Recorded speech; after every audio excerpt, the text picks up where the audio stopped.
panels. 1, 2, 1, 2. I'm hearing Scott pretty well in the speakers, and my voice seems a little bit quieter. Okay, got it. Okay, you guys are good? All right. All right, I'll mute myself.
Good afternoon.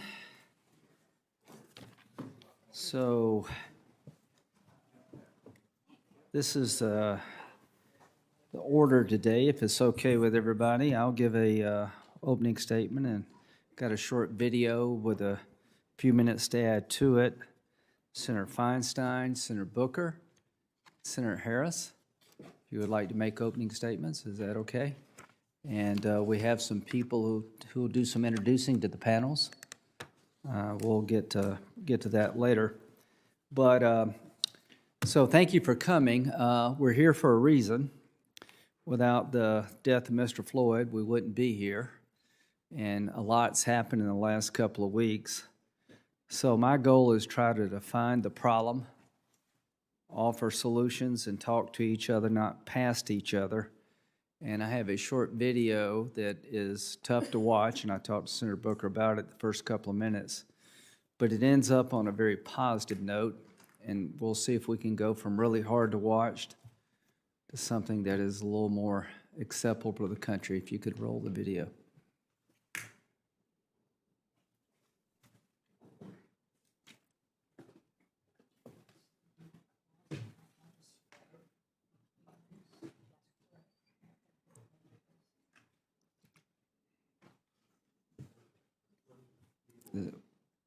Is it working? Can we consider it an act of God and just not? That could be.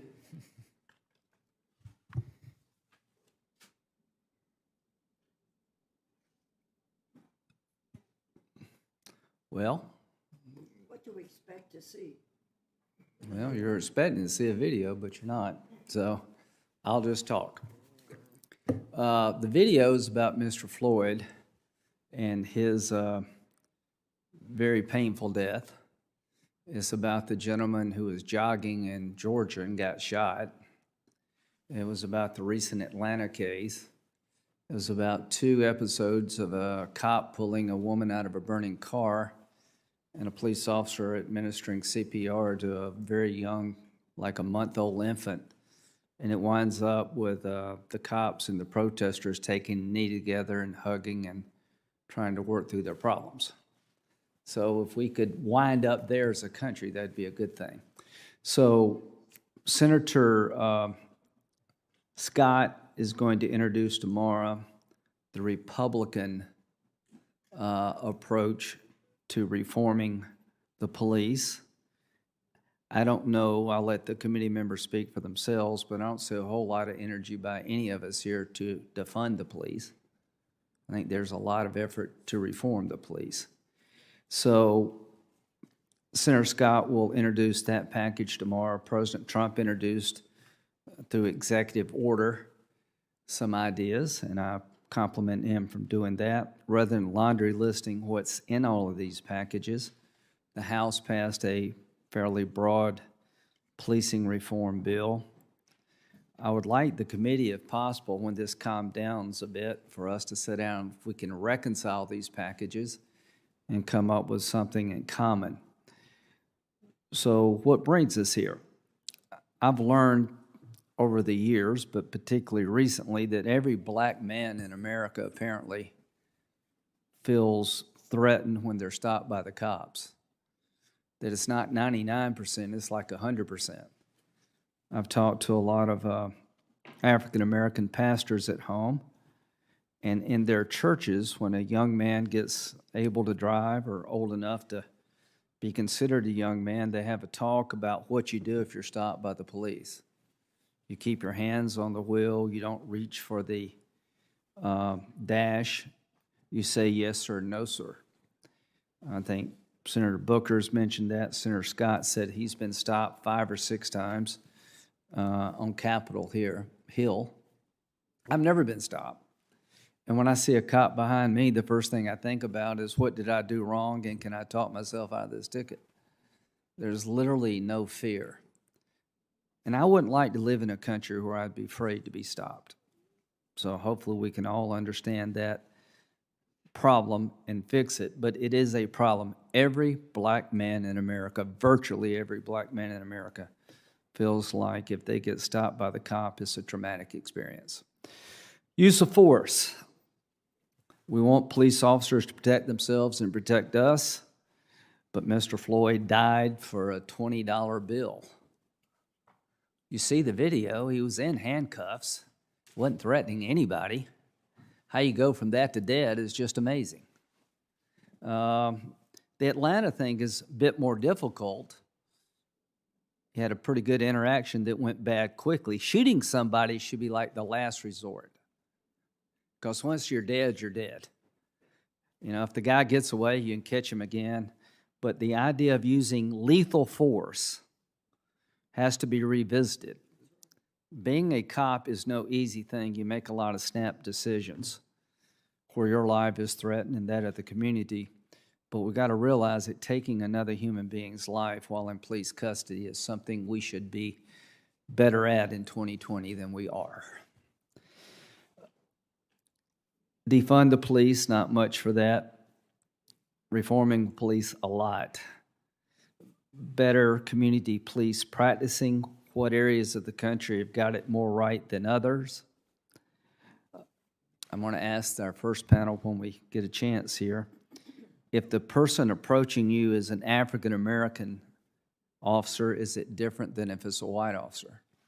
If the person approaching you in uniform is a woman, is that a different experience than if it's a man? Seems to me that one of the things we should be trying to do is have people more African-American and people of color, more women in policing, to make the police force look more like the community they're policing. Chokeholds. Apparently the president came out with a call to abolish chokeholds. The House did that. Seems to me that it's come time for us to move on from chokeholds. Better hiring and better firing. We're going to have a lot of input from police officers, particularly unions. A complaint can be lodged against any of us, an ethics complaint. We have a system here where we dispose of those complaints privately.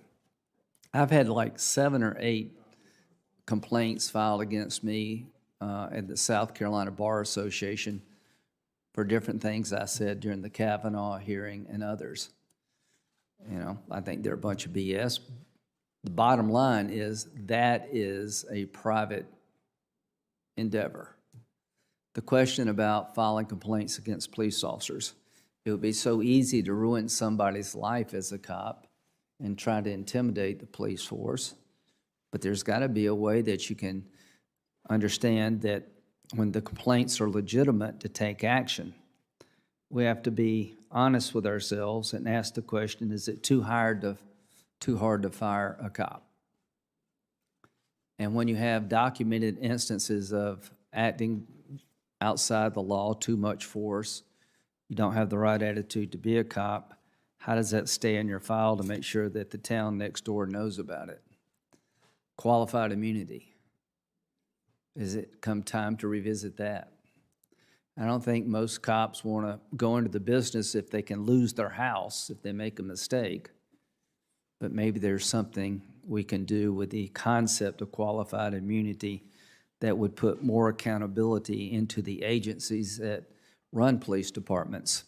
The one thing I can tell you, that if you're subject to being sued, you act differently than if you're not. And we don't want to deter people from going into law enforcement, but we also want to have a sense of accountability. And to the extent that qualified immunity fosters a sense of, it's really not my problem, let's take a look at it. More accountability, more information, a national registry about how many people actually die in police custody, a national registry about the instances of using lethal force while in custody. The time has come to create a system to combat a broken system. Is policing in America systematically a racist enterprise? I'd like to think not,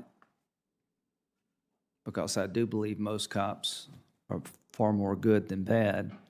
But when every black man in America believes that getting stopped by the cops is a traumatic experience, something happened somehow, somewhere. And I'd like to have a systematic approach to problems that continue to happen over and over again.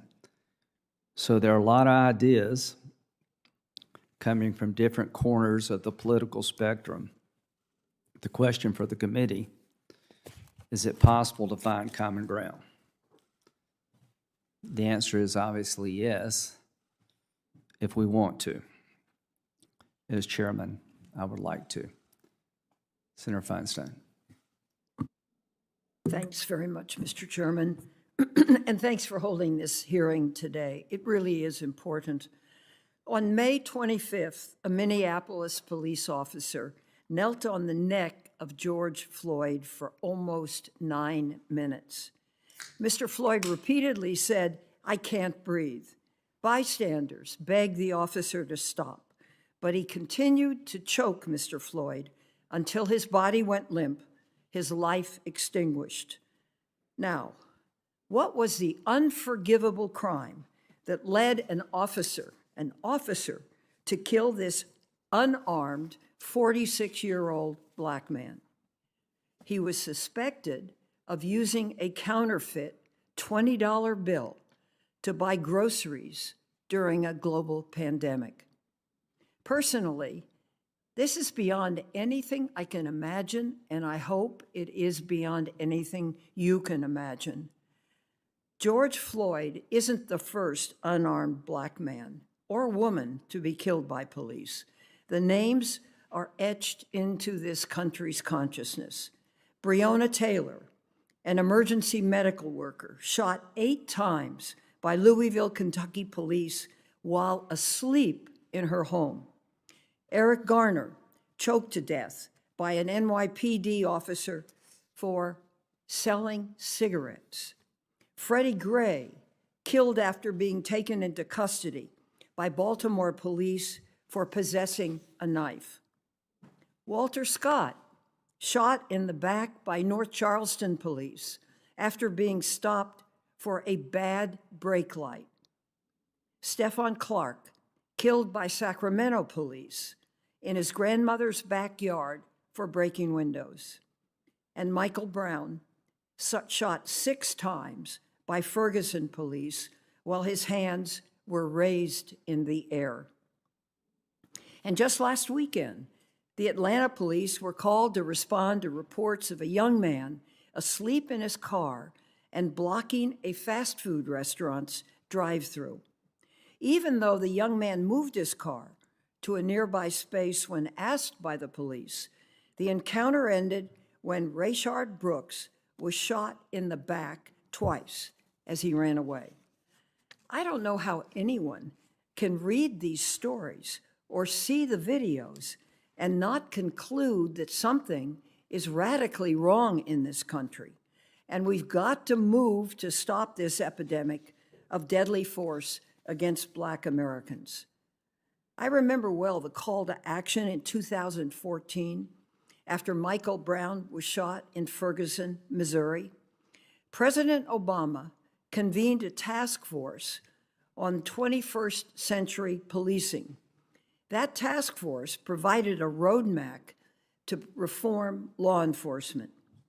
Unfortunately, though, the task force recommendations have not been followed, and instead we have been largely abandoned under President Trump's watch. For example, on August 2017, the Trump administration lifted President Obama's ban on the transfer of certain military equipment to police departments. That ban was put in place by President Obama, consistent with the task force's finding that the use of military-style weapons and riot gear escalated tensions between police and the communities they serve. The Trump administration has similarly abandoned the use of pattern or practice investigations to identify and remedy systemic problems within police departments. Congress gave the Department of Justice authority to conduct pattern or practice investigations following the horrific police beating of Rodney King in my home state, California. And since then, most administrations have really used that tool effectively.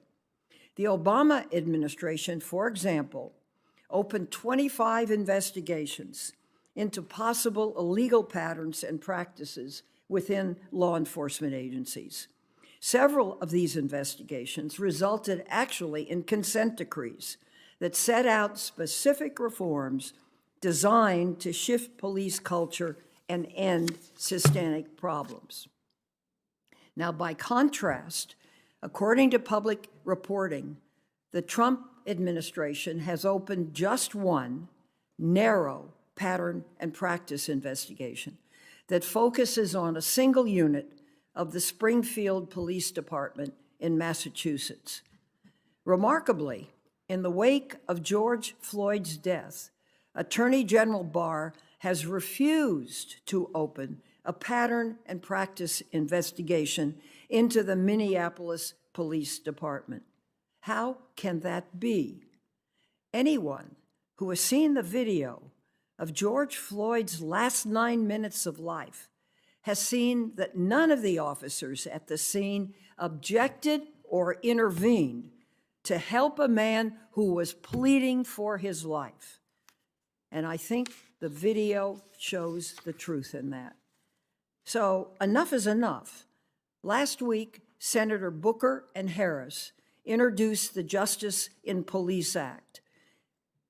That's a bill that would implement many of the recommendations of the task force on 21st century policing, and it would require real accountability for police use of force. I want to commend them and thank them. And Mr. Chairman, I hope this committee will take that bill seriously. We can hold hearings, we can process it, and perhaps we can make some progress. This isn't a simple bill. It's quite comprehensive. It addresses tough issues, and it makes notable changes. Let me just list a couple. It bans the use of chokeholds or carotid holds by law enforcement officers. It prohibits the use of racial profiling by police officers. In other words, ending police targeting of individuals for criminal investigation based on their race, ethnicity, or national origin. Long overdue. It creates a police misconduct registry that would collect the disciplinary of termination history of officers so that potential employers would be aware of an officer's past misconduct. It gives subpoena authority to the Justice Department to conduct these pattern or practice investigations, which would ensure that investigators could obtain all the information they need to conduct thorough investigations of systemic police misconduct. It also eliminates the defense of qualified immunity so that police officers are held accountable for misconduct. These are difficult issues, but they must be addressed. And I really want to congratulate both of my colleagues for putting this bill together and bringing it to us. Meaningful reform is long overdue, Mr. Chairman, and I look forward to our careful evaluation of this bill over the coming weeks. So thank you, Senator Booker and Harris, as well as Representatives Bass and Nadler, for your leadership on this issue. Mr. Chairman, you and I spoke in the days after George Floyd's killing. I remember your saying that his death was horrific. That's actually the word you used, and said both of us were appalled at what we saw, and you were right.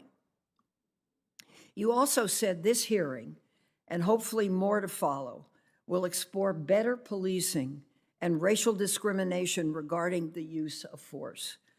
I was so delighted when I heard you say that, and I'm delighted that you're beginning to carry that out, which is what I interpret this hearing to be. So I trust this will not be the committee's final word. I hope we will be able to have Attorney General Barr before us. He has not agreed to come thus far, but among other things, the Attorney General needs to explain why the Justice Department appears to abandon practice or pattern or practice cases, and specifically why the department has declined to open a broader investigation into police misconduct within the Minneapolis Police Department following George Floyd's killing. Mr. Chairman, we have much to do. I don't think we can leave these happenings in abeyance without taking action, and so I trust we will do just that. Thank you very much. Thank you. It's my goal to reconcile these proposals to the extent possible and come up with solutions. Senator Booker.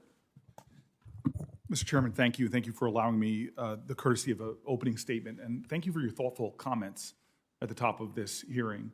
And I also want to thank the ranking member for her thoughtful comments as well. And Mr. Chairman, I think, departing from my prepared remarks, just want to say, what does it say about a nation where two senators from the same state have very different, wildly different experiences with law enforcement right here?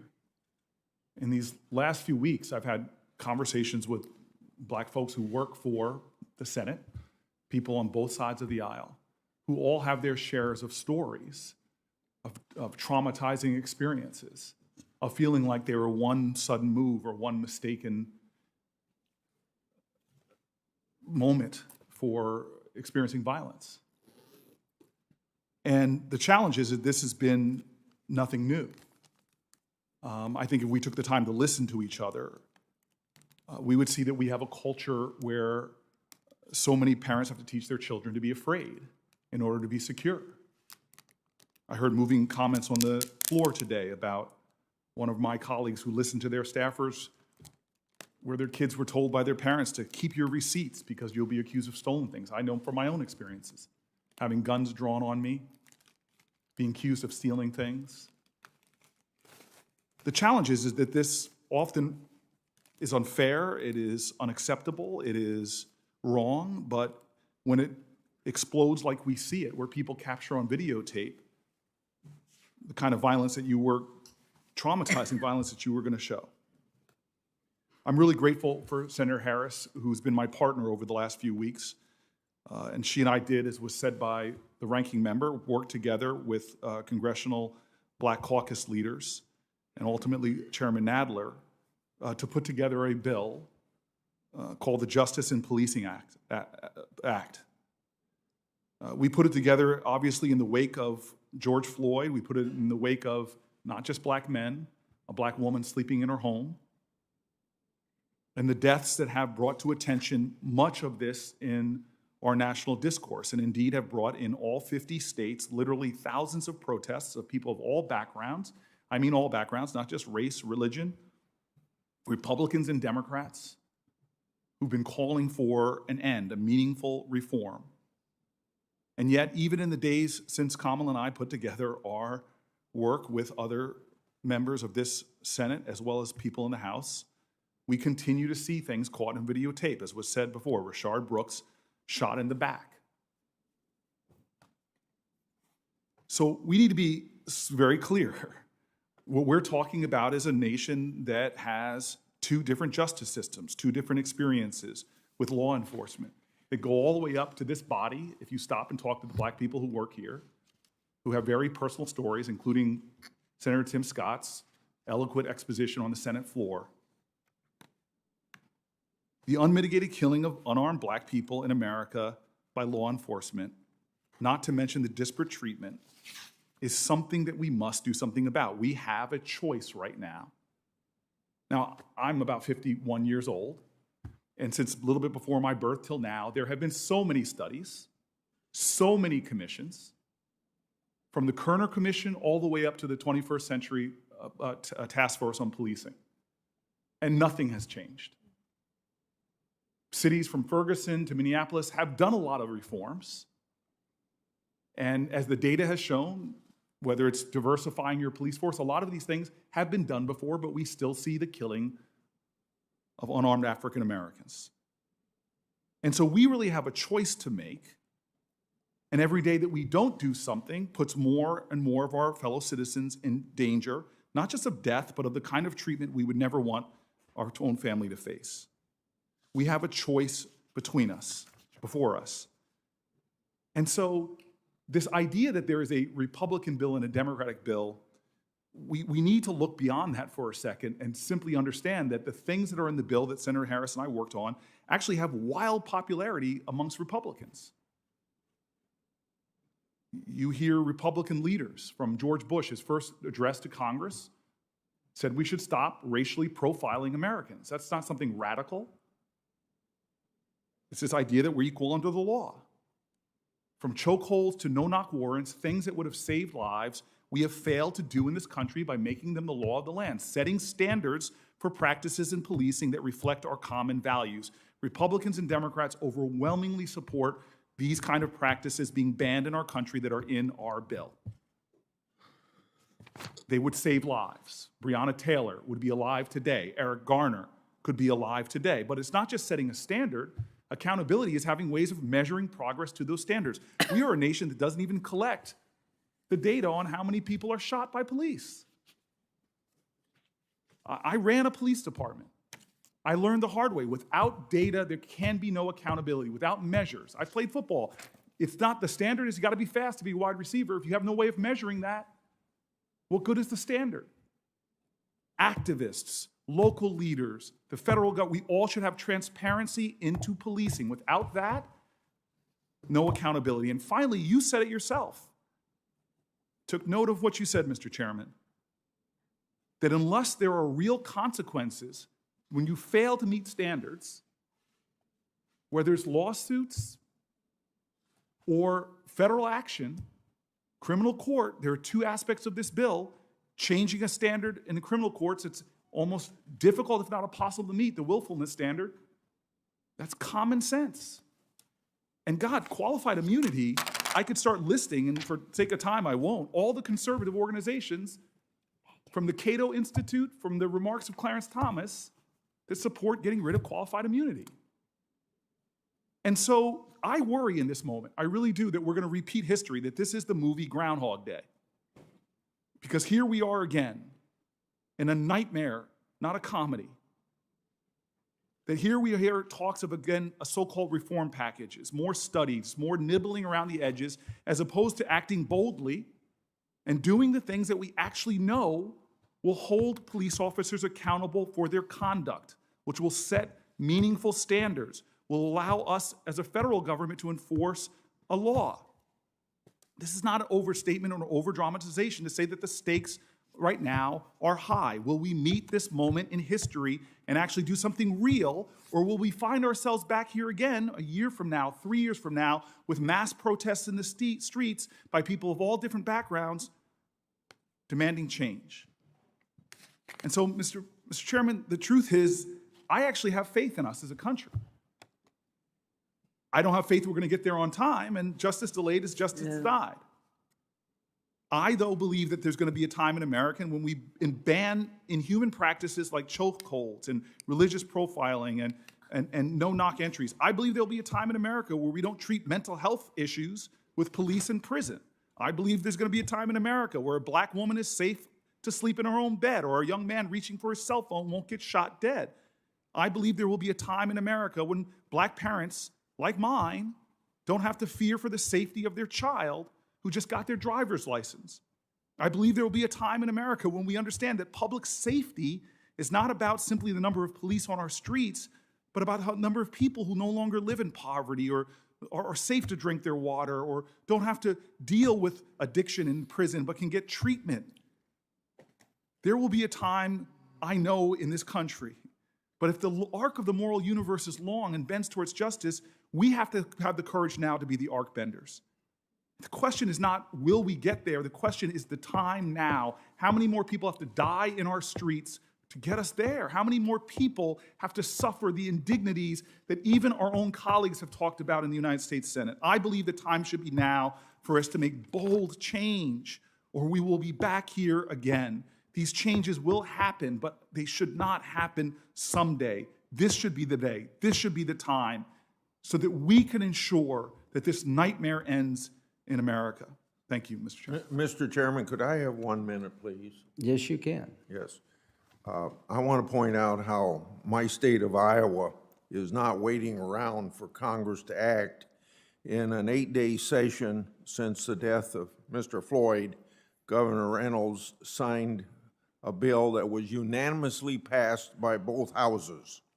And why I'm somewhat familiar with this is because my grandson's Speaker of the Iowa House, but it creates, it brings additional accountability to Iowa's law enforcement officers by creating stronger restrictions on the use of chokeholds by law enforcement officers, improving law enforcement decertification process to ensure that those who've been fired or resigned after serious misconduct do not work in our state, strengthen the authority of the Iowa Attorney General to prosecute officers whose actions result in death of another, and establishing an annual anti-bias and de-escalation training requirements for officers.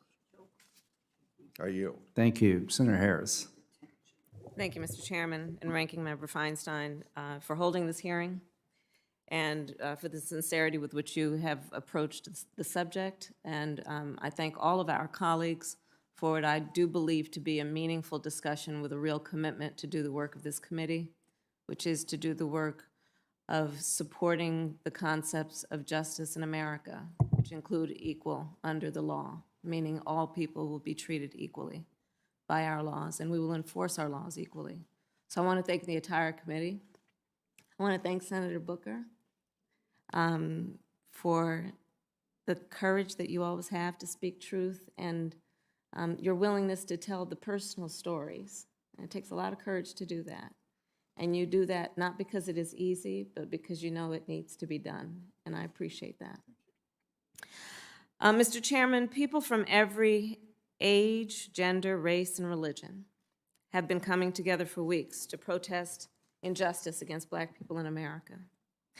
We have a duty as United States Senators to be fully aware of our country's history of systemic racism and a responsibility to take serious action toward achieving America's founding ideal of equal justice under law. When we say that America has a history of systemic racism, we mean that from slavery, Jim Crow laws, lynchings, and policing, our institutions have done violence to Black Americans. And it has caused Black Americans to be treated as less than human across time, place, and institution. Let's be clear about what it would mean then to transform our society and eliminate systemic racism. When we truly achieve that ideal, we won't have an unarmed black man, George Floyd, die from a police officer kneeling on his neck for almost 8 minutes and 48 seconds, actually, exactly 8 minutes and 48 seconds. When we achieve that ideal, it won't mean that we'll have a woman, Breonna Taylor, shot and killed by police officers while she's asleep in her own bed. We won't have an unarmed black man, Ahmaud Arbery, lynched while going for a run in his own neighborhood. And as George Floyd's brother, Philanese, said last week in his powerful testimony before the House Judiciary Committee, when we eliminate systemic racism, it will be clear to everyone that the life of a black man is worth more than an allegedly counterfeit $20 bill. Mr. Chairman, there is a movement being led by people who might appear from the outside to have little in common, who are marching together to demand an end to the black blood that is staining the sidewalks of our country. They are marching together to move us close and closer, at least, to justice. And that gives me hope. It truly gives me hope when I look at who is out there and the commonality of purpose and the unity that they are exhibiting.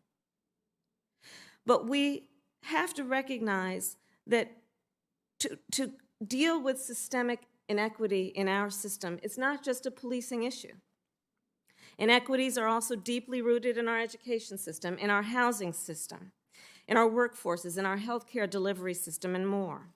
And we must fully value Black life, invest in Black communities, and root out inequity wherever it lives.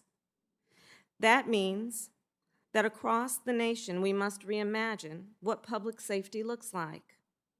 The status quo thinking that more police creates more safety is wrong. It's wrong.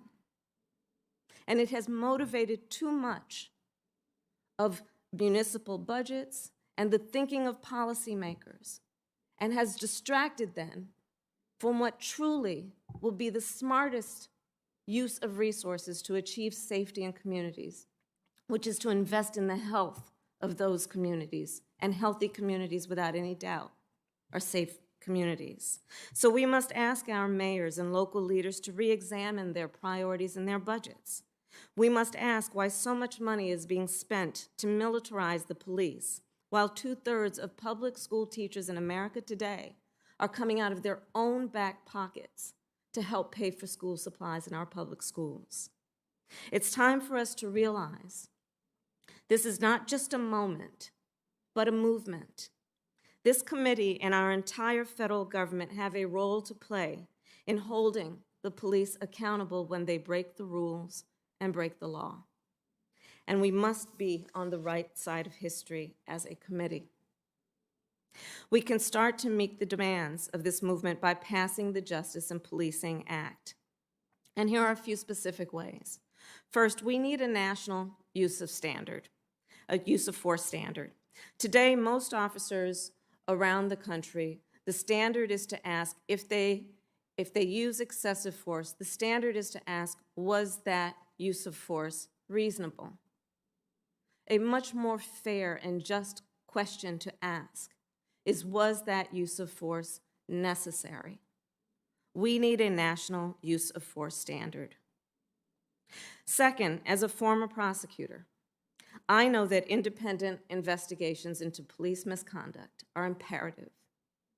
No matter how well-intentioned a district attorney or a state's attorney, when called upon to investigate the misconduct of a police officer that works in the department they closely work with every day, there will at the very least be an appearance of conflict, if not actual conflict. To do justice in our country is to actually do justice and to have the confidence of the public that there is an appearance of justice. These values are equal. Third, we need truth and transparency. Cities and states have to report police use of force incidents to the federal government. When I was Attorney General of California, I created an open data initiative we named Open Justice, a first of its kind open data initiative to give the people access to information about arrests, bookings, and deaths in custody. The public has a right to know what has happened and what is happening in their communities. And the public can then use that data to help hold us accountable.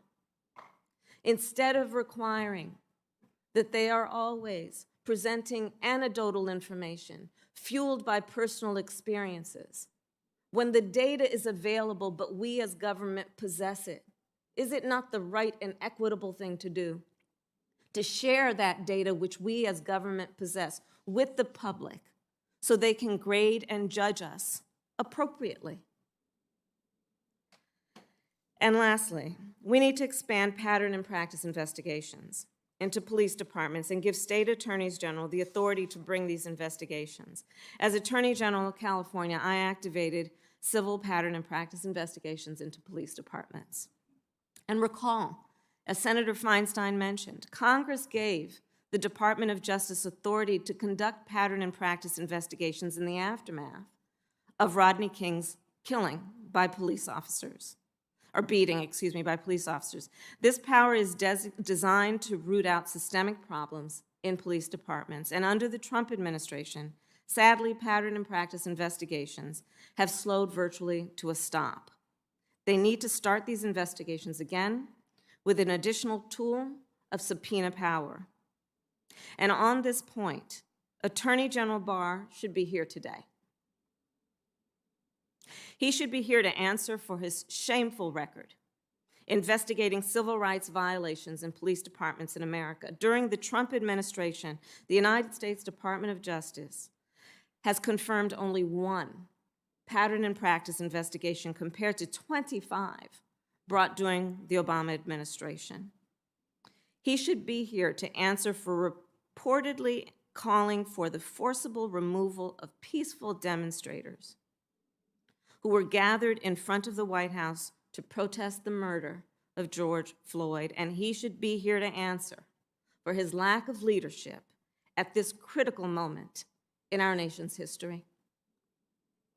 Today, President Trump issued an executive order calling for accreditation standards for police departments, data sharing on police officers who use excessive force, and federal funding to help police respond to the homeless and mentally ill. Let me be clear, this is not enough.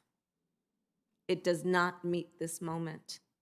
This is not enough. There are thousands of people marching in the streets in 50 states demanding meaningful change. The people are demanding action. They are not marching in the streets for watered-down proposals that won't hold any officers accountable. And there is nothing about what the president announced today that would hold police officers who break the rules and break the law accountable. The only way to meaningfully access police brutality is through comprehensive reforms, including reforms to hold bad officers accountable for misconduct. The Justice in Policing Act is certainly not the end, but the beginning of establishing national standards and accountability for police departments. And at a certain point, we've seen enough. We've had enough commissions. We have studied these issues. We have convened opinion leaders. We have talked about these in private conversations and in public conversations. Now is time to act. The people are demanding it. And they have a right to know that their government, a representative government of the people, will respond to their needs for us as a country to live up to our ideals. So in closing, I'll just say that, we know that we have these words across the street at the United States Supreme Court etched into that beautiful marble building: equal justice under law. But we have to show America what it means, and that it truly means equal justice for all. We have to show America that. And passing the Justice and Policing Act would be a step toward realizing that goal. Because, colleagues, please understand,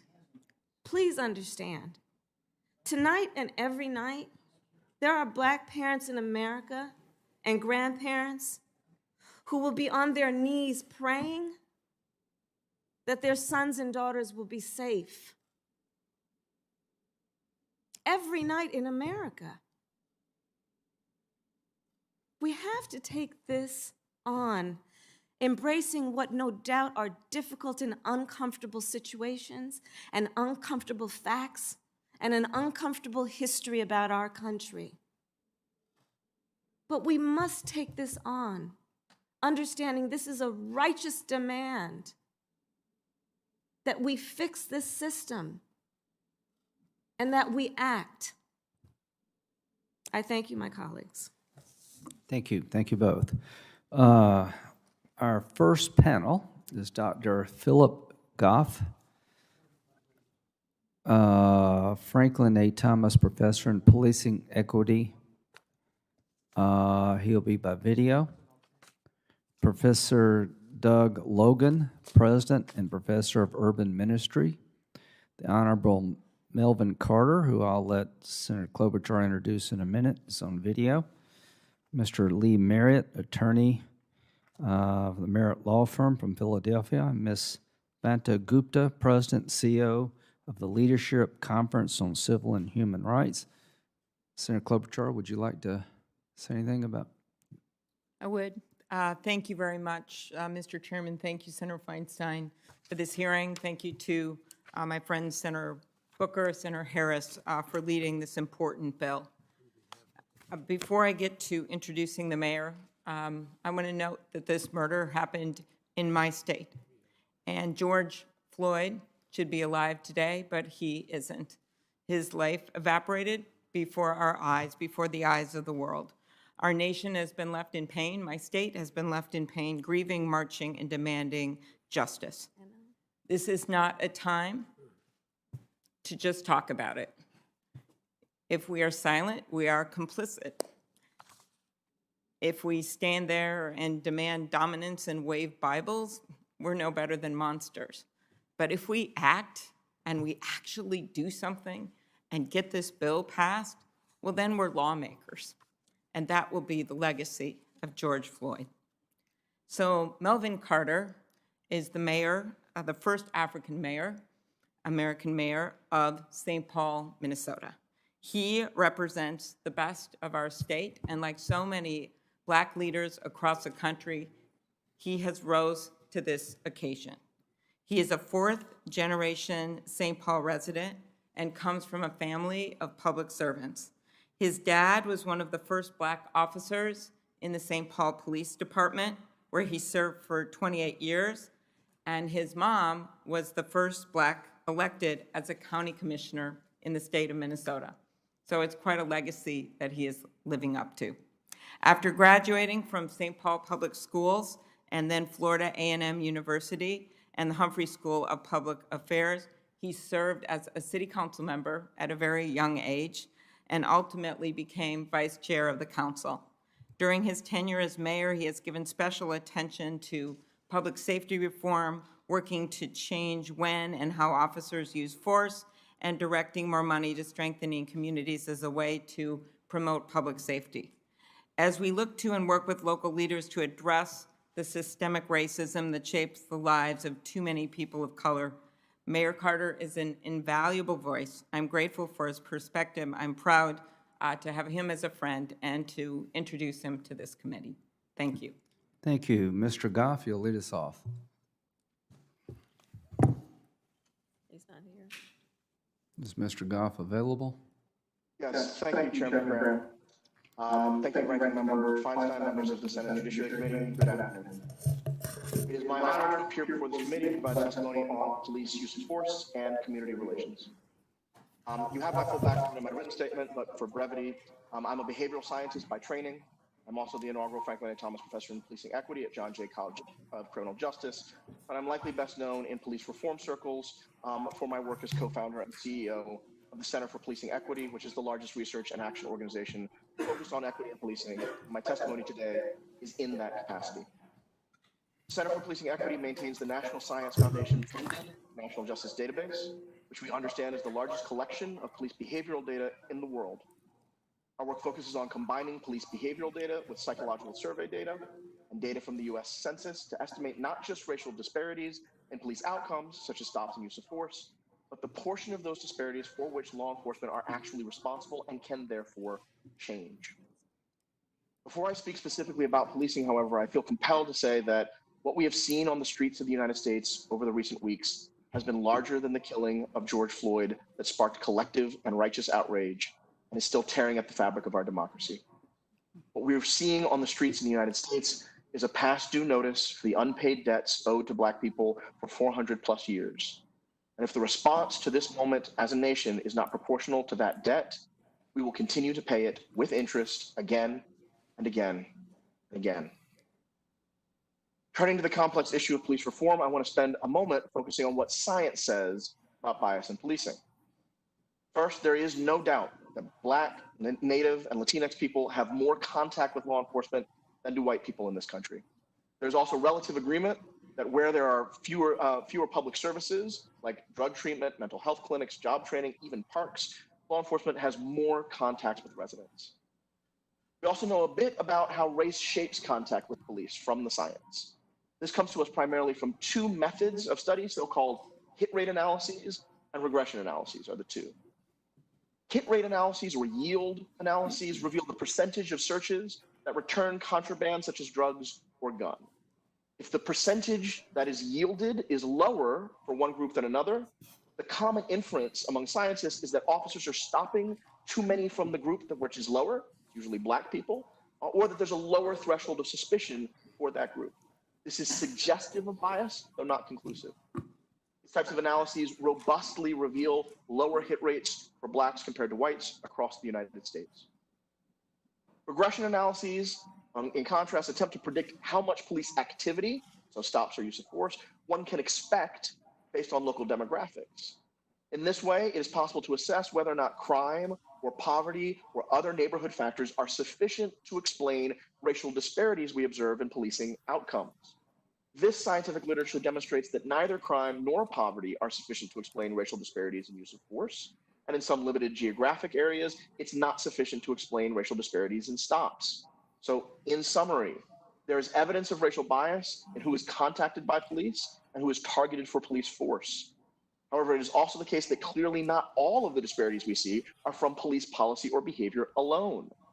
I want to clarify, recent attempts to claim that racial bias in policing is a myth have been roundly denounced by serious social scientists, and there is currently a statement signed by more than 500 social scientists denouncing the public spread of this misinformation that's being prepared for public release. I'd be happy to share with this body. So given this understanding of bias in policing, what are we to do? The most recent public debate is between institutional reform and defunding the police. And while there is no quantitative research literature on abolishing policing, there are reasons to believe that many within Black communities are not fully aligned with this vision. Historical and polling research reveal that Black communities do not favor eliminating law enforcement. They mostly want less biased and deadly law enforcement. Though it's important to note that given the degree to which public opinion is evolving on that issue, this too may change and quickly. But still, to the degree that a path forward involves using police budgets to invest in Black communities, that process must be led by evidence.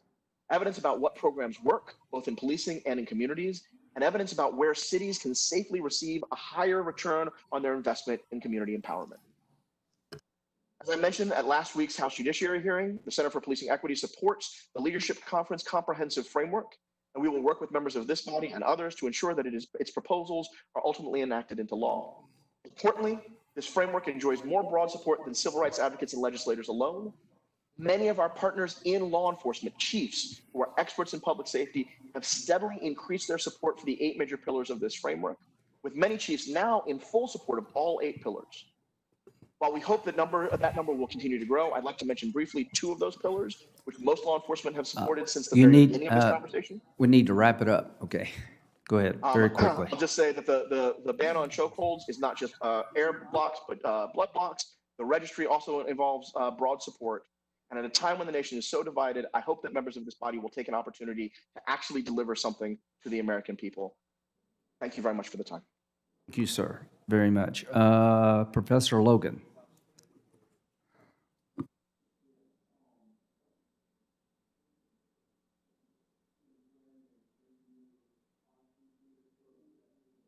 Hit your button there. There you go. See, I done messed it up. Chairman Graham and Ranking Member Feinstein, Senators, brothers, sisters, and friends. My name is Dr. Doug Logan Jr. I serve as the president of Grimke Seminary and former pastor of Epiphany Fellowship in Camden, New Jersey. I serve now as a pastor in Richmond, Virginia, at a church called Remnant. I've been asked to talk about the policing and the use of force. And I come to you today not only as a black man, but also as a Christian clergyman who worked closely with Mayor Dana Redd, my friend in the city of Camden, as I don't want to use the word defund, but I'll use revamp, reteam, and retool the police department for more effective policing and a more effective police force in the city of Camden in 2012, 2013, and 2014. I have lived in inner city for most of my life. Many Americans wouldn't drive through my Camden block after dark or my Patterson block in North Jersey after dark. I speak as someone who has not only observed great injustice, but also experienced them firsthand because of the color of my skin. In spite of all that, however, I speak today not as someone who was filled with rage, but someone who was filled with hope. I am hopeful that we can recover some common ground in this country, starting with a renewed understanding of justice. It must be a vision of justice and equitable treatment of all people who are worthy of dignity, respect, and fairness, having been created equal and endowed by their Creator with certain inalienable rights. And it must be a vision of justice built on a commitment of all people and their government to do unto others as you would have them do unto you. Anything less than this will not provide us with the common ground needed to strive for justice and more than name only, yet I am significantly hopeful. I'm a preacher, so I got 3 points. I pray that we would listen, I pray that we would learn, and then I pray after listening, learning, we would legislate. I pray that we would listen to the cries, the shouts, the screams of black and brown people and many white people that are screaming on the streets for a new day and a new way and real justice and policies to be put in place. I am hopeful that we can reconnect such a vision of justice to our shared dream for a society that promises liberty and justice for all. It is clear from the cries in the streets that many of our nation's citizens do not feel they have equal access to these realities. In view of America's long history of racial injustice, that seems undoubtedly true. As a man who has grown up under the difficult circumstances of inner city America, I lived among what some would call the urban poor. I have been taught that racism is but one of the many problems facing impoverished minority communities, and anyone who blames everything just on racism, past or present, has failed to consider the complexities of those realities and frailties of the human soul. Yet I am hopeful.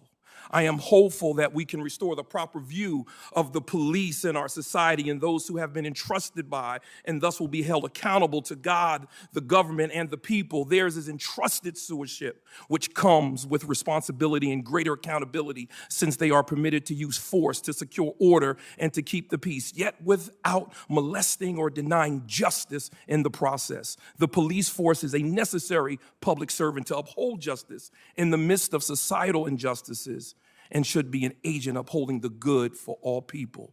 Towards this end, let us consider the best statistical data wherever it is available to fairly evaluate the rates of police misconduct against minorities. But let us also listen to the stories of the people from the minority communities who almost invariably report statistically unqualifiable instances and bias. Simply put, the facts on the block aren't often recorded in any data. The cries of grandma, grandpa, and my friends and my cousins that we talk about in the barbershop often don't make it to statistical data we can do. So we've listened, we learned. Now I pray that after listening and learning, then we'll legislate. We'll listen to the cries, listen to the pain, listen to the problems, and legislate. If we listen to the people and learn from our cities, I believe we can have comprehensive improvements. I pray for the day for my 3 biracial sons and my Puerto Rican grandkids, that as I was given the talk and told to hold the wheel right and do whatever you have to do to get home. My father told me, do whatever you have to do to get home. The best time to argue with a cop who's mistreating you is a mile down the road while you're alive. So I pray that the talk I'll have with my grandkids and great-grandkids won't be how to survive racist police, but it'll be the talk about in 2020 during a virus and riots that my country, the one I love, came up with wise and radical laws that made them safer. Thank you. Thank you, Reverend, very much. Mayor Carter. Are you there, Mayor? Yes, I am. Chair Graham, Ranking Member Feinstein, Minnesota Senators Klobuchar and Smith, and members of the Committee on the Judiciary.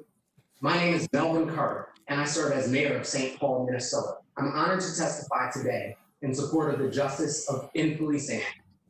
My family's been in St. Paul for over 100 years, since my great-grandparents to escape racial violence in the Deep South.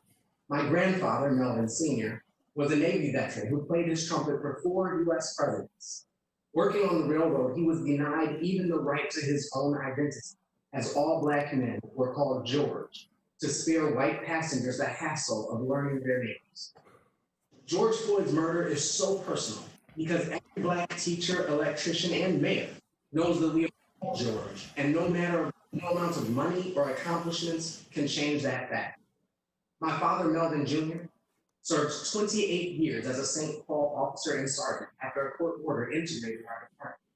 Because of that integration order, my friends and I grew up surrounded by superhero officers from our own neighborhood who knew us by name, were invested in our future, and who solved problems in ways that no one else could. Still, I grew up with a set of rules that did not apply to my white classmates. They could drive a decent vehicle, visit the mall, or glance into a passing squad car without fear of being stopped and questioned by police. I could not. Research shows that people who trust law enforcement, will treat them fairly, are more likely to cooperate with officers, arrest, and step forward as a witness. Any of us distrust police, all of us are less safe. It's time we challenge the myth of public safety as a simple function of police, prisons, and prosecutors. We spend nearly $200 billion annually on law enforcement and corrections and maintain the highest imprisonment rate on the planet. Yet despite 3 decades of steady public safety spending increases, Americans feel less safe every year. The reason is clear. Our country's enforcement-heavy public safety strategies aren't designed to address the causes of crime, but the symptoms. We deserve more than a swift response after a crime is committed. We deserve investment to reduce the number of times we have to call police in the first place. And we deserve to know that our officers will protect and serve all of us. We've spent the last few years walking this talk in St. Paul. We've rewritten policies governing use of force in police dogs and terminated 5 officers who willfully failed to stop an assault in progress. We embedded social workers to respond with officers to individual crisis, employed restorative justice circles for nonviolent offenders, and focused capital investments to drive safety goals. Last year, we reduced our police department's authorized sprint in favor of evidence-based investments in youth, social supports, and a public health approach to violence prevention. Mayors are leading with reforms like these across the country, but we need your help. We fire problem officers only to see them shielded from accountability, reinstated through arbitration, and hired by agencies unaware of their past. We build trust with residents only to see those relationships damaged again and again by footage from other jurisdictions. With the Justice in Policing Act of 2020, we can establish a national standard of policing to curb brutality, end racial profiling, and eliminate qualified immunity. We can invest in community policing programs alternatives for safety beyond policing. We can prevent officers from switching departments to avoid accountability and send a strong message to our children and to the world that America will no longer accept these cycles of violence against our Black and brown. I know you will be pressured by powerful friends who will paint these reforms as hostile to police, but our work to restore confidence is a lifeline for officers who serve in good faith. When someone argues that these measures go too far, and they will, remember Officer Chauvin knelt on George Floyd's neck for 8 minutes and 46 seconds. That's longer than my allotted time to make this statement. To prevent that from happening to another we care about, no response will qualify as too much. Just as we grew up wanting to know where our parents stood in critical moments like Pearl Harbor and Freedom Summer, our children and grandchildren will call us to account for our actions now. Simply measuring the problems and offering incentives will not suffice. This moment demands decisive action. Like Emmett Till, Eric Garner, Sandra Bland, Philando Castile, Ahmaud Breonna Taylor, Rayshard Brooks, and too many others, George Floyd commands the attention of the world because of the unacceptable conditions under which he died. The anger and unrest across our country will grow until we address the unacceptable conditions like homelessness, hunger, and police abuse, under which far too many Americans still live. Thank you very much. Thank you, Mayor. Mr. Merritt. Yeah. Senator Graham, other members of this honorable committee, we live in the deadliest police culture and most incarceration-prone police culture in the modern world. Our criminal justice and legal system is as ravenous as it is racist.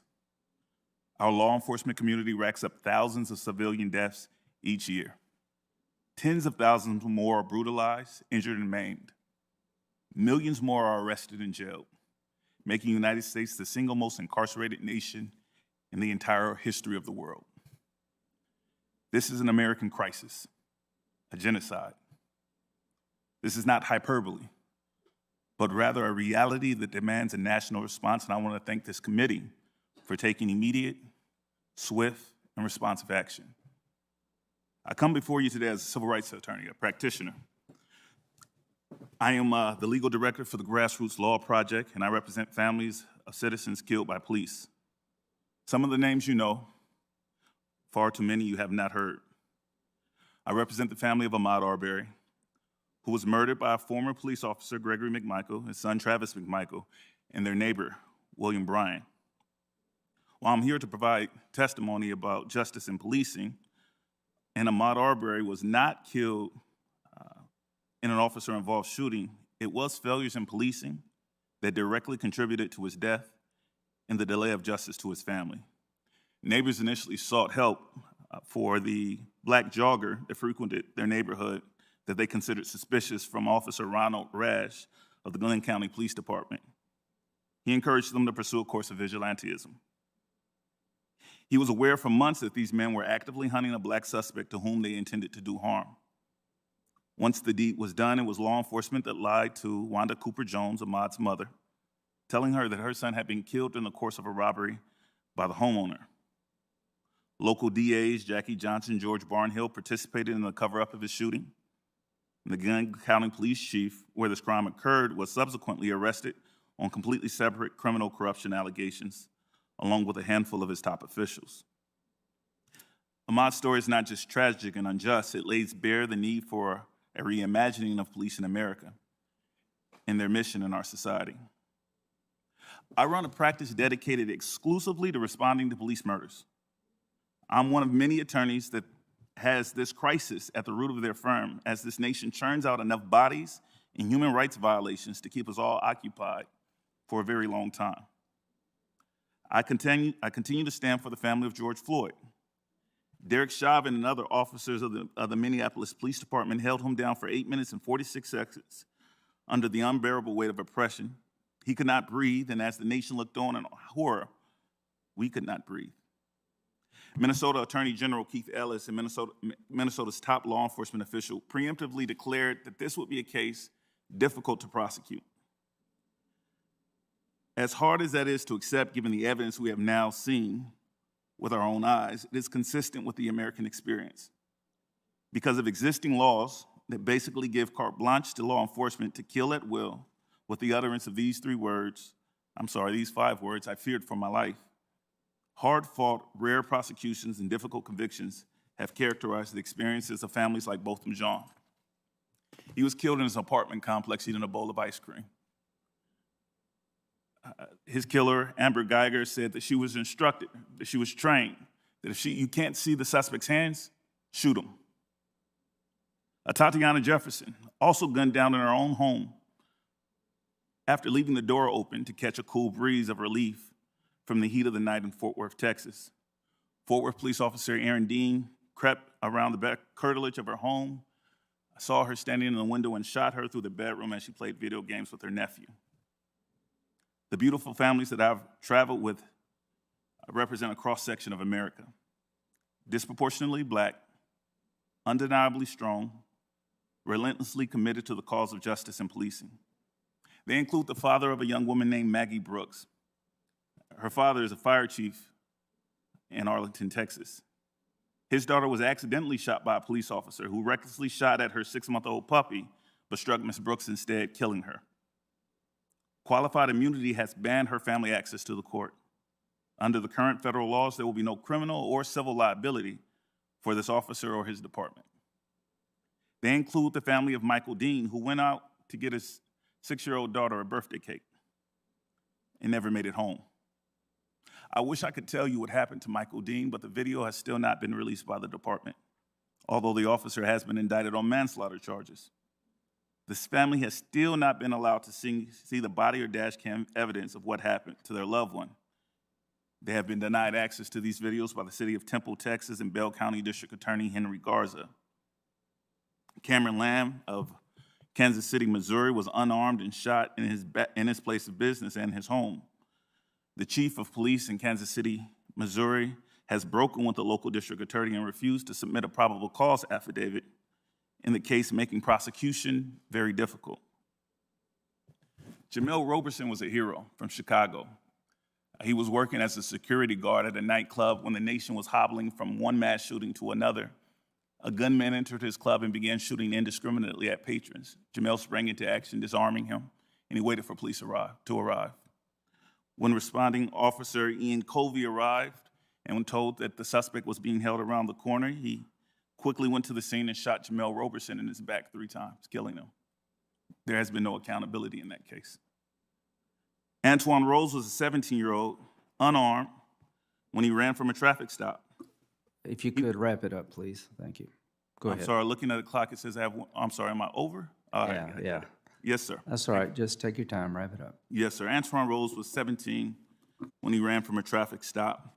The officer who killed him had just been sworn in the department that day after transferring from another jurisdiction under concerns of racism and brutality. The question we must ask, we must be the generation to answer is, what are we going to do about all of this? Will future generations look back at this moment with pride that we confronted our greatest evils with real courage, or will they be disappointed because we had a moment to make change possible and failed? Right now, that answer still hangs in the balance. Thank you for your time. Thank you, Ms. Merritt. Ms. Gupta. Chairman Graham, Ranking Member Feinstein, members of the committee, thank you so much for the opportunity to testify today on the need for transformative policing policies that promote accountability and respect the dignity of all people. And Senators Booker and Harris, thank you so much for your leadership and for the Justice in Policing Act. While the recent murders of Rayshard Brooks, Breonna Taylor, and George Floyd at the hands of police officers have once again put the issue of police brutality in the national spotlight, the outpouring of pain and anger is anything but a reaction to isolated incidents or the misconduct of a few bad apples. Instead, the outcry is a response to the long history of violence with impunity toward Black people in our nation. And as law enforcement leaders themselves have acknowledged, from early slave patrols to the modern-day criminalization of people of color, policing has involved the enforcement of unjust laws and helped maintain structural racism in too many communities in this country. We are now at a turning point, and there really is no return to normal. We have to create a new way forward, one that truly transforms policing and leads to more accountability for communities. It is imperative that we get this right, and that Congress's response in this moment appropriately reflects and acknowledges the important work of Black Lives Matter and the movement for Black lives that has brought us to where we are today. My tenure as head of the Justice Department Civil Rights Division began just 2 months after 18-year-old Michael Brown was killed in Ferguson, Missouri, by a police officer. And the Justice Department was hardly perfect, but we understood our mandate, which was to promote accountability and constitutional policing in order to build community trust. During the Obama administration, we opened 25 patterns of practice investigations to help realize greater structural and community-centered change, often at the request of police chiefs and mayors from around the country. And after making findings, we negotiated consent decrees with extensive stakeholder engagement to overhaul unlawful policing practices and develop sustainable mechanisms for accountability. Police departments around the country studied these consent decrees. They studied President Obama's 21st Century Policing Task Force report to advance best practices. That is not the Justice Department that we have today. Under both Attorneys General Jeff Sessions and Bill Barr, the department has abdicated its responsibility and abandoned the use of tools like pattern of practice investigations and consent decrees. The disruption of crucial work of the Civil Rights Division and throughout the Department of Justice to bring forth accountability and transparency in policing is deeply concerning. In the absence of federal leadership, the Leadership Conference Education Fund launched the New Era of Public Safety Initiative with a comprehensive guide to support local communities on police reform and building community police trust. While a lot of these changes have to happen at the state and local level, success is going to require leadership, support, and commitment of the federal government, including Congress. On June 1st, the Leadership Conference and more than 450 civil rights organizations sent a letter to Congress offering critical recommendations to move us forward on the path to true accountability. They included creating a national standard on the use of force, prohibiting racial profiling and requiring robust data collection, banning the use of chokeholds and other maneuvers that cut off blood and oxygen, ending the militarization of policing, prohibiting the use of no-knock warrants, especially in drug cases, strengthening federal accountability systems and increasing the Justice Department's authority to prosecute officers under the color of law, creating a national police misconduct registry, and ending qualified immunity. These comprehensive measures are reflected in the Justice and Policing Act. They are necessary for police accountability. Proposals for data collection, commissions, body cameras, these are insufficient responses to meet the moment that we find ourselves in, and more people will die. Where we have seen these kinds of nibbling at the edges policies implemented, we continue to grapple with police officers killing African Americans with impunity. Police accountability and the framework that our coalition outlined must be the cornerstone of any meaningful first steps towards transformation. Ultimately, however, this moment of reckoning really requires more than tinkering at the edges. It requires leaders together with communities from both parties to envision a new paradigm of public safety. That means not just changing policing practices and culture, but ultimately shrinking the footprint of the criminal legal system, including police in Black and brown people's lives. And it means shifting our approach to public safety away from exclusive investments in criminalization and policing toward investments in economic opportunity, health, education, and other public benefits. I have heard police chiefs, police officers, bipartisan elected leaders, and communities that have all been giving voice to these issues. This approach not only furthers equity, but also constitutes effective policy. When we finally stop using criminal justice policy as social policy, we will make communities safer and prosperous.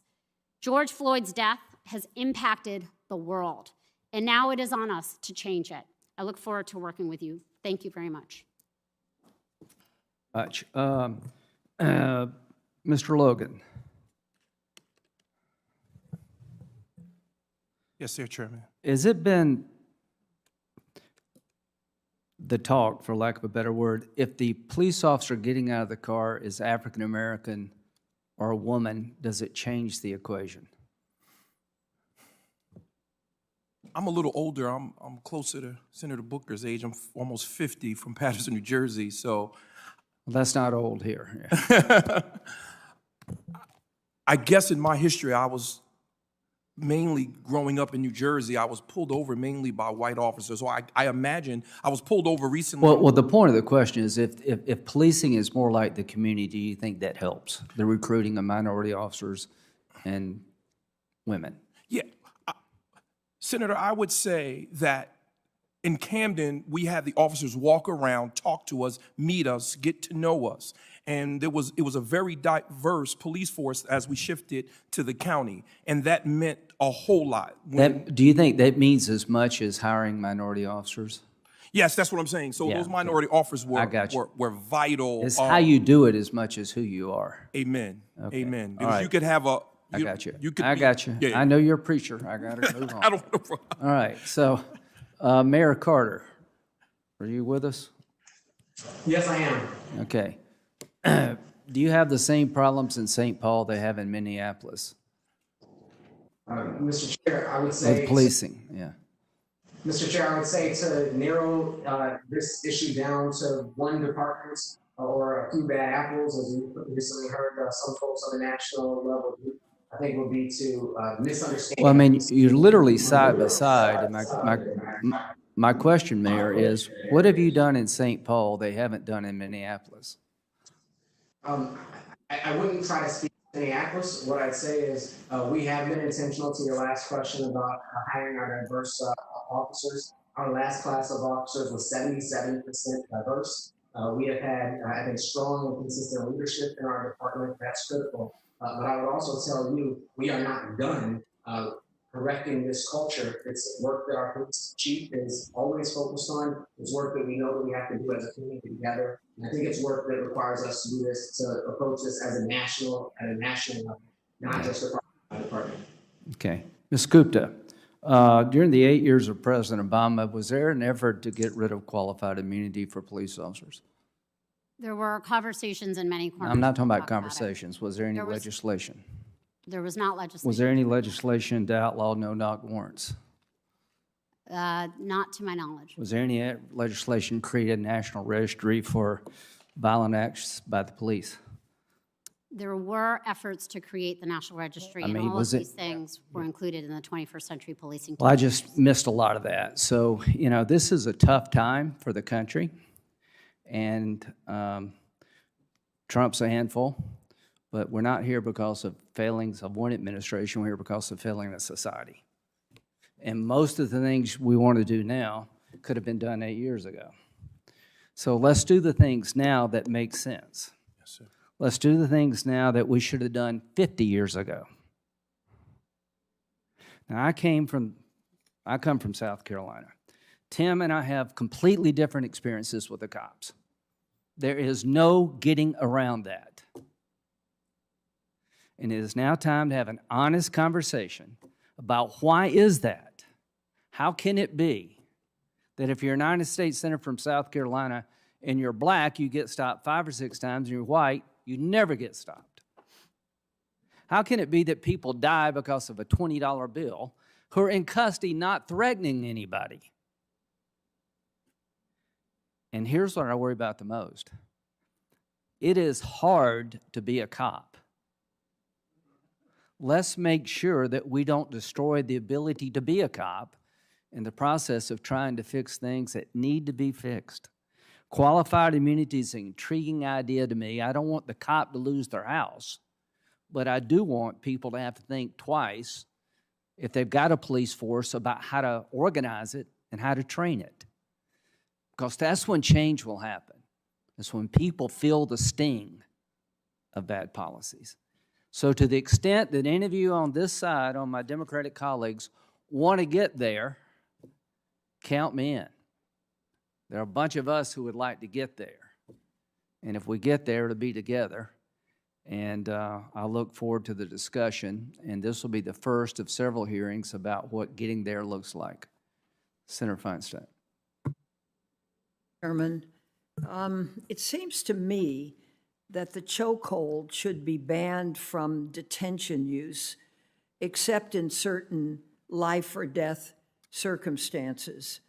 And apparently a growing number of state and local law enforcement agencies are banning the use of chokeholds. For example, as I understand it, Los Angeles Police Department recently directed its officers not to use chokeholds that restrict blood flow to the brain, also known as carotid restraints. So I think we should deal with it in this Justice in Policing Act. And I'd like to know each of your opinions.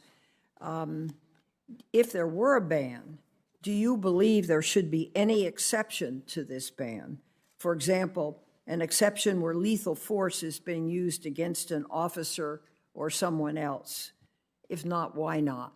Could we go right down the row and have everybody answer that, please?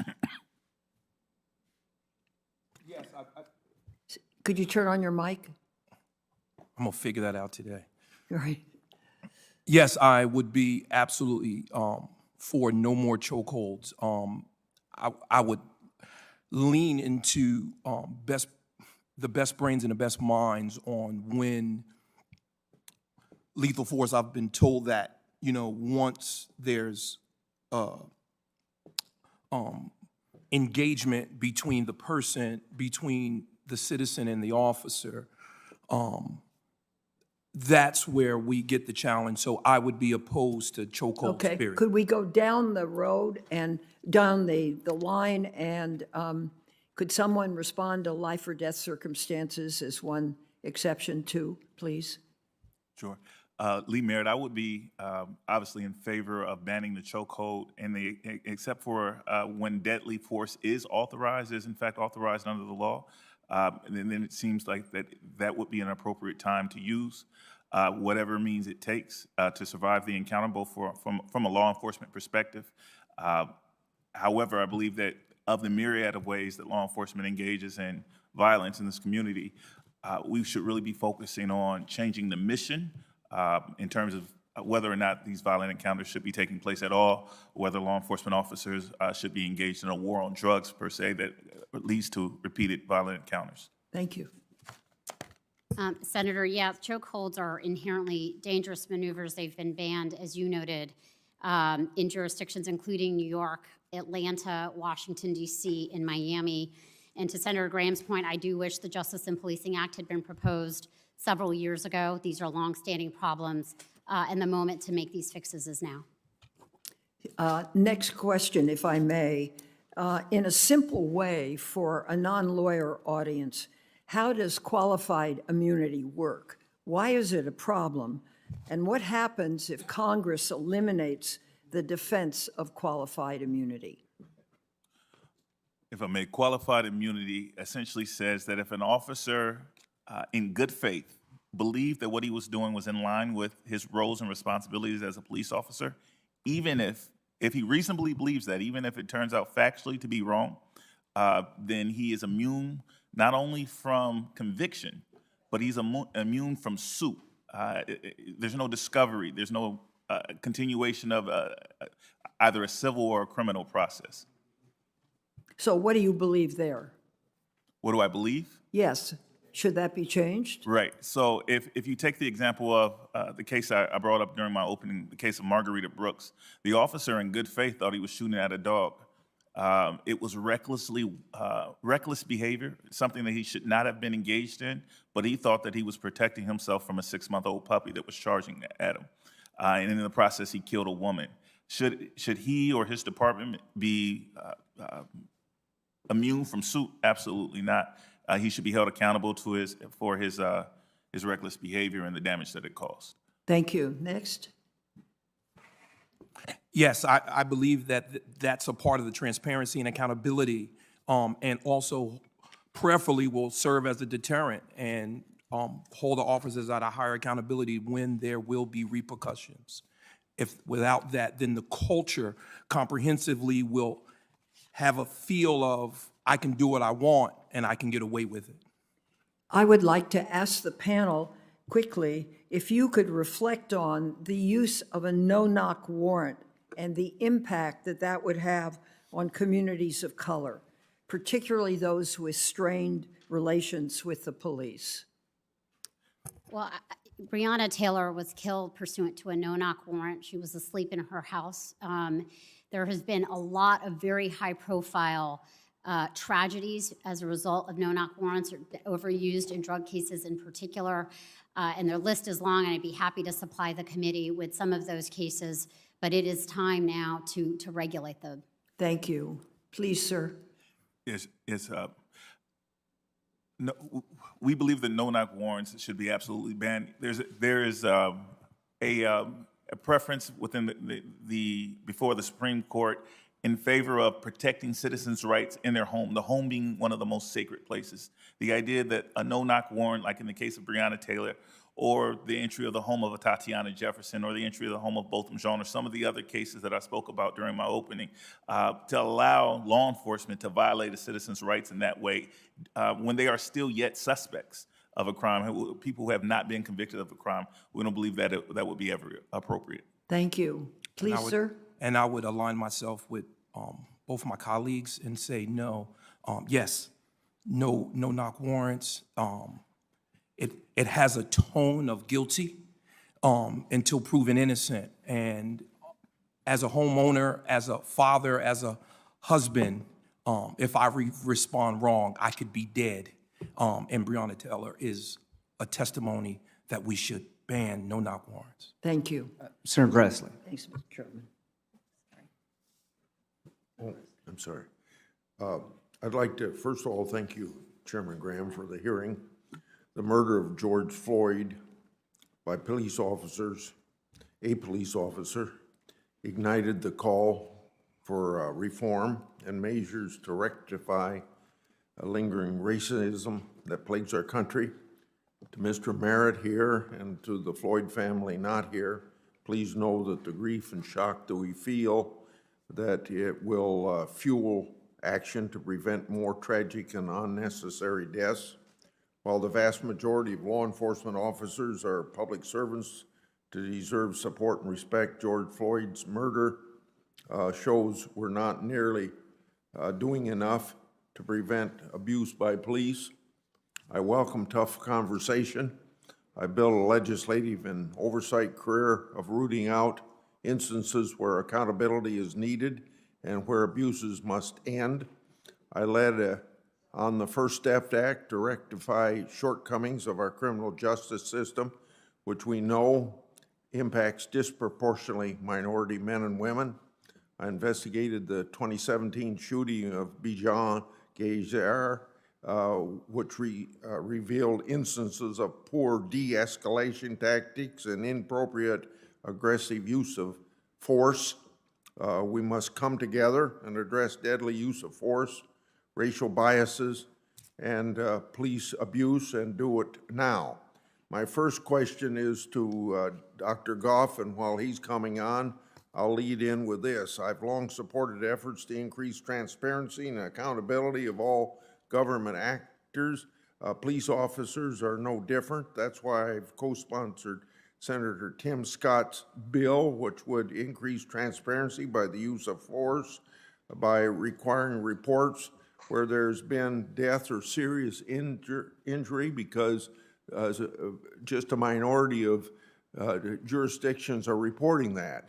So my first question to you, sir, is I assume that this data would be helpful in understanding how to prevent unnecessary use of force. If you disagree with that, say so, but I assume that might be. So if so, how can increased transparency into incidents of deadly or unnecessary use of force help protect members of the community as well as police officers?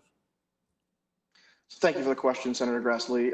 Your assumption is correct. If we collected those data nationally, that could be absolutely useful to preventing those kinds of tragedies going forward. But just as important is collecting the information where deadly force could have been used, but wasn't. Because to do the right kind of analyses, what you need to know is a lot about the universe where force could be used. Those are the data that have been historically missing, and that's part of the reason why the analyses have been so inconclusive. So I would want to focus the committee's attention not just on what data are collected, but how we get the right kind of analyses, because the analyses are ultimately what's going to inform decision making. Okay, Thank you. Now to Mayor Carter and also Dr. Goff. Police officers should be seen not just as enforcers of the law, but as neighbors and members of the community. However, many cops don't live in the area they patrol, so a natural divide and mistrust can form. To you two, I'll start with Mayor Carter. How can we encourage more engagement and trust between police officers and those they patrol? Senator Grassley, that's an important question, and I really appreciate it. I heard a conversation earlier about what the officers look like. I think that's a part of the conversation. But much more importantly, I think what you're getting at is officers who are integrated into the community, who know our community as well. It's not just about hiring an officer and then getting some people to understand it. It's about people who are a part of the community in the first place. My father always says, if you know a community, if you know people very well, and you go to your children go to school there, you can come up with a whole lot of ways or reasons not to shoot someone. And I think that's very important. We have a number of examples of ways that departments across the country are trying to identify people. We have a Police Explorers program, a Law Enforcement Career Pathways Academy that's designed to take young people out of high schools, out of our local neighborhoods, and make police officers. More funding for things like that, more funding for incentives for officers to live in the community would help. Okay, and I'll yield after Dr. Oh, I'm sorry. Did I interrupt him? Dr. Goff, your answer, and then I'll have to yield to the next questioner. No, so absolutely, it can be useful for the community to see themselves reflected in their law enforcement protectors. I would also say, though, the focus, to the degree that we can keep there, should be on law enforcement culture, not just on policies.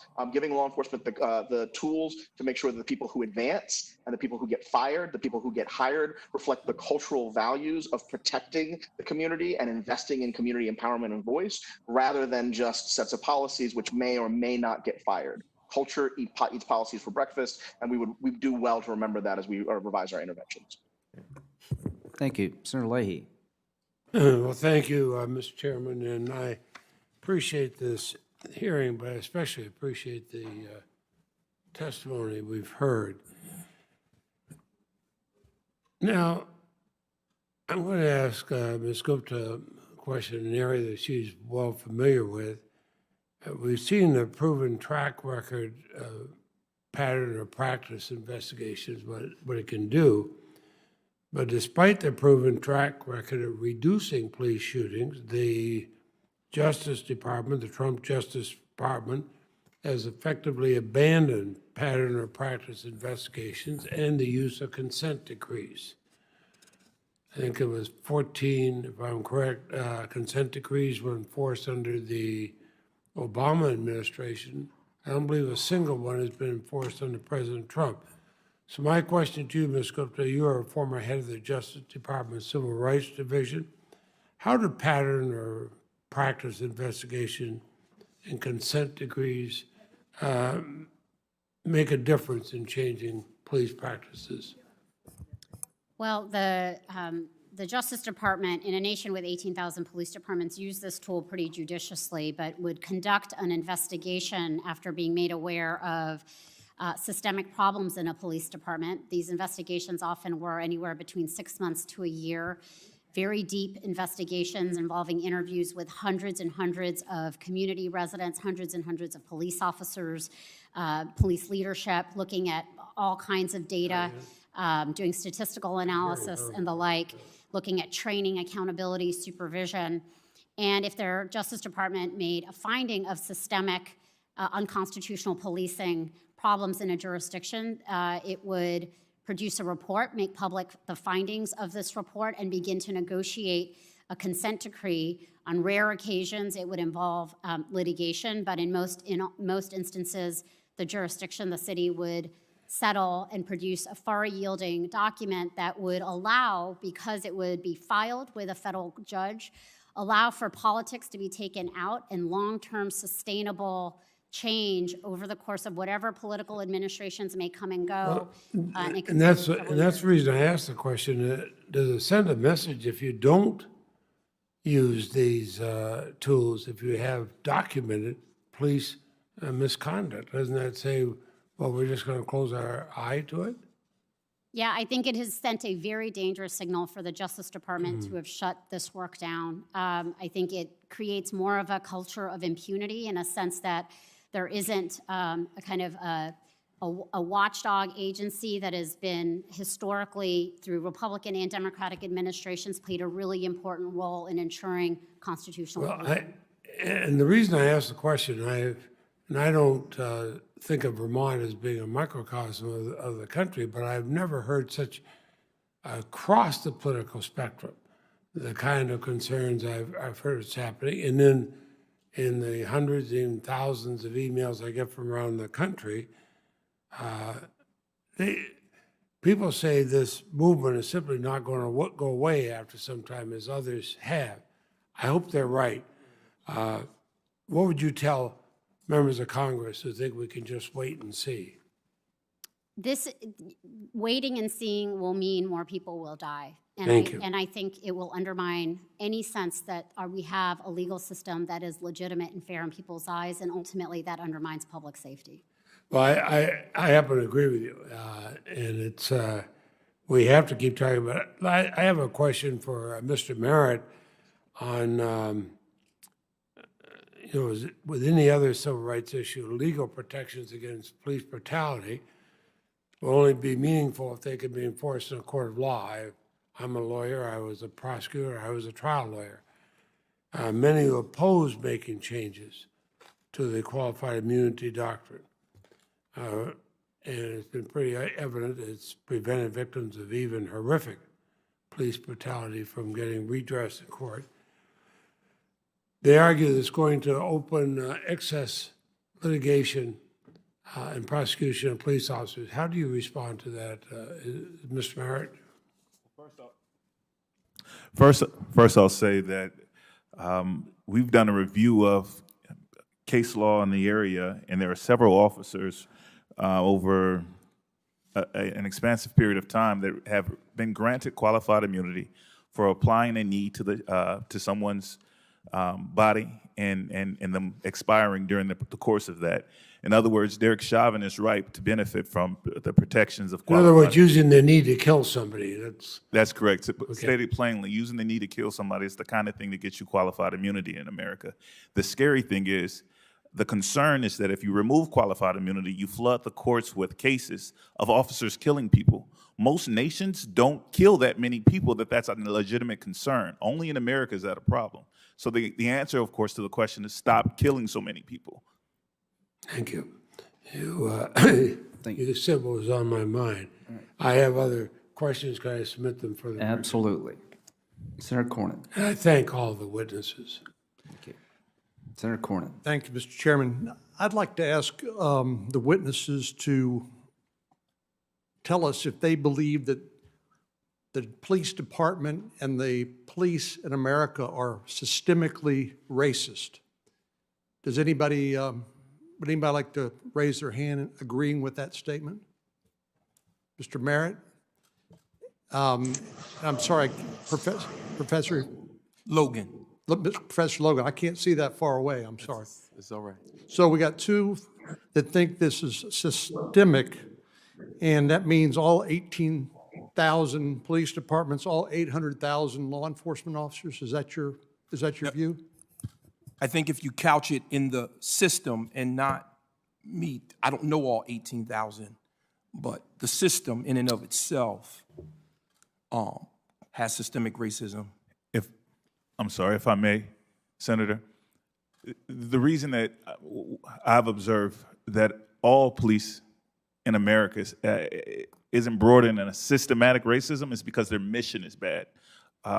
We empower our police to go over police inner city communities, to go in there and find drugs and guns and punish wrongdoers. The issue is the problems in the inner city community are blight or poverty or sickness or homelessness.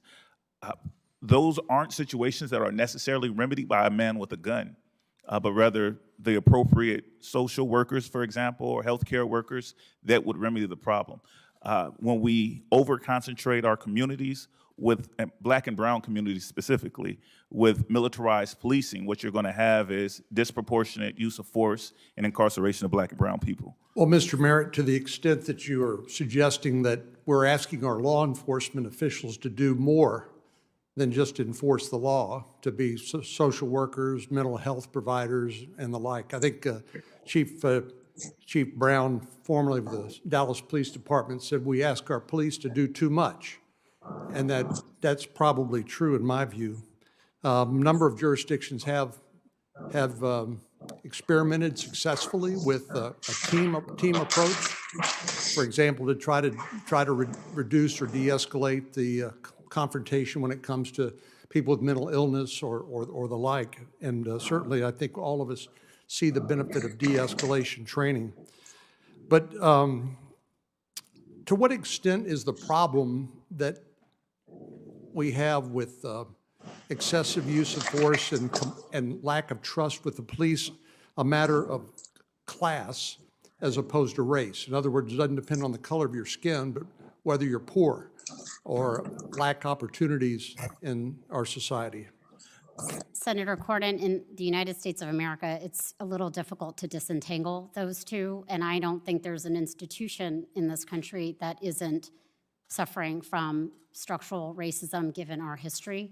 I think the goal of taking action in this moment is to recognize that there are things that Congress can do to end the killings in our streets, to provide law enforcement with greater training, support, to make national standards on things that frankly should have been national standards years ago. This is the time to take action given the pain on the streets and in communities, and this is just the reality of what communities have been experiencing, but there is Ms. Gupta, action I don't have very long to ask questions, so let me ask you, you changed the phrase from systemic to structural racism. What does that mean? That means everything, every institution, every person in America is a racist? It means that there is bias built into existing institutions. And the policing, there have been any number of courageous police chiefs that have spoken to the history of systemic racism in policing as well. Do you think systemic or structural racism can exist in a system that requires individual responsibility?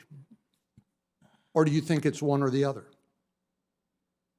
I think every American institution has been kind of shaped by these forces, and our goal is to do what we can as policymakers, as advocates, to take that out and to provide and to try to fight it in the modern day iterations that it appears. Well, do you believe that basically all Americans are racist?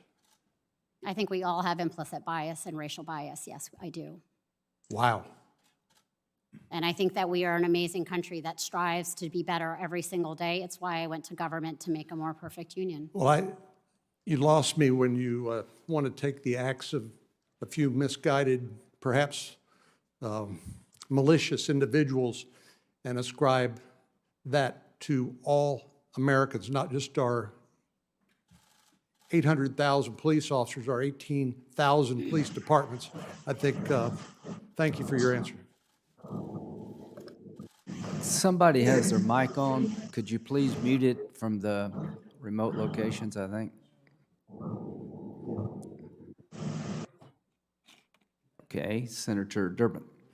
Thanks, Mr. Chairman. Let me respond to Senator Cornyn's question, because I think what we find, Senator Cornyn, is that... I didn't ask you a question. Well, I think you asked them a question, which I would like to try to answer.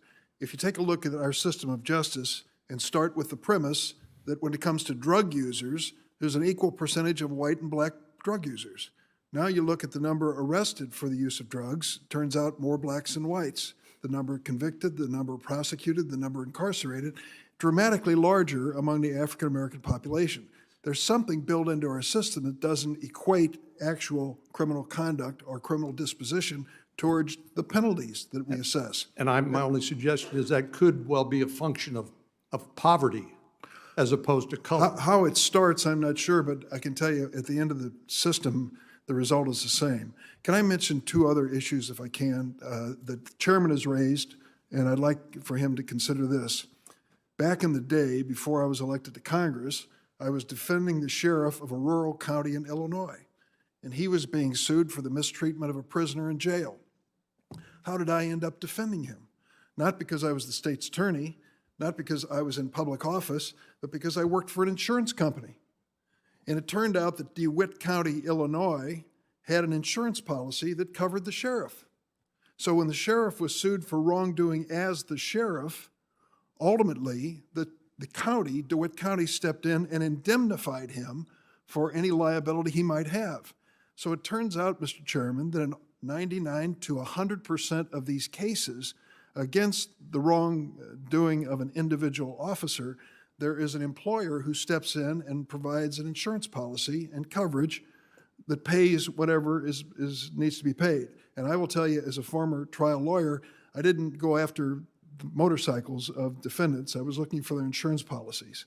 So I think the personal liability issue which you raised is covered by the fact that 99 to 100% of these cases involve insurance policies. But they never get to the question of liability because they can't get around the basic issue of qualified immunity. They can't match up on all fours misconduct with something that's already been tried. Mr. Merritt, has that been your experience? That has. So I would just answer your question, Mr. Chairman. Yes, those who are guilty of wrongdoing should be held on a civil basis for their wrongdoing. And no, it would not mean that their homes would be taken away from their wives in that regard. Can I ask this question, if I might? We've talked a lot about the conduct of those who are in law enforcement. And I recently had a roundtable last Friday in Chicago and a representative of the National Alliance of Mental Illness. Now, we all know that mental illness is part of this conversation. And what we found was kind of an eye-opener from the viewpoint of law enforcement officers. The highest incidence of suicide among any profession in America are men and women in law enforcement. And they have 5 times as frequently PTSD and depression.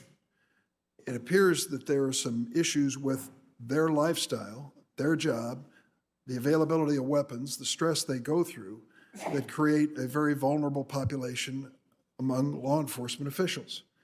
I believe we need to address, and I'm happy to co-sponsor this legislation of Senators Booker and Harris and others, I believe we need to address that side of the equation. I believe there's been, and we've seen it in videotape and proven it with DNA, there has been racism and unfairness in our administration of justice.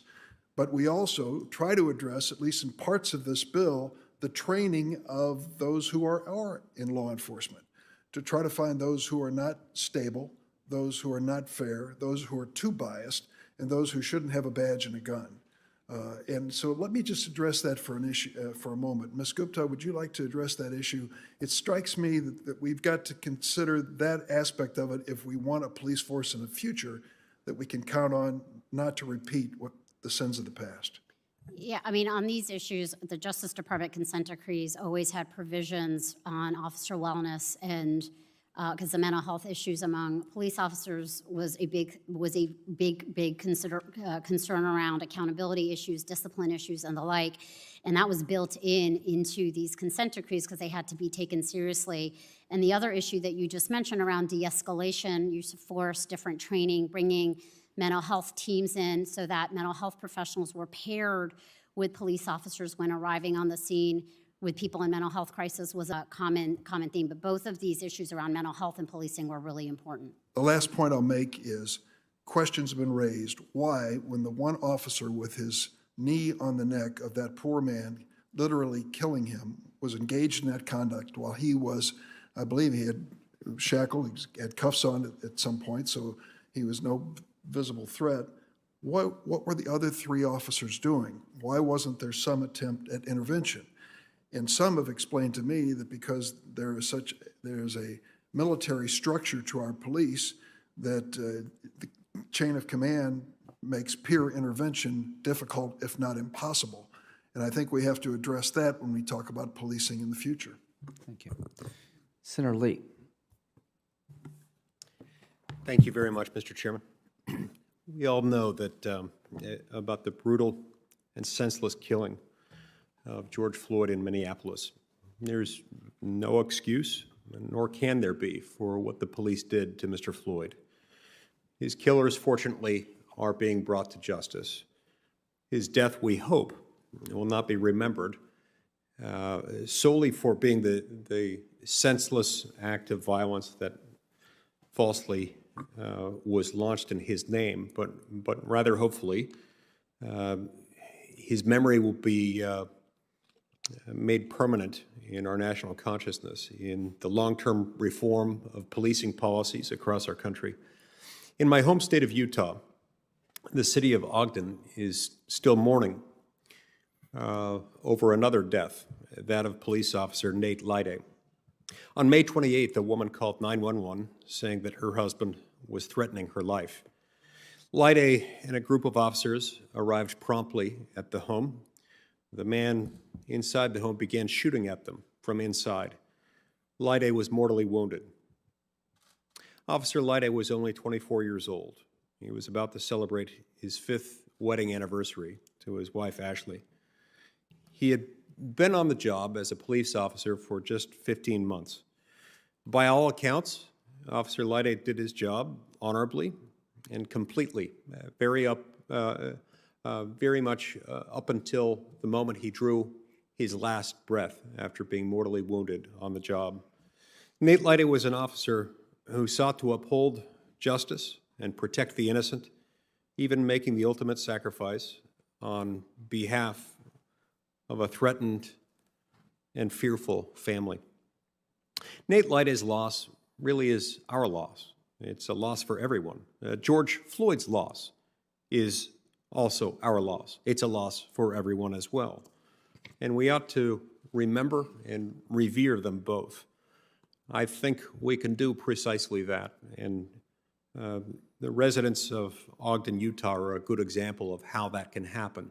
They came together for a peaceful protest in order to draw attention to both of these tragic deaths. This was a protest that ended and started peacefully and brought members of the Ogden community together rather than pulling them apart.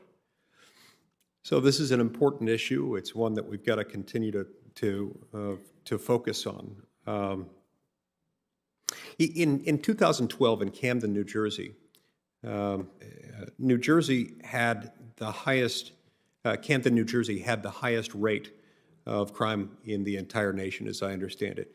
In addition to rampant crime, the police department in Camden, New Jersey discovered extensive corruption among the police force, with officers routinely planting evidence on suspects, fabricating reports, and in many circumstances, committing perjury. This behavior was so pervasive that a total of 88 convictions had to be reversed as a result of it. And as a result of this fallout, the governor and the mayor decided to disband the Camden, New Jersey police force and transferred the policing of the city over to the county. Now, notably, the rebuilding of this new Metro Police Department moved forward without the involvement of a number of people who had previously been involved in it, including the police union.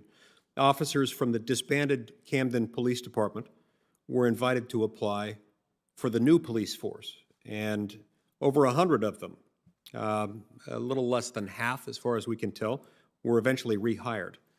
But as a result of this restructuring, response times improved. Now a person waiting for a police responder waits, I'm told, an average of 4.4 minutes, instead of the previous average, which I'm told was over 60 minutes. Violent crimes in Camden have dropped 42% in just 7 years.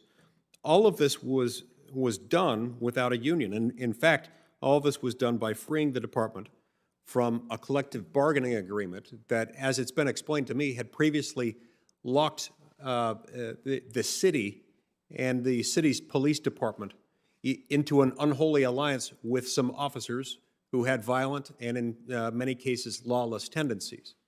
And so this brought about what, by all outwardly observable metrics, seemed to be a better set of circumstances. So, Mr. Logan, I want to thank you for being here and for your healing words. I appreciate your account of the progress that's been made in Camden. And in your written testimony, you mentioned the difficult balance that has to be struck in order to empower police officers to do their difficult work, while also holding accountable those who disregard the justice that they're entrusted to uphold. In your view, did this restructuring that happened in Camden, tell me about how it helped to recalibrate that balance between power and authority that you mentioned? Thank you, Senator. I would say that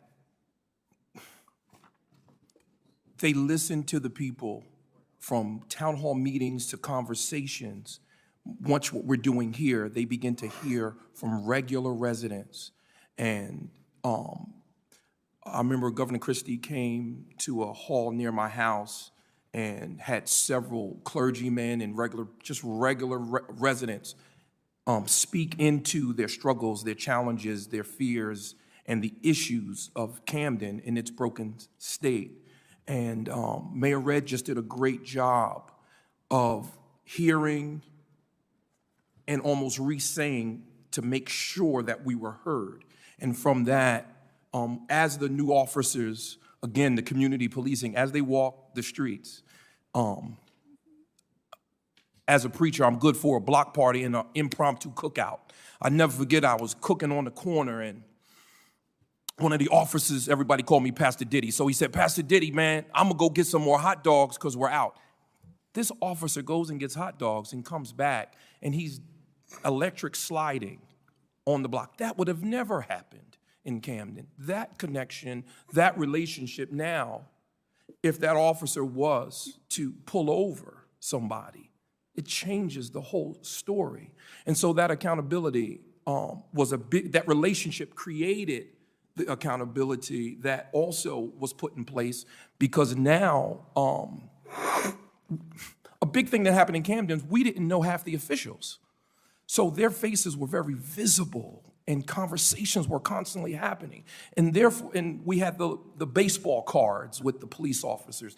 All those type of things built into our connection, our relationship, which allowed for a level of trust. And in 10 seconds, I got pulled over in front of my house at a cookout, coming back with some more food. And one of the officers was talking a little rough to me. And I was at my house. And the other officer said something to the effect of, "Oh, you the pastor, right?" I said, "Yeah." And he sort of told the guy, "Calm down, he lives right here." It was that simple. I don't know if that story would have been the same in 06, in 07. And 2012 was rough. One of that key murder that was in December was in front of my church building on Saturday night. And they still had the tape out when I showed up to church Sunday morning. And our congregation cried. I preached outside and prayed that God would change the city and he would use his church and that we would preach Christ Jesus and things would change. And we had a good mayor who came to my church and visited a couple times. And I have family that live there now, and they are benefiting from a new police department. Senator Lee, if you don't mind me adding briefly, if the rules allow. I would be remiss not to mention this. I taught in Camden, New Jersey. It was my first job out of undergrad. I taught at Morehouse College. I will be very brief. One thing to Senator Graham's, Chairman Graham's point, was they made it a particular effort to recruit from Camden. So one of my former students, Jimmy Mercado, is now a police officer in Camden. When he goes into some of the rougher neighborhoods, they know Jimmy, right? Just like they knew Pastor here, and that does make a difference to your point, Mr. Graham. And I know this committee is an interesting experience. I enjoy it. Nobody else does. I learn a lot. What percentage of the Camden police force was minority before their reconfiguration?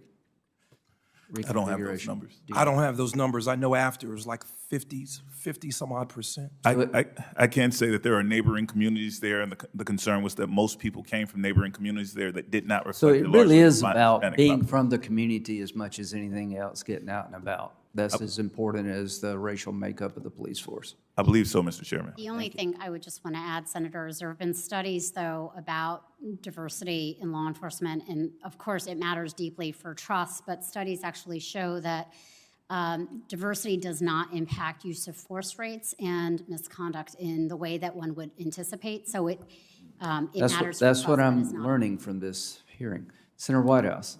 Thank you, Chairman, and thank you all for being here for this For hearing. 5 Utah minutes. I Okay. want to take a moment on Section 1983, which, as you know, is the primary vehicle for assessing liability for police misconduct. And as you also know, the primary defense against that liability, and it's even a pretrial defense, is the defense of qualified immunity, which is the subject of the Booker-Harris legislation. Now, qualified immunity, as I understand it, limits liability, narrows the window of conduct for which an officer can be held liable, and its original purpose was to protect the individual officer. At the same time that it does that, however, it has the effect of depriving the injured or wronged person of their recovery. And also, it dulls the signal back into the agency that something is wrong because they got away with it because of qualified immunity. So as we've heard today, police officers are actually almost always indemnified by their departments. And it's interesting to think of it because the only way you get by qualified immunity is if you had if a reasonable person would have known that what you did was unconstitutional. And reasonable police officer. Yeah, and that group of people who reasonably should have known that what they did was unconstitutional, they're the ones that are getting indemnified. That's right. So it's not like there's some bad cases where we don't indemnify, and the good cases we do. Indemnification is the constant here, pretty much. And in addition to the study Senator Harris cited, there's another report that described the indemnification as occurring virtually always. So one wonders, why should the department be obliged to pay? And it seems that there are a lot of obvious reasons. One, they set the policy that the officers follow. Two, they set the procedures that the officers follow. Three, they establish the training that the officers follow. Four, they dominate the culture that the officers follow. And finally, they provide the discipline that the officers must adhere to. They are the employers in a nutshell. So I look outside of the police cases to regular employer liability, and there you find an ancient doctrine, vicarious liability, respondeat superior, in which if you're acting within the scope of your employment, your employer owns it. That's right. And UPS drivers drive really safely because UPS knows they own those wrecks, and they're going to make darn sure. A private company that is paying for security services is going to lean towards hiring bonded security professionals because they know that if they screw up, the company owns it. So the incentives are in the right place. So here is my worry, and here's what I'd like you to think about. We've got a couple of choices here. We can leave qualified immunity alone. I think that would be a terrible mistake. So that means we should strip out qualified immunity. And then we can do one of two things. We can either just do that and hope that indemnity survives. But Mr. Merritt, as you said, there's going to be a flood of cases that qualified immunity defenses have kept out of the courtrooms. And right now, indemnification of officers stands on a fairly rickety structure of a mix of policy, practice, municipal ordinance, state law. You agree with that? So far, yes, sir. Yeah, you've tried these cases. You know this. So if there's this surge of cases because we've stripped qualified immunity away, it seems to me that we also need to lock down where everybody is right now, which is indemnification. That officers are now virtually always indemnified. After we've stripped away qualified immunity, they should stay indemnified. That vicarious liability, one of the oldest and most established doctrines in the law, would provide that, and that would be a fairly sensible backstop to make sure that Chairman Graham's concerned that an officer who does something wrong doesn't lose his house, and to also meet all of our concern that the departments get behind the policies, the procedures, the training, the culture, and the discipline that will, to your point, Mr. Merritt, prevent these things from happening in the first place. So given those three choices, leave qualified immunity alone, strip out qualified immunity but don't touch indemnification, or strip out qualified indemnity and protect indemnification, make sure that officers remain indemnified, which would you recommend? I would recommend, protecting or moving towards responding as superior, which are three options. It's the third option. That ensures the superior individual, the entity, does a quality check on their employees. It's nothing new under the law. Respondent superior has been around forever, and it's the status quo in these cases as a matter of practice, is it not? That's correct. Ms. Gupta, anything to add? I've gone over 30 seconds, so keep it short. No, I agree. Okay. Thank you. I'll yield back the time I've gone over. Okay, thank you. Senator Hawley, as you can tell, 5 minutes is subjective here. Senator Hawley. Thank you, Mr. Chairman. Thanks to each of you for being here today. Pastor Logan, Professor Logan, if I could come back to you. I'm just a little bit familiar with, probably not as much as I should be, but with Epiphany Fellowship, both in Philly and in Camden, and with Eric Mason, who I've had the great privilege of hearing preach many times, and with your ministry. So thank you for what you've done in those places, and thank you for your continuing ministry. Thank you. Can I just ask you to come back to your experience in Camden? And I've read your testimony, and at the risk of having you repeat yourself, but I don't think that would hopefully do anybody any harm. As you talk about the restructuring that you helped participate in there in Camden, and police coming to your block, you say in small groups of 2 or 3, and yeah, I love your line. You said our problems in Camden were not going to be solved overnight. We needed the slow cooker version. I wondered if you could just elaborate on that a little bit more for us. You were doing it with Senator Lee, but could you just pick that back up and talk to us about what that looked like in Camden, what you saw be successful there, about building those relationships and what that meant? Yes, I would say I always talk about crockpot ministry. It takes a long time to work it through. It's not simple, especially when we're trying to change culture. In the murder of George Floyd, he was training, an officer with 17 strikes was training other officers that day, which we would have trained officers with a bad culture, which would have then blended into the culture and added to the systemic issues already. And so if we're going to change something, we have to change culture. So the crockpot reality was listening and learning and then trying to legislate. The crockpot reality, the slow cooker, taking our time, was not going to be just throw money at it. It wasn't going to be just grab 20 African Americans and 20 Latinos and call that diversity, bootleg versions of patches, but it was going to take a collective overhaul and then a long build out. And I applaud all the government workers there in Camden who took their time and worked that through. And not only was it a comprehensive overhaul, but it was a collective overhaul because they called in people from all over the city to participate in that. And that took time. I mean, Camden, we saw multiple murders. I did multiple funerals of kids under 15 on that. And then, on the other hand, felt very, very unsafe. And so all of us wanted to say, you got to fix this now. But it was a crockpot repair. As you look back on that experience, what are the pieces that stick out to you as being the most significant, that made the most impact, that really moved the ball forward the most? I think it was the community policing, where those conversations and those relationships were developed, where they were visible and active. So that community policing was a big deal. And second was hearing from the residents and from multiple groups, particularly the pastors and different ones. And Mayor Red did good to pull in as many as she could in her time. So that relational community aspect was really a beautiful element that helped greatly. Very, very good. Can I ask you about something else you said in your written testimony?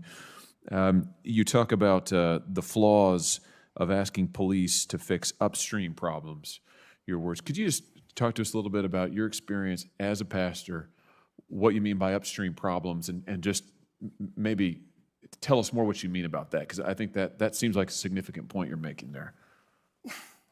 Well, it's been said here on this committee that a police officer is given a task of social worker on the second decision-making. And yes, it's difficult. He's social worker, he's fixing, he's dealing, he's trying to administer mercy, he's trying to do so much. And I want to give credit to those officers who navigate that. But my colleague, Mr. Merritt, has told us that we failed miserably, and we kill a lot of people in America through police, and other countries haven't. So when we if my plumbing backs up, I'm not going to call an electrician because he's probably going to mess up my plumbing. So when we put plumbing problems on electricians, they mess up your plumbing. And so when we put so much on police, and that's why the system is messed up, because they shouldn't have to do that. And so the upstream problem it's difficult navigating and almost unfair. That's why we talk about the brokenness of the system. Okay, last question, Mr. Chairman. Pastor, can you just give us an example? Give us an example of what you think of an upstream problem, a plumbing problem that we're calling an electrician for, just to help us get our hands around it. I'll use a negative. Mr. Brooks in Atlanta, the officers showed up to ask him to talk with him. I felt that they were applying not just justice, but mercy. He was saying, I can just walk home. And so now they're navigating a few areas. Are they supposed to do justice and lock him up? Are they supposed to do mercy and honor and say, look, I'm asleep, I can go home? And so in light of that it's so much to juggle and handle.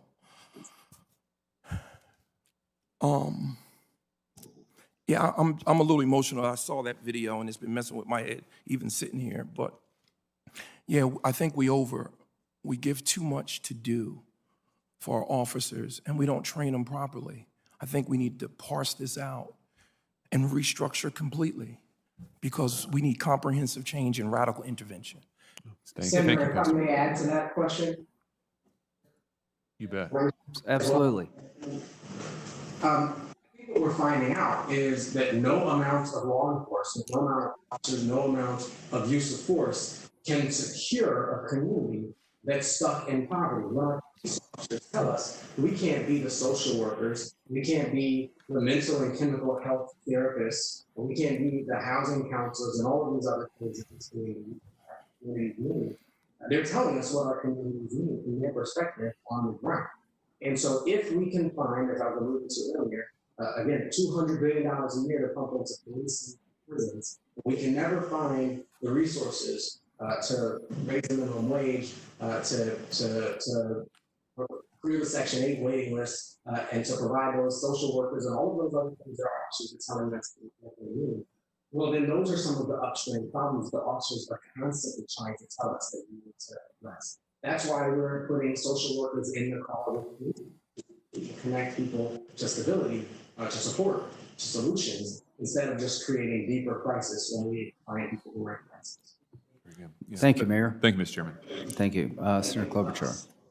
Thank you very much, Mr. Chairman. I think I'll lead off with that, and I appreciate Mr. Logan's words and his emotion, because I think we're all feeling that. Mayor Carter, it was hard to hear parts of your story, but just so my colleagues can hear it, you were talking about how your grandpa, Melvin Sr., worked at that railroad in Minnesota, and how he was called George. In fact, all the porters were called George, so that the white passengers only had to hear one name. And then out of that, and learn one name, your dad becomes one of the first African-American police officers in the city of St. Paul. And you talked about how you thought about your dad, and I know still do, and the people around him, the officers he knew as superheroes. And I guess my question is how you talk to those police officers now, some of whom you knew growing up, about why it is so important to have this systemic change with policing. from your personal experience? Senator, thank you for the question, and I think that's really important to note. Our officers are just as disgusted by the video of George Floyd's murder. I had one officer recently say to me, you know, I signed up for a dangerous job, but the notion that I could be hurt because someone's upset about something that some other officer did in some other jurisdiction, that makes me frustrated. And so we are connected with our officers, and they know that those instances don't serve them well. They don't want to serve next to those officers, and they're frustrated when you know that you cannot get my children, all of our children deserve to be able to look at our officers as those superheroes in the way that I did growing up. That's one of the reasons why it's so important that, as you mentioned, we constantly integrate our officers into our community, that we're working. We have established under Chief Axtell, our police chief, we've significantly grown our community engagement division in our police department. We established those initiatives that I mentioned earlier to ensure that we're providing pathways for young people who grow up in our city, who go to our public schools to become officers and to serve the city, both as officers, as paramedics, as EMTs, and as firefighters. That is critical. They're out at our community meetings, as you are. You've seen them, Senator. They're out at our community meetings. They're engaging with people on a direct basis, so that their only engagement with people isn't just there's something wrong and I'm here to arrest you. We talk to our officers all the time about that. It's a part of our training. It's a part of our mission. And our chief always asks folks as we go about the work, in the words of our chief, of putting deposits into our bank of trust before we ever have to make a withdrawal. Okay, thank you. And I'm going to ask Ms. Gupta a question, but I'll have you follow up on the record. I know Senator Graham was asking you about other police departments, or you were responding to his question about Minneapolis, and I think you were trying to make the point that this is happening all over the country, and it's not just in one department. So I want to give you a chance on the record later to answer that, but I'm going to turn my remaining time to Ms. Gupta. And I think you know, Ms. Gupta, that I led a letter with about 26 senators asking for a pattern and practice investigation from Attorney General Barr of the Minneapolis Police Department. And do you think that such a pattern and practice investigation is needed? Yes. Yes, I do. And I don't know if you're aware, but right before this hearing started, we've done 2 letters now, a group of us. I got a response, and it was from Mr. Boyd, the Assistant Attorney General, and they did not commit to doing this investigation. They said the section may initiate a civil action in the name of the United States and seek appropriate injunctive relief. We will carefully consider the evidence in this case, as well as any additional information that comes to our attention. Do you think there is enough information now out there that the whole world has seen to embark on this investigation? I think the years of systemic problems in the Minneapolis Police Department, coupled with, of course, George Floyd's most recent killing of Mr. Floyd and other police misconduct in Minneapolis by the police department would merit a pattern and practice investigation. There's a pretty abundant amount of evidence. And I also know that some of the consent decrees, when you led the Justice Department Civil Rights Division, actually required police departments to ban the use of chokeholds and other neck restraints. Is that right? That's right. So that's one of the examples of something that could come out of a consent decree that was a result of a pattern and practice investigation. Yes.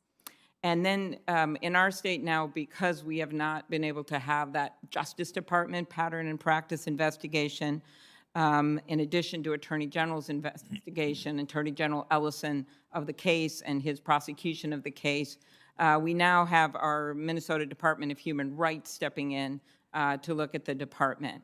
And Senator Harris was talking about the importance of having outside investigations, which I strongly supported when I was a prosecutor. We had some issues, as you may know, with the Minneapolis police trying to take those investigations in-house.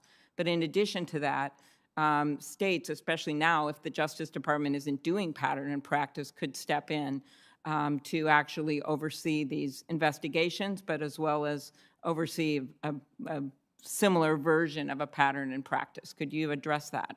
Yeah, I mean, I think both, just to get to your earlier point about chokeholds, consent decrees covered, in many instances, bans on chokeholds. They are not a substitute for national legislation on this issue, because otherwise it's just kind of jurisdiction to jurisdiction in the Justice Department, even when functioning, according to its mandate, can't meet all of that. So national legislation is required. And then on this other point, on state AGs and other independent offices being able to do these investigations, it's really important that there are prosecutors and state AGs offices that are empowered to be able to take these issues on. They are going to have more trust than local DA's offices. It's just the nature of this, given the close relationship between district attorneys' offices and police departments. And so while I want the Civil Rights Division at the U.S. Justice Department that is filled with expertise to be fully funded and resourced and be given the authority that it needs to have, it is also really important to be able to equip state attorneys general and independent offices to do this as well. Thank you very much. Senator Cruz.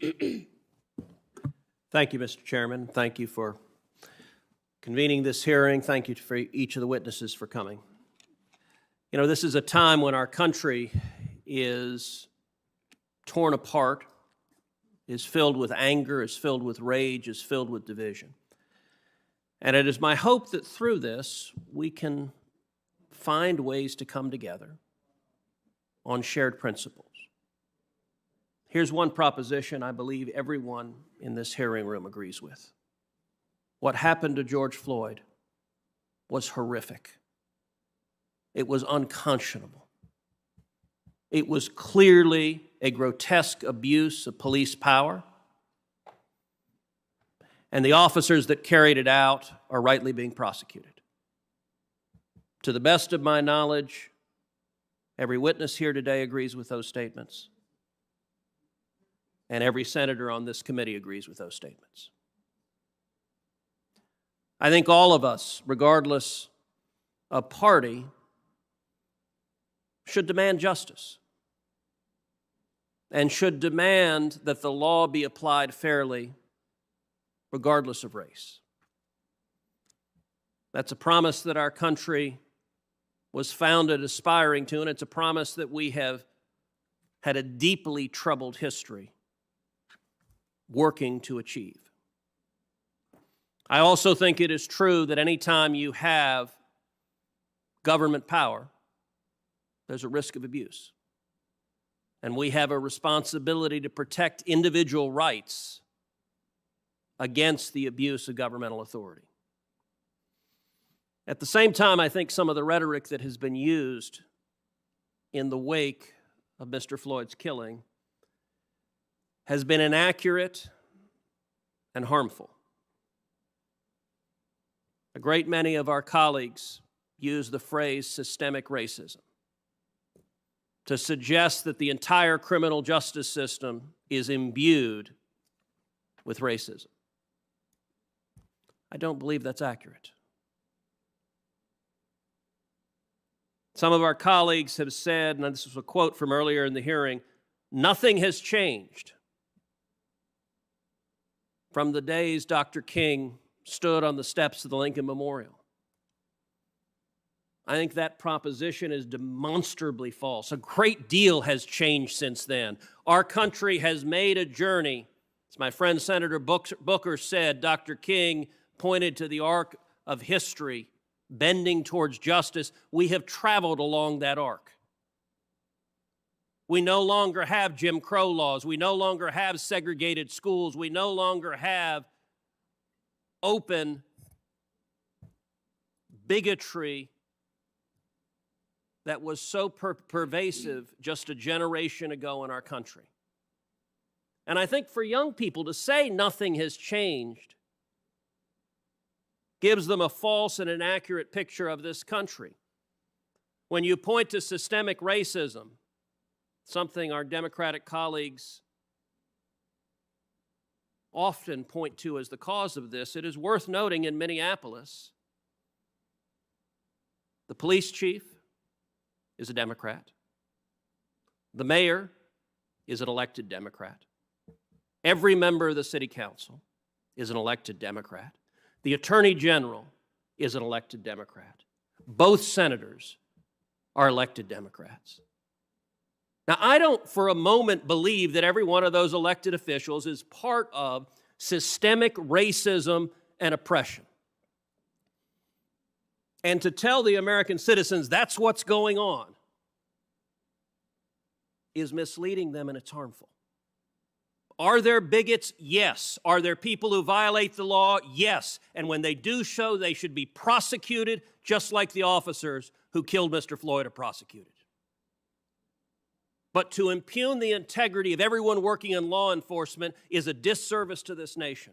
And I want to point out in particular, there's been a lot of discussion about police officers and police forces, and defunding the police and abolishing the police has become a new political cause célèbre. I would like to point this committee to an article that came out just this month, June of 2020. It is entitled Policing the Police: The Impact of Pattern or Practice Investigations on Crime. And with the chairman's permission, I'd like to enter this article into the record.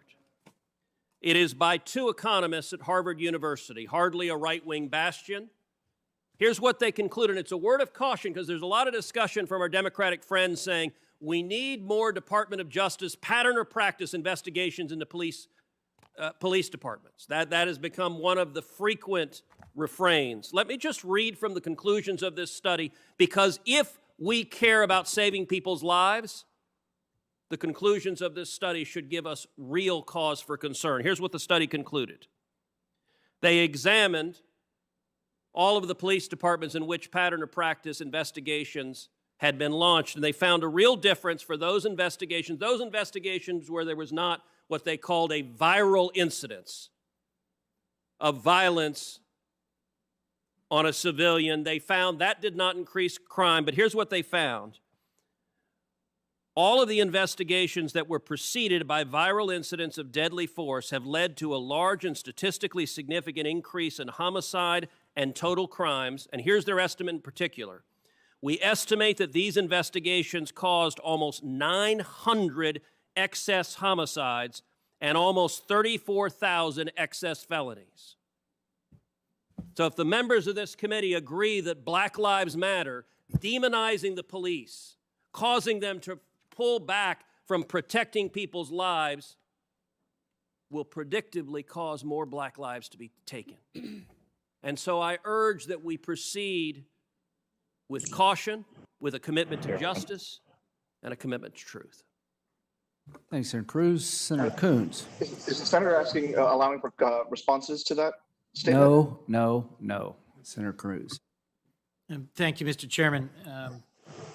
As all of us know, the past 3 weeks since George Floyd was murdered by Minneapolis police officer Derek Chauvin, with 3 of his colleagues not intervening, has been both heartbreaking and the response nationally in some ways inspiring. It's ignited a conversation long overdue and that requires that we act. This happens in the middle of 2 other crises, a global pandemic and an economic crisis. Yet thousands have taken to the streets of every background and in every town in our country, demanding action to advance justice and equality. The people are leading the way, and it's up to us here in Congress to follow. In the weeks since, Rayshard Brooks' name has been added to a too long list. So let me ask you, if I could, just a few questions of Ms. Gupta and Dr. Goff. We haven't heard as much from Dr. Goff as perhaps we should, so I'm just giving him a quick warning. I'm about to ask him a question remotely. Ms. Gupta, on the line of questioning my 2 previous senators have pursued about these pattern and practice investigations, ones that look beyond just a focus on a single bad apple officer, but look at the way an entire agency is being run, the way a whole department is operated and its consequences. I'll remind you, Officer Chauvin had 18 prior investigations for misconduct as an officer and was, I believe, a training officer at the time of the murder of George Floyd. I was proud to join my colleagues as a co-sponsor of the Justice and Policing Act. One of the things it would give to the Department of Justice is subpoena power when conducting investigations into patterns of police misconduct. Why would that subpoena power be an important and useful tool? And how do you think pattern and practice investigations can actually ultimately advance public safety? Sure. Senator, if I could, just as a moment of privilege, at some point would like to enter into the record the ways in which the study that Senator Cruz mentioned has been debunked, and several others that actually show the effectiveness of consent decrees, including a very recent one. And so I just wanted to state that. But on these consent decrees, the subpoena power is something that the Justice Department Civil Rights Division does not have. It was a real problem, for instance, when the Justice Department opened up a pattern or practice investigation into the Maricopa County Sheriff's Department with Sheriff Joe Arpaio. We had there a situation where the sheriff was unwilling to cooperate with the request for documents, the request for all kinds of information that is just typical around these kinds of investigations. It took at least a couple of years for the Justice Department to actually be able to litigate and win a judgment in court that gave the Justice Department access.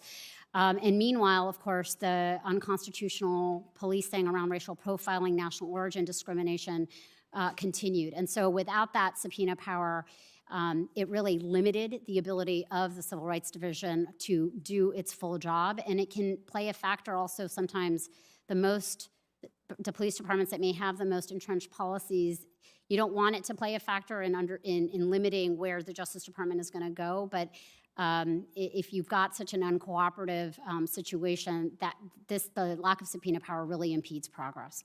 Thank you, Ms. Gupta. Dr. Goff, if I could, literally to follow up on what we were just talking about there. I'm also a co-sponsor of the End Racial and Religious Profiling Act, which is incorporated into the Justice in Policing Act.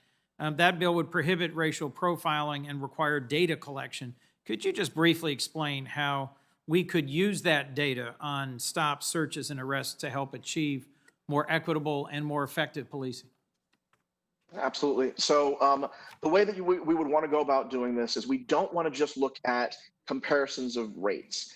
It's not enough to say that Black people are stopped more often. It's not enough to say that Black people have force used on them more often, because we don't know what the appropriate point of comparison should be, right? So Senator Cornyn asked earlier how much of this is really about poverty, right? There are times when people say that and they're not asking in good faith. I take the senator to be asking in good faith, and scientists have to ask that question as well, which means we have to take into account crime rates and poverty rates before we're able to make a determination that police have additional responsibilities above that. The robust analyses from the scientific community are clear. Crime and poverty are not sufficient to explain racial disparities in police stops or in police use of force. They are a part of the issue. They are not the whole issue. So if there were national data collection on these elements, it would be possible for both federal scientists and for the broader community of science to get a much better sense of how large is the actual level of bias in these behaviors, and where can we be targeting them? That's an absolutely essential piece of the equation if we're going to solve these problems.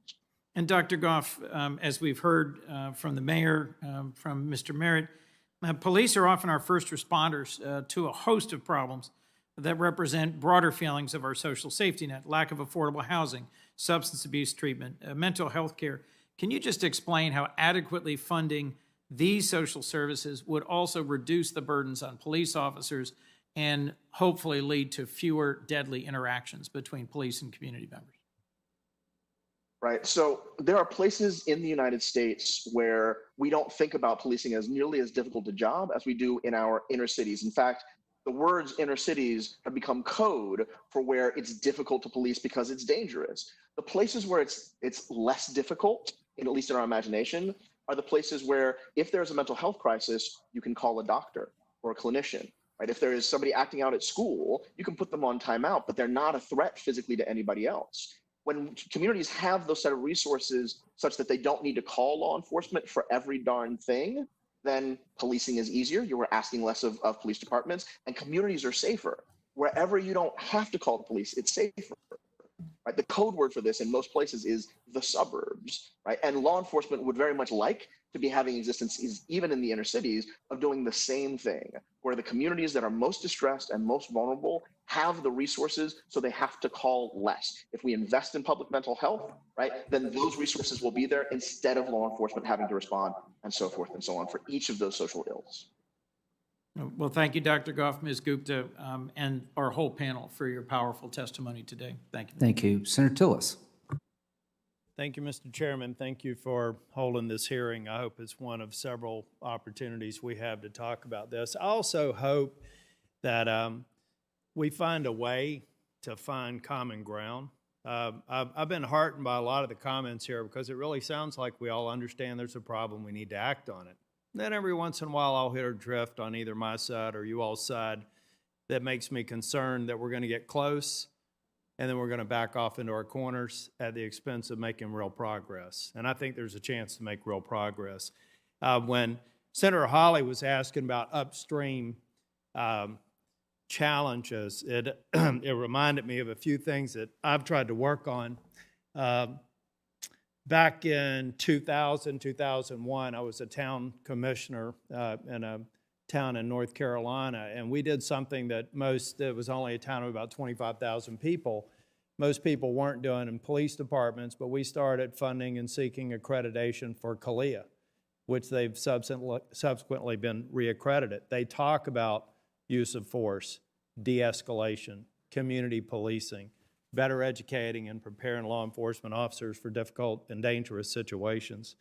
I think that every law enforcement agency, all 18,000 here in the United States, need to raise the bar and make sure that they're training the officers with the best available information. So that's one upstream, making sure that our law enforcement officers are best prepared to do it. They're good people, the vast majority of them. They just need training and situational awareness where they're in these untenable positions that humans make bad mistakes. Not in the case of Floyd. That was a bad human making a bad mistake, and I hope he spends a lot of time in prison. The other upstream, it does go down to the, the way that we engage the community. One of the reasons I'm even in the Senate now, or even joined the legislature, is I challenged a two-term Republican for killing an at-risk youth center that I was trying to get put into my community in an area where if we gave these kids an idea of something other than the day that the lives they lived every day, it'd have been a safer community for them and better outcomes. He killed it, and then I killed him in a primary. And we're still working on that project.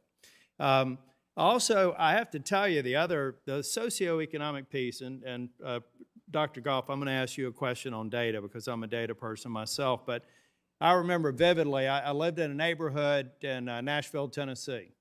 Family fell on hard times, had to sell the house, moved into a trailer park about 1.5 miles down the road. I can tell you, the police were cruising through that trailer park a hell of a lot more than that house I lived in 1.5 miles down the road, and they looked at you differently. So there is a socioeconomic and racial component to this that we just have to recognize and work on it. Now, Dr. Goff, I think that data ultimately is going to help us do a better job of coming up with good decisions that we can come together on. I'm going to contact you because I'd like to talk about a more comprehensive view of all the factors that need to lead into it. I feel like, for example, do we have data right now that would suggest that there's a correlation between events that are occurring in a community and a bad outcome like we saw in Minnesota?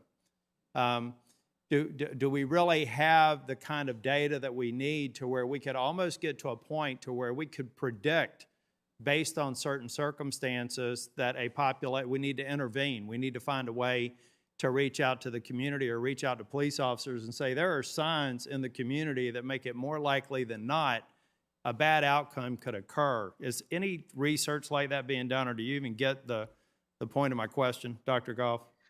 I think and thank you for the question, Senator. I think the question is, can we figure out what's going to be the next Ferguson? Where's going to be the next Minneapolis? And are we currently collecting those data, and do we have the techniques to do it? And I'd say that, first of all, no, we're not collecting the data, because what we are collecting, even in major cities, the 18,000 police departments we've got, let's remember, 75% of them are 25 officers or fewer. And there's 1,000 departments that are just one guy. And in my mind, and Dr. Goff, in my mind, it's not a matter of having to cast a wider net for data. It's a matter of having the ability to aggregate data that probably exists in one form or another so that we can use it even in a predictive way over time. That's right. Also, we need the actual people who can do the analysis, because data don't speak to us unless we've got someone who can do a responsible analysis. But part of the question you're asking is about data from communities, because we can't get it just from police behavioral data. We need to know how the community is feeling about their law enforcement, because the same sort of on paper shooting that happens in a community that trusts their law enforcement, feels good and feels protected, has a very different outcome, right, than a shooting that happens where folks don't trust law enforcement. So we need more and different, and we also need the capacity to do that analysis.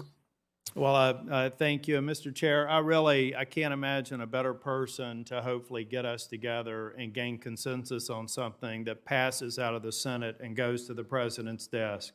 I would just encourage people not to draw bright red lines. Let's get something done. Thank you very, very much. Senator Blumenthal. Let me just say, I agree. We can get something done if we do it together. And I think we're going to have to do it in the Congress because, frankly, the elephant in this room is the President of the United States, who issued an executive order today that I think almost everyone privately would agree is mostly empty promises, no real change, no real standards that can be imposed. And so we're going to have to do it on our own. I want to really lift up and give voice to some of the young people I have heard at demonstrations all around the state of Connecticut, 10 or 12 of them. A young woman, Imani Tyson, she's 16 years old, in high school in Bridgeport, and she's telling us, wake up, stand up, they're going to knock you down, stand up, they're going to run you around, stand up. I want to enter into the record all of her Without objection. poetry. Without objection. The voice of Dion Forbes, 10 years old, 6 years younger than Imani. They kill us because we are strong. They kill us because we are powerful. Our lives matter. We deserve to breathe. That's what he said in a rally on Sunday, standing before 300 or so people in downtown New Haven. And a young musician who stood with him, Dunn Pearson, who said, I'm here to say, unfortunately, I don't know a black man who is not in some way George Floyd. I simply want to meet some black man in my lifetime who has never had any negative encounter with police. I could cite countless other voices. I think that Americans are awakening to them, partly as a result of my wonderful colleagues, Senators Booker and Harris. But I think we are at a moment of reckoning. And as a prosecutor, as a law enforcement person for most of my career, 4.5 years as a United States attorney and 20 years as Attorney General, I know that the best laws on the books are dead letter if they are unenforced. Almost 6 years ago, I helped to lead the Death in Custody Act, which required reporting of all deaths in custody. That law has never been implemented. The GAO reported its lack of implementation in 2018, and we still don't have those numbers or information. I think we need far more than numbers and information. We need real enforcement. And I will say that what really concentrates the mind is the prospect of a criminal conviction, a felony federal conviction. So I want to ask Ms. Gupta about Section 242. One of the principal steps in the Policing and Justice Act that you endorse persuasively in your testimony is the change in state of mind requirement that would be required from willfully to knowingly with reckless disregard.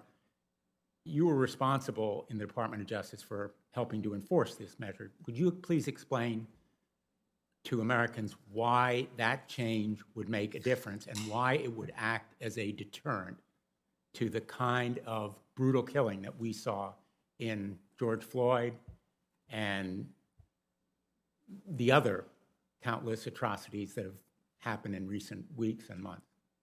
Yeah, currently, the Justice Department has only one statute that they can use to prosecute police officers who violate the law criminally, and it has the highest criminal intent standard there is in the law. It requires not only that a prosecutor be able to prove that the officer used an unreasonable amount of force, but also that the officer at the time knew that what he or she was doing was unlawful, but did it anyway. And it's the willfulness standard. It has meant in far too many cases that have been terrible, terrible cases that the Justice Department has actually not had jurisdiction to prosecute. Justice Department prosecutors have long wanted to be able to expand their charging options to allow for prosecution of police misconduct cases in the criminal context with a slightly lower standard that would include reckless negligence. That having Congress give the Justice Department prosecutors this additional charging option would go a long way to ensuring that criminal individual officers that engage in these blatantly acts of misconduct would actually be held to account. Thank you. That is one of the actions that this Congress could take, that the Department of Justice would take directly, as opposed to providing incentives or carrots and sticks, but that is the kind of action that the Department of Justice, the United States of America, could take to hold accountable police directly, correct? Yeah, this provision is in the Justice and Policing Act. And I just want to say, for any of us that watched that video, perhaps too many times, of Officer Chauvin with his knee on George Floyd's neck, he looked straight into the cameras. He looked at them for a long time because he, in no world, imagined that he would ever be held to account for his actions. Because over and over again in this country, there has not been accountability, criminally or civil, for qualified immunity protections for officers that act this way. And there is simply no way to understand the look on Officer Chauvin's face and not look directly at our completely poor systems of accountability, which is why, in part, the Leadership Conference has pushed for these provisions to be made into law. And as opposed to a civil action where there may be indemnification, when a policeman or anybody else is convicted of a crime, he or she has to serve the time. There's no indemnification there, correct?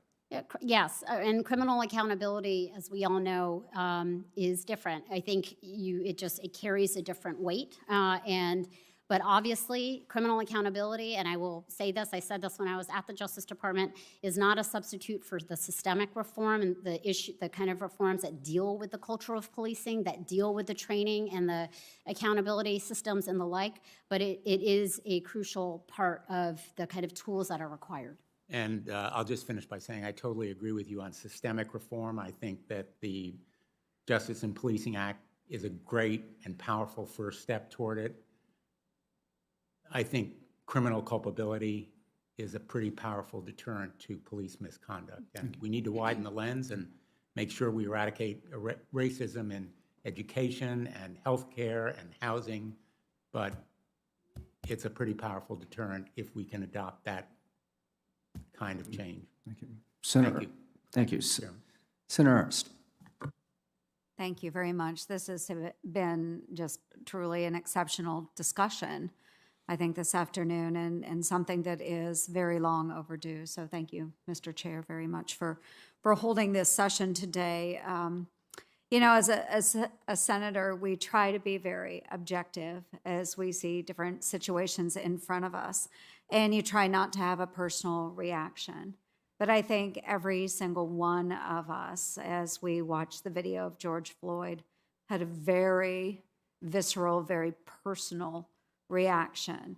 And especially as Mr. Floyd was in his last breath, you know, calling out to his mother. I think there are so many of us that are mothers, and I can't imagine if that had been my daughter. I don't have a son, I have a daughter. If that had been her, that had been abused by a person in authority. Should never happen. It should never happen. And that person in authority was a police officer. So we are brought here today to reckon with that fact and to understand that there has been injustice for a very long time. And this is a very uncomfortable conversation that some of us are having. It is very uncomfortable because we don't like to talk about racism and we don't like to talk about the fact that there might be injustice in this wonderful country. And it is a wonderful country, which is why we have the opportunity to come together and work together and correct some of these things. So I'm just really grateful to have the opportunity to be part of a group that will be able to make some difference. So Senator Grassley did mention that Iowa is leading the way. They have already passed a criminal justice reform bill. And I'm very proud of them. It was historic. And our Governor, Kim Reynolds, she signed House File 2647, which really is historic police reform, adding additional accountability for law enforcement that benefits both the community and those in policing. The bill included, and this is just a few of those key reforms, they are prohibiting the use of chokeholds. I think that's a wonderful step that all of our states need to grab hold of, literally. Preventing an officer from being hired in Iowa if they have previously been fired for misconduct, which is something we have seen over and over again, the rehiring of those bad apples. Mandating yearly anti-bias and de-escalation training. And the bill allows the Iowa Attorney General to prosecute a criminal offense committed by an officer if their actions result in the death of another, which is an important step. And here's something else that's pretty darn remarkable about the bill, is that it passed unanimously in both of our bodies, the House and the Iowa Senate. There was not a single point of dissension. And I truly hope that within this body we can all come together. There will be some items that maybe we don't agree on, but let's find a path forward. Let's find a way, and let's see if we can come together and have a unanimous decision in this body. So there is a lot of talk about defunding the police, and I know that that's a quick and provocative soundbite, but I think there are other ways that we can go about reforming police. I do believe that we can add additional support for our police, whether it's the form of mental health counselors, those that specialize in de-escalation. And I would like to ask our panel, and I know I'm running out of time, but there are ways that we can go beyond the actions on the ground as well. We do still have problems with authority within our prison system as well. And all of my questions were answered. So I am working on a bill with Senators Blumenthal and Booker that address what we call a law enforcement consent loophole. And that is where sexual misconduct occurs in our prison systems, where a correctional officer will gain the consent of an inmate to have sexual intercourse or other sexual activity. And those abuses still exist in our system as well. And I think not only do we need to address those law enforcement officials that are out on the ground, but we also need to be looking beyond that in other law enforcement and justice situations where we can make corrections. I think this is a time to do that. And I appreciate working with my colleagues across the aisle on a number of these issues. And I apologize that I didn't get to questions, but I mean, do you think that this would be an appropriate time to address some of those issues as well? I believe the heart of the matter here, the issue of police brutality in this country is directly tied to mass incarceration. We build so many prisons, we incarcerate more people than anyone in human history. We send our police force. Their mission is to go keep those prisons filled with drug users, with sick people, with poor people, according to our laws, when those people need treatment, not incarceration. Thank you. Thank you, Mr. Chair. Senator Hirano. Thank you, Mr. Chairman. Ms. Gupta referred to some material that she wanted to enter into the record, and I'd like to ask the chair to have those materials entered. Without objection.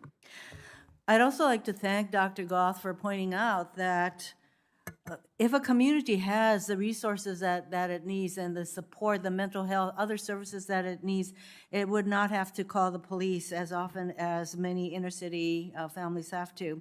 And I'd like to thank Pastor Logan for pointing out the importance of relational community, the relational community aspect of policing. So I would like to ask the panelists who are here physically, this is a pivotal moment that calls for more than just nibbling around the edges of the policing problem. Would the panelists who are sitting here with us today, would you agree with that? Yes.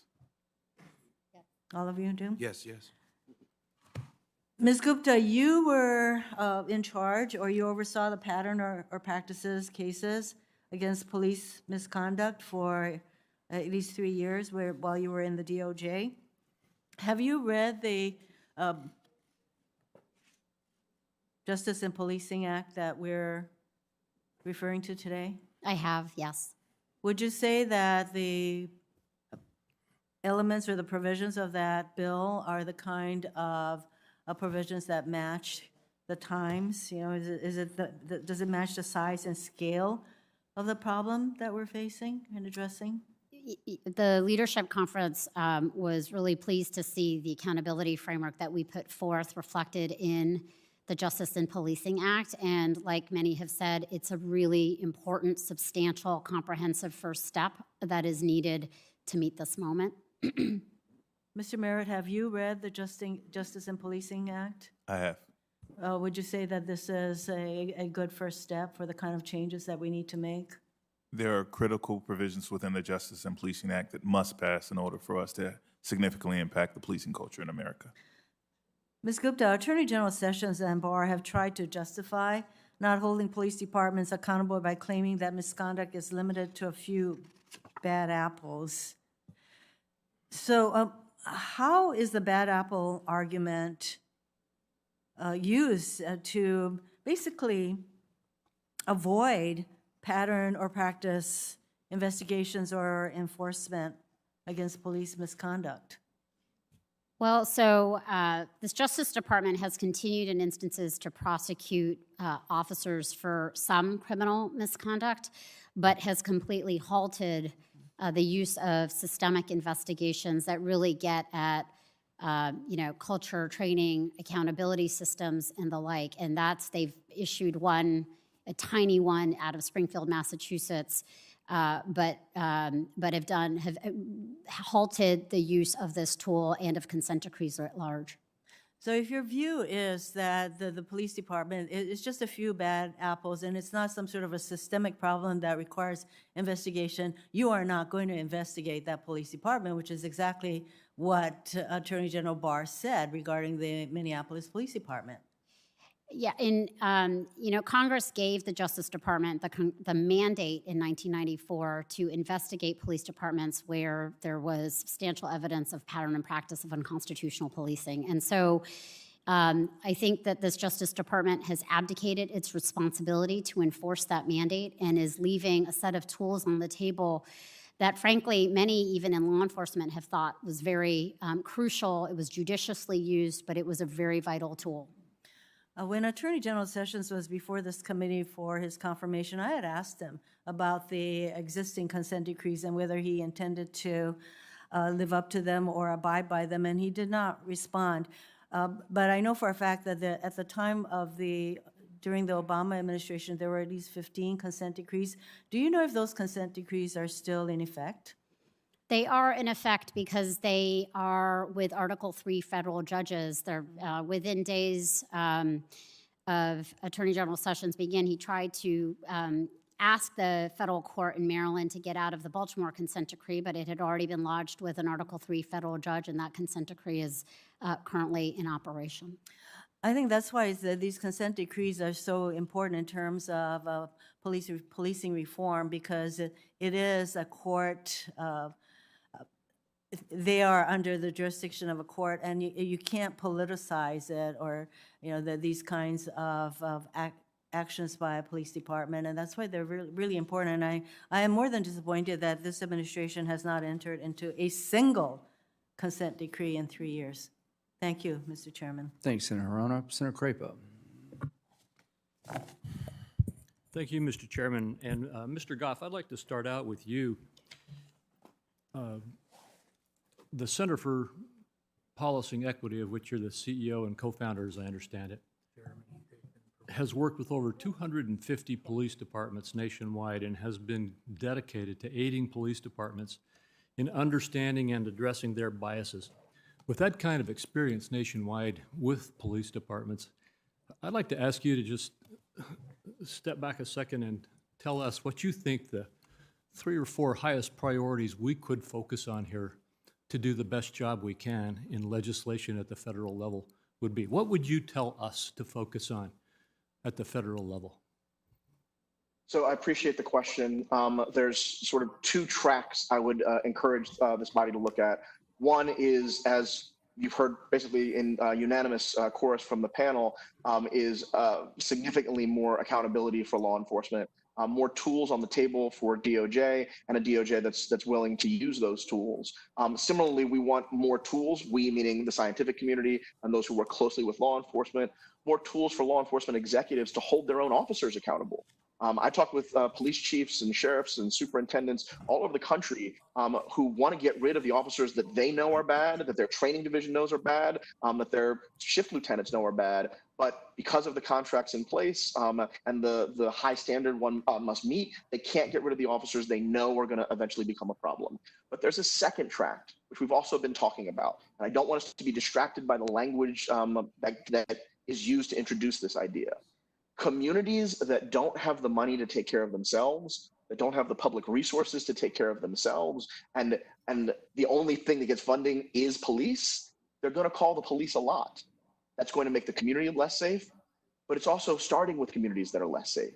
So there is a second track that I hope will be part of a longer conversation of how to make sure that the most vulnerable and the most forgotten communities of all races, but particularly Black communities, how they're able to get access to resources so they don't need to call the police in the first place. This is not a controversial position. It's a position that police chiefs like. It's a position that communities like. And frankly, I think is as consistent with the American values as any solution we can come out of from this moment. Is that similar to trying to assure that we can actually build the American dream in these communities and that will help? Not just build it up, but build the promise of it for the young people who are coming up looking forward to it. I cannot tell you the number of communities where I go and speak with young people who don't imagine that the American dream that everyone in this room has had an opportunity to be part of, that's part of the future they can aspire towards. And I'm not saying that there is a deficit of hope or aspiration in vulnerable communities. I'm saying that they understand that there's a contract we were supposed to offer to them and that we as a country have broken it. Thank you. And Mayor Carter, could you comment on this? You're a mayor of a city. Could you comment on this second track that Dr. Goff just talked about? Yes, Senator, thank you very much. First, I fully agree that those are the 2 tracks. I think even within that alternatives track that we just described as ensuring that the American dream is real for people, I think that's very important. Also within that, on a more immediate level, we can ensure people call 911 for all kinds of reasons. Sometimes it's because someone's being robbed and there's some imminent danger at one. And sometimes it's because I need help. Sometimes it's because there's a person in crisis. Sometimes it's because I just didn't know who else to call. And so in the meantime, I think another track that alternatives track can take is saying we're going to fund those social workers in the community. We're going to fund those drug therapists, those mental health counselors, all of those types of other supports in community. So that one, we can offload some of those calls from our police officers and law enforcement agencies who are telling us that they are overworked. And 2, that we can meet the level of need, the precise needs that our communities are presented to us with the level of resource that actually speaks directly to those needs. Thank you. And then finally, I'd like to move to you, Ms. Gupta. You also been involved with the you're involved with the Leadership Conference for Civil and Human Rights. And you've developed a comprehensive framework of how to approach this issue. Could you just take the remaining time I've got here and share with us maybe what you think the 2 or 3 most important pieces of advice you can give us here in Congress at the federal level are for where we should focus?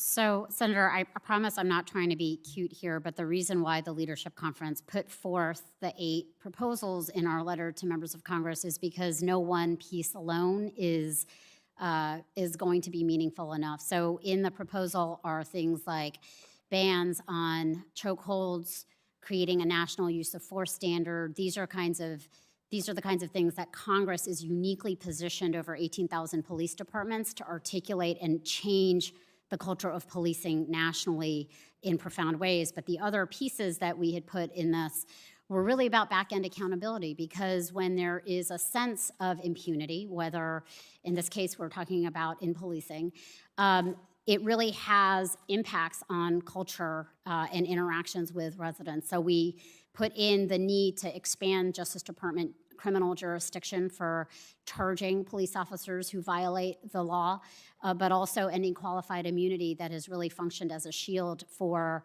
real liability and consequence for officers. So I can't pick apart. We offered this as a comprehensive framework. I was really pleased that the Justice and Policing Act incorporated this framework in, but it really is, in many ways, we need to be reaching at comprehensive steps here. Everything else in the past that we have tried is kind of nibbled at the edges, has tried to promote it through incentives or commissions and studies, and the reality is now that we need Congress to act in this comprehensive way. Thank you. Thank you, Mr. Chairman. Senator Booker. Thank you very much, Mr. Chairman. You could call me Ranking if you'd like, Acting Ranking. Ranking member.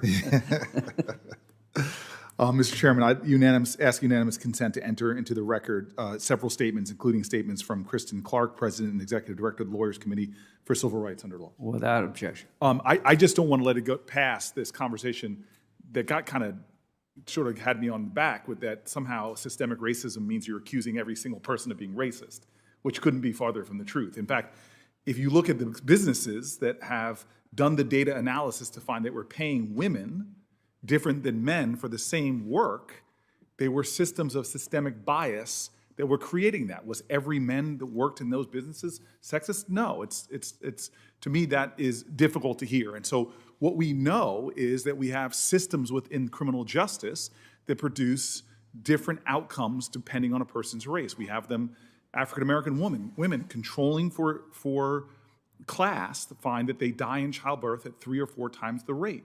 That means in that system, we have a racial outcome, which is systemically racist.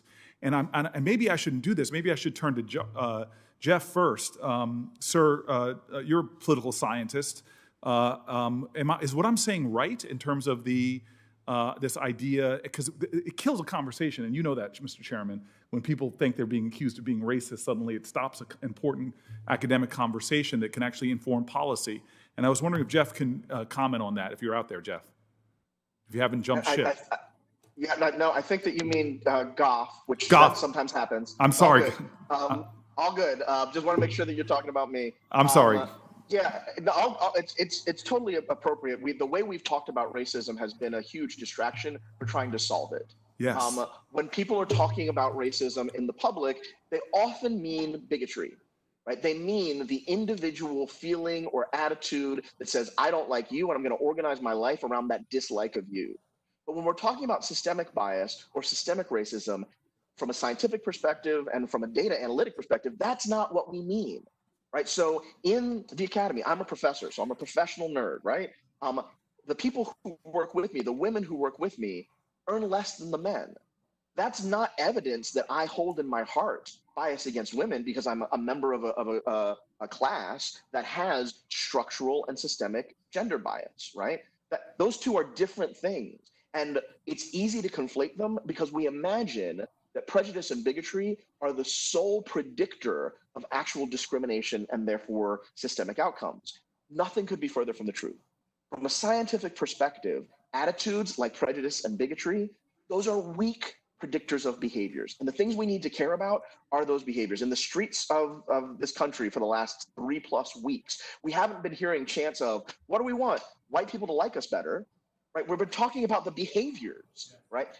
But yes, and when we get distracted by that conversation, then the whole thing gets derailed. And instead of talking about the root cause and the things that could actually change those behaviors, reduce the number of deaths, we're interested much more conversation about exonerating or condemning individuals. Mr. Goff, attitudes, you've given and me the character. That's not scientific. You've given me the answer. You're not the pastor on the panel, but hallelujah, amen. You should pass a collection plate. I mean, that's really what we were talking about there. This idea that somehow saying that is accusing everyone of being racist is going to kill our ability to come together and address systemic racism that does exist in the system.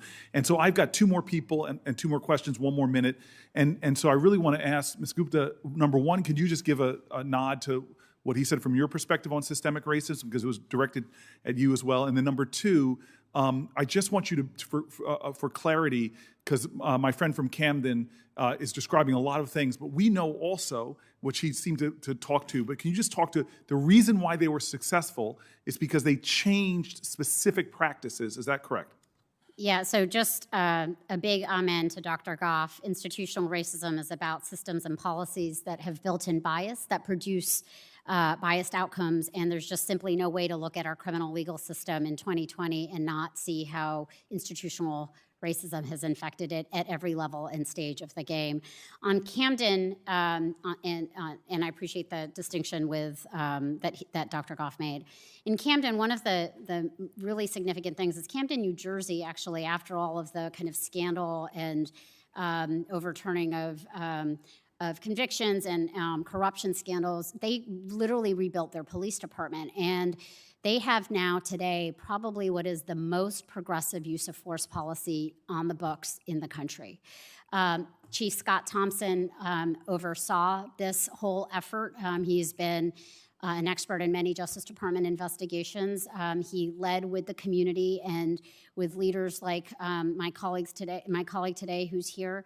But he managed with community input to really recreate a police department that looked wildly different, but has some of the most, the kind of best practices in the nation around these structural changes that he made, many of which we are talking about as needing. Absolutely. I'm going to cut you off just because I want to get to this really quick for Mayor, and I'm going to tread upon the chairman's goodwill, because what she's saying is absolutely right. They were in Camden, there are consequences, there are structural changes. So, Brother Merritt, you mentioned very quickly that there are critical elements of change. I know that Ms. Gupta's got 8, but can you just give me 2 things in the Justice for Policing bill that if you were saying that if you were doing a compromise big bill, getting everybody together, if it didn't have these 2 things, you'd be like, it's not worth it because we'll never see the kind of leverage and change. What are those 2 things?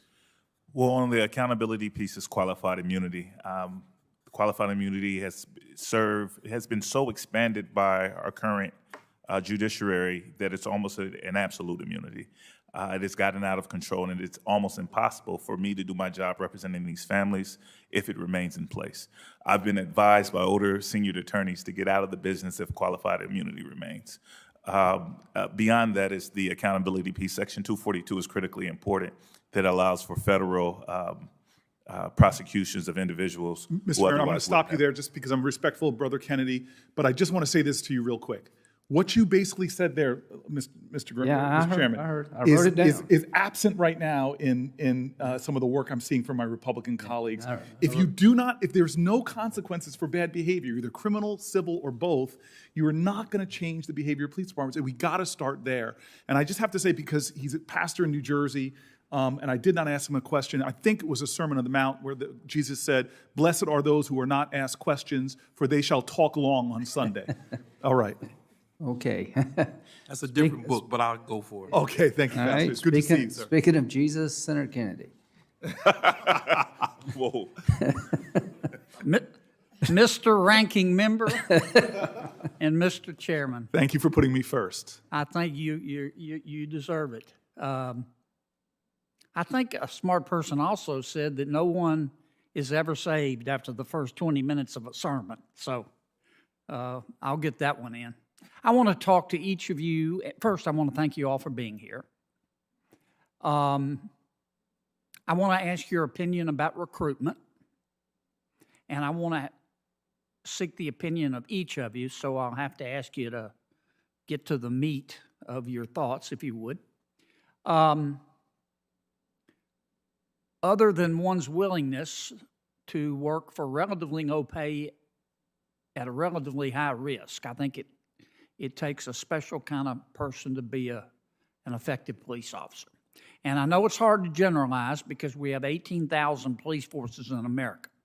But starting with President Logan, tell me what you think about way we recruit our law enforcement officials and how we could do a better job if you think that. I would say I'm not very familiar in the recruiting, but what I will say is that if in fact we're going to recruit, then there needs to be a high level of diversity and training, because what's coming out is the problem. So somewhere between the hiring and them and our officers getting to the street or being trained and developed, yes, there's a breakdown in that system. So in recruiting, I would argue diversity, but that's not the fixer of the problem. That there has to be systemic change within the training and structuring. Hurting people hurt people. Thank you, sir. Dr. Goff? Yes, I'm hoping I'm off mute.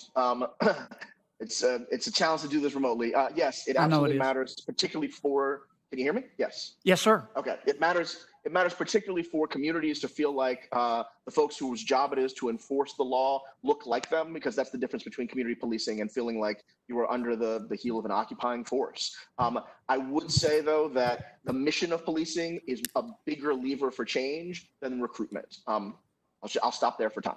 Okay. Thank you, Doctor. Mayor. Absolutely. Thank you for the question. I'll be brief. I think identifying some of the barriers to recruitment are critical. There are costs, of course. There are processes, of course, that sometimes take years for people who are from community, know community well, to become a police officer. Also, there are written tests and for hiring and also for promotion that have little, if any, correlation to talent performance.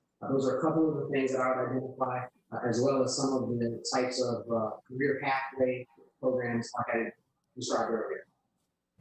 Thank you, Mr. Mayor. Counselor? I'm going to channel a mentor and hero of mine, Brian Stevenson, who I believe was also asked to be before this panel at some point. He talks about proximity, that the best recruits are going to come from closely proximate to that neighborhood. I believe the best recruits come out of the communities for which they're being asked to serve. I've seen that happen in Camden with my students. It's a critical component. I will add this. So you would recruit from the community and then put the police officer back into that community? That's correct. Interesting. I would add this. I have said that the not even the best trained, most highly recruited officer can save themselves from the bloody stain of a bad mission. In other words, when we send police officers in to do jobs that they're not qualified to do, the saying is to a hammer, everything looks like a nail. Yes. So you're sending men and women into these communities with guns to solve problems that their job simply doesn't qualify them to do. Okay. Counselor? I'll associate myself with Dr. Goff's comments, and I think that that there's no question that there's a lot of entanglement on some of these issues around people feeling trust in their police department and wanting to become a part of that department. And I recall the Justice Department had done studies on some of these issues because there have been real challenges in recruitment in particular communities, and that this issue around departments that are seen as serving communities as guardians versus the warrior type has a real influence on recruitment efforts, which probably seems obvious, but I think is important to say. Thank you. Thank you all. Thank you, Mr. Ranking Member, and your assistant, the chairman. You're very well, and I'm going to take the privilege of saying, Ms. Harris, you're up next and taking the chairman's role there. Right. I thank you all. Senator Harris. Thank you, Mr. Chairman and Mr. Ranking and everyone, all our colleagues. The Justice and Policing Bill is but one piece of a big problem. And I'm very heartened to hear our colleagues recognize that healthy communities are safe communities. And to achieve healthy communities, we do need to do a much better job investing in public education, public schools, mental health, access to health care and affordable health care, jobs, job training, affordable housing, increased home ownership rates, because when all of those things are present, we have healthy communities, and they are safe communities. I've said it earlier in my comments. The idea that by putting more police on the streets, we are creating greater safety, that's just wrong thinking. So I appreciate that conversation, and I look forward to working with my colleagues on creating healthier communities, which will then be safer. The subject before us in this bill is a very, very narrowly tailored issue. It is specifically about what we must do to create accountability and consequence when law enforcement breaks the rules or breaks the law. You know, I was a career prosecutor. I have tried everything personally from homicide cases to running the second largest Department of Justice in the United States, which was the California Department of Justice, second only to the United States Department of Justice. Too often, when we use the phrase accountability and consequence, it is directed at the person that was arrested and is never the subject of discussion about the system itself. This is that conversation.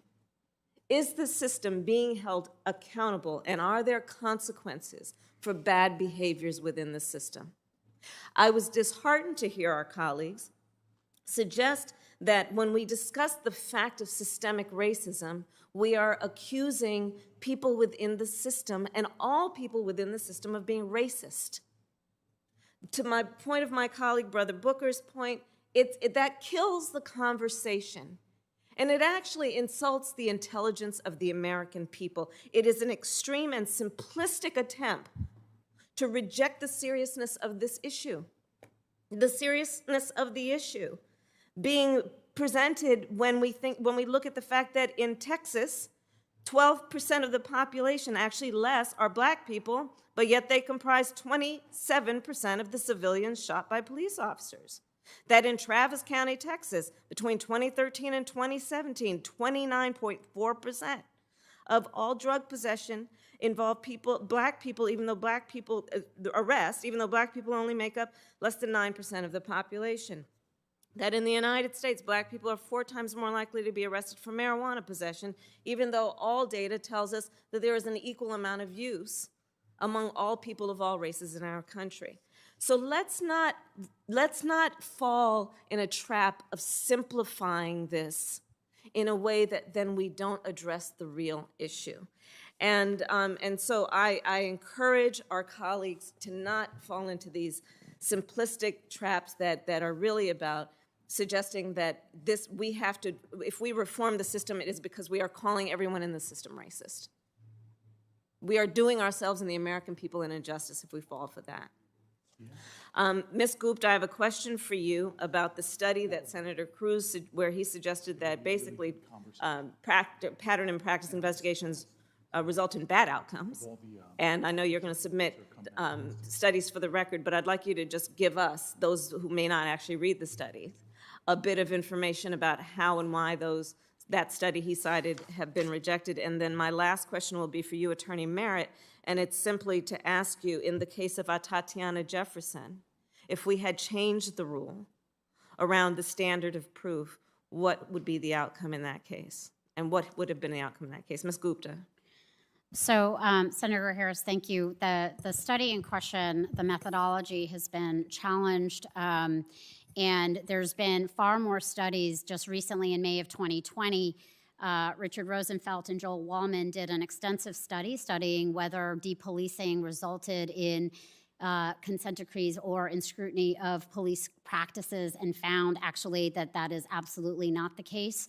There have been a number of evaluations from the Vera Institute for Justice, the Harvard Kennedy School that have evaluated the LA consent decree, the Pittsburgh, Cincinnati consent decrees, the Metropolitan Police Department here in Washington, D.C., that was done by the former Inspector General Michael Bromwich, an innumerable body of evidence that I would like to submit into the record that show the kind of ongoing effectiveness. They aren't perfect. They don't result in perfect police departments. But the fact of the matter is that they are rigorous. They have metrics. Federal judges rely on these metrics. That's how they evaluate whether a department is able to move out of a consent decree. And so I think it's really important to actually have the data to back up the evidence behind some of the policy reforms that I know folks are pushing for, members of Congress are pushing for right now. Thank you. And Senator Harris, would you mind if I added to the methodology portions of this? Because I think it's important to get the science on this right. as long as we have leave from the chairman, because we are now Absolutely. over time, and I want to make sure we also get to Very Mayor. briefly, please. Yeah. And the ranking agrees as well. Yeah, go. Just Thank you, very, Dr. very, Goff. very briefly. Yeah. No, absolutely. Very, very briefly. The vast majority of the cases of consent decrees that are included in the most recent study that Senator Cruz introduced show that things get better after a consent decree. The question is about after so-called viral incidents. There's a selection bias issue there. The places that have viral incidents also had great mistrust of law enforcement. So it's actually not scientifically a great idea to select just those cities and try and make causal claims about the influence of the consent decree, as opposed to the lack of trust that was there beforehand. I'll stop there, and with the rest of the research literature that Ms. Gupta will introduce, you'll have plenty of information to make good decisions on. Thank you, Dr. Goff. Senator Harris, first, let me thank you for saying her name. Her name is Tatiana Jefferson. Like the case of Breonna Taylor, her in cases of violence against Black women tend to get the leftovers of this conversation. So I appreciate, and the family appreciates, because they're listening now, you mentioning her name. Tatiana Jefferson, for those of you all who don't know, briefly was shot while playing video games with her seven-year-old nephew, Zion. In that case, if we... In her own home.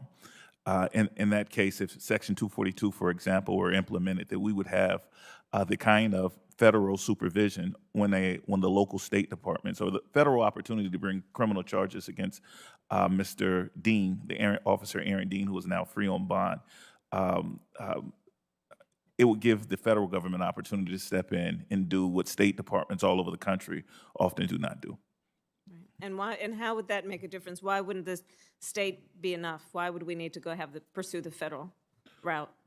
Well, as Attorney General Keith Ellis has stated about the case involving George Floyd, while Senator Cruz pointed out that we sort of all universally agree, at least everyone in this room, that that was wrong.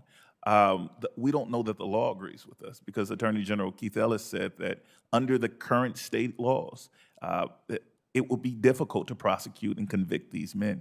If that is in fact the case, we need, and I will add this, I took 8 families over to speak with the White House, and we met with Attorney General Barr and the President and a number of other people. Each one of those families were individually promised by the White House a federal investigation. That was 8 families, a small fraction of the families that I represent, and an even smaller fraction of the legitimate cases of unjustifiable police violence in this country. They all need federal review. Yeah. And so we don't need exceptional cases getting federal review, but this kind of law would allow federal authorities to come to oversee the state process in each case. Thank you. Thank you. I appreciate that. Thank you, Mr. Chairman. Thank you. Thank you to the panel. You give us a lot to think about. You acquitted yourselves well. You helped the committee, and I hope the country was listening. Mayor, thank you very much. Mr. Goff, thank you. And now we'll have the second panel. Thank you very much.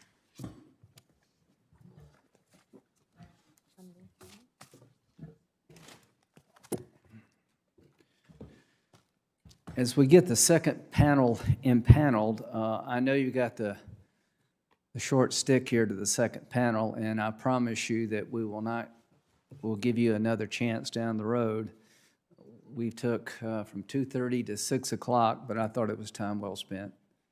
I learned a lot. I thought it was a very good discussion with good witnesses, and hope and pray something good comes from it.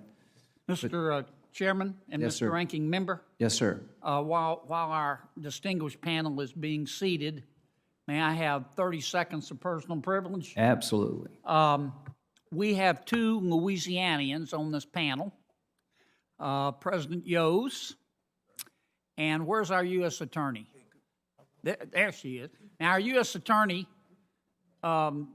became a little misguided and moved out of Louisiana, but and I'm sorry about that, but we still claim her. And of course, our president is still there. And I am going to stay as long as I can. I have a function tonight that I have to go to. Otherwise, I'm in a lot of trouble. And so I'm going to stay as long as I can. But I wanted to thank all members of the panel, especially the Louisianians. Listen carefully to the Louisianians. They know what they're talking about. I can't imagine we would not. Thank you for Good that. people from Louisiana. Thank you. If the second panel would come forward, I'd appreciate it. We have the Honorable Erin Neely Cox, formerly from Louisiana, I take it? Yeah, now moved to Texas. She's the U.S. Attorney for the Northern District of Texas. Mr. Bill Wolf, Senior Advisor. Y'all please sit down. Senior Advisor for Human Trafficking, Office of Justice Programs, Department of Justice. Chief Art Acevedo, how do you say it, sir? Acevedo or Acevedo? Okay. Can I call you Art? That'd be great. Okay, Art. President, Major Cities Chief Association, Chief of Police, Houston, Texas. Thank you for joining us. Captain Patrick Yose, who's previously introduced, National President, FOP from St. Charles Parish Sheriff's Office. Chief C.J. Davis, President, National Organization of Black Law Enforcement Executives. Welcome. And Chief Stephen Casteven? Yes, Cass Stevens, sir. Cass Stevens, okay. President, International Association Chiefs of Police, Chief of Police, Buffalo Grove Police Department, Buffalo Grove, Illinois. Senator Durbin, would you like to say something? Welcome, Chief. There you go. So I promise this panel is late. We're not going to be able to do justice to your testimony, but we will continue this conversation, try to have some of you back, because your side of what you have to offer is very important. Ms. Cox. Thank you. Thank you. Good afternoon, Chairman Graham and Ranking Member Feinstein and members of the committee. Thank you for inviting us here today. I also want to thank my home state senators, Senator Cornyn and Cruz, for their unwavering support of the work that we're doing in my district. I'm Erin Neely Cox. I'm a United States Attorney for the Northern District of Texas, and I'm chair of the Attorney General's Advisory Committee. In these roles, I'm proud to serve as the Chief Federal Law Enforcement Officer for more than 8 million Texans and as an advocate for prosecutorial priorities nationwide. And I know I'm appearing at a time of great turmoil in our country. Let me start with the first basic truth. Police brutality in any form is repugnant and unacceptable. It is impossible not to feel anger and sadness when watching the tragic killing of George Floyd. Actions like this and others that we have witnessed rightly erode trust in law enforcement as a whole and tarnish the badge of the vast majority of officers who serve honorably. It's vital that law enforcement speak up and speak out against those who bring great dishonor to this noble profession. At the department, our character and commitment to justice compel us to speak out, as well as listen to and empathize with those who suffer the most when law enforcement falls short in our duty to protect them. So on behalf of the 93 United States attorneys, we condemn this conduct and we commit to be united, determined, deeply engaged, and thoughtful in our collective efforts to help bring about meaningful change on this issue at this moment in history. We steadfastly join the Attorney General and the Deputy Attorney General in their commitment to restore confidence in the American criminal justice system for all. Mr. Floyd's death and the resulting outrage tears the very fabric of our community. This divide is particularly disheartening to me, given the work that we've been doing in my district for the past 2 years. We've been spearheading a public safety program built on the notion that positive, meaningful relationships between law enforcement and the community they serve can transform struggling communities. Project Safe Neighborhoods is the cornerstone of DOJ's anti-violent crime strategy, and that can help us ensure equal justice under the law. In Dallas, we launched our first PSN program in April of 2018, targeting a neighborhood that for decades had been plagued by violent crime. Of course, one of the initiatives' enforcement was to enforce and to root out the offenders that were plaguing this community, violent gang members and drug traffickers. But importantly, we felt that we needed to build a relationship of trust with this community. So we deployed a consistent and compassionate team of local police department officers and agents, federal agents, that earnestly wanted to form relationships with the people in the neighborhood. and we took steps to foster a community that felt empowered to approach those officers for help, with the assurance that they would be met with respect. To accomplish this, we took several steps. We hosted more than 100 community meetings with neighborhood groups, apartment managers, faith leaders, business leaders, and school teachers to share our vision for the neighborhood and solicit their advice on how to achieve it. Then, based on that feedback, our task force worked to shut down seedy convenience stores, game rooms, and other establishments that were spawning crime. And then we used the important grant money from PSN to implement crime prevention through environmental design, working with a nonprofit organization to redesign a central community square. This vibrant plaza now boasts a mini lending library, recreation tables, and a child's craft area. And since completion of this revitalization project, the plaza hasn't seen a single act of violence. Our PSN has yielded real results, and even as Dallas's citywide crime increased, the violent crime in the PSN area decreased. U.S. attorneys across the country are having similar success stories, and we launched 2 additional PSN efforts in my district, in Lubbock and in Amarillo, both of those cities are having undeniably positive results. In PSN Amarillo, we reduced the violent crime there by 13%, and in Lubbock, we've had a 25% reduction in business robberies and a 26% reduction in aggravated assaults because of this community-based approach. This is tangible results, violent crime going down, community trust coming up, and lives impacted for the better. The people of these communities have joined with us, united in a singular goal. I have witnessed it myself, and I look forward to telling you more about it and to answering your questions. Mr. Wolf, thank you. Mr. Wolf. Good evening, Chairman Graham, Ranking Member Feinstein, and members of the committee. Thank you for inviting me to appear before you today. I'm here representing the U.S. Department of Justice, but I also bring a perspective as a former police officer. I spent the early part of my career as a uniformed patrol officer, then transitioned to the role of a detective investigating criminal street gangs and human trafficking cases for over a decade. I am keenly aware of the many challenges our nation's law enforcement officers face, not only throughout their daily service to the community, but within their own departments. I can also assure the committee that based on my experience, the majority of officers are dedicated public servants who perform their duties honorably and with the best interests of the citizens and the communities they serve in mind. The death of George Floyd is a devastating reminder that not every single officer meets the high standards we expect of our police.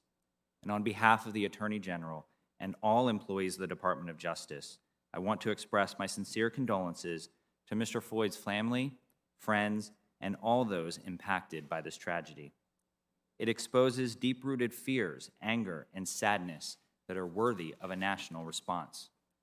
The Attorney General has announced a civil rights investigation into Mr. Floyd's case that will be conducted as swiftly as possible, but we will not stop there.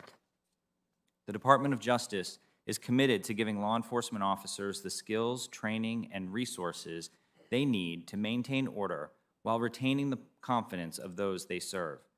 The division of which I am a part, the Office of Justice Programs, exists through the support of Congress to help state, local, and tribal law enforcement do their jobs safely, effectively, and in a manner that earns them the trust and respect of the people they are sworn to protect. There are also offices within OJP that provide resources and training to service providers and allied professionals who are dedicated to serving victims of crime. We are focused on a holistic and multidisciplinary approach to meeting the needs of all communities. Other units of the department are working to ensure that we have a strong and fair criminal justice system throughout the United States. We believe categorically that good policing and positive community engagement are essential pillars to the rule of law. There is no higher priority for us at the department than the safety and well-being of American citizens. Thanks to programs like Project Safe Neighborhoods, which you heard from my colleague, which bring community leaders together with local law enforcement, we've seen 3 consecutive years of decreases in violent crime nationwide and increased community engagement across our nation. We provide funding, training, and other assistance to bring to policing the level of professionalism it demands. The Burn Justice Assistance Grants Program remains the largest single source of federal funding for state and local law enforcement and criminal justice agencies.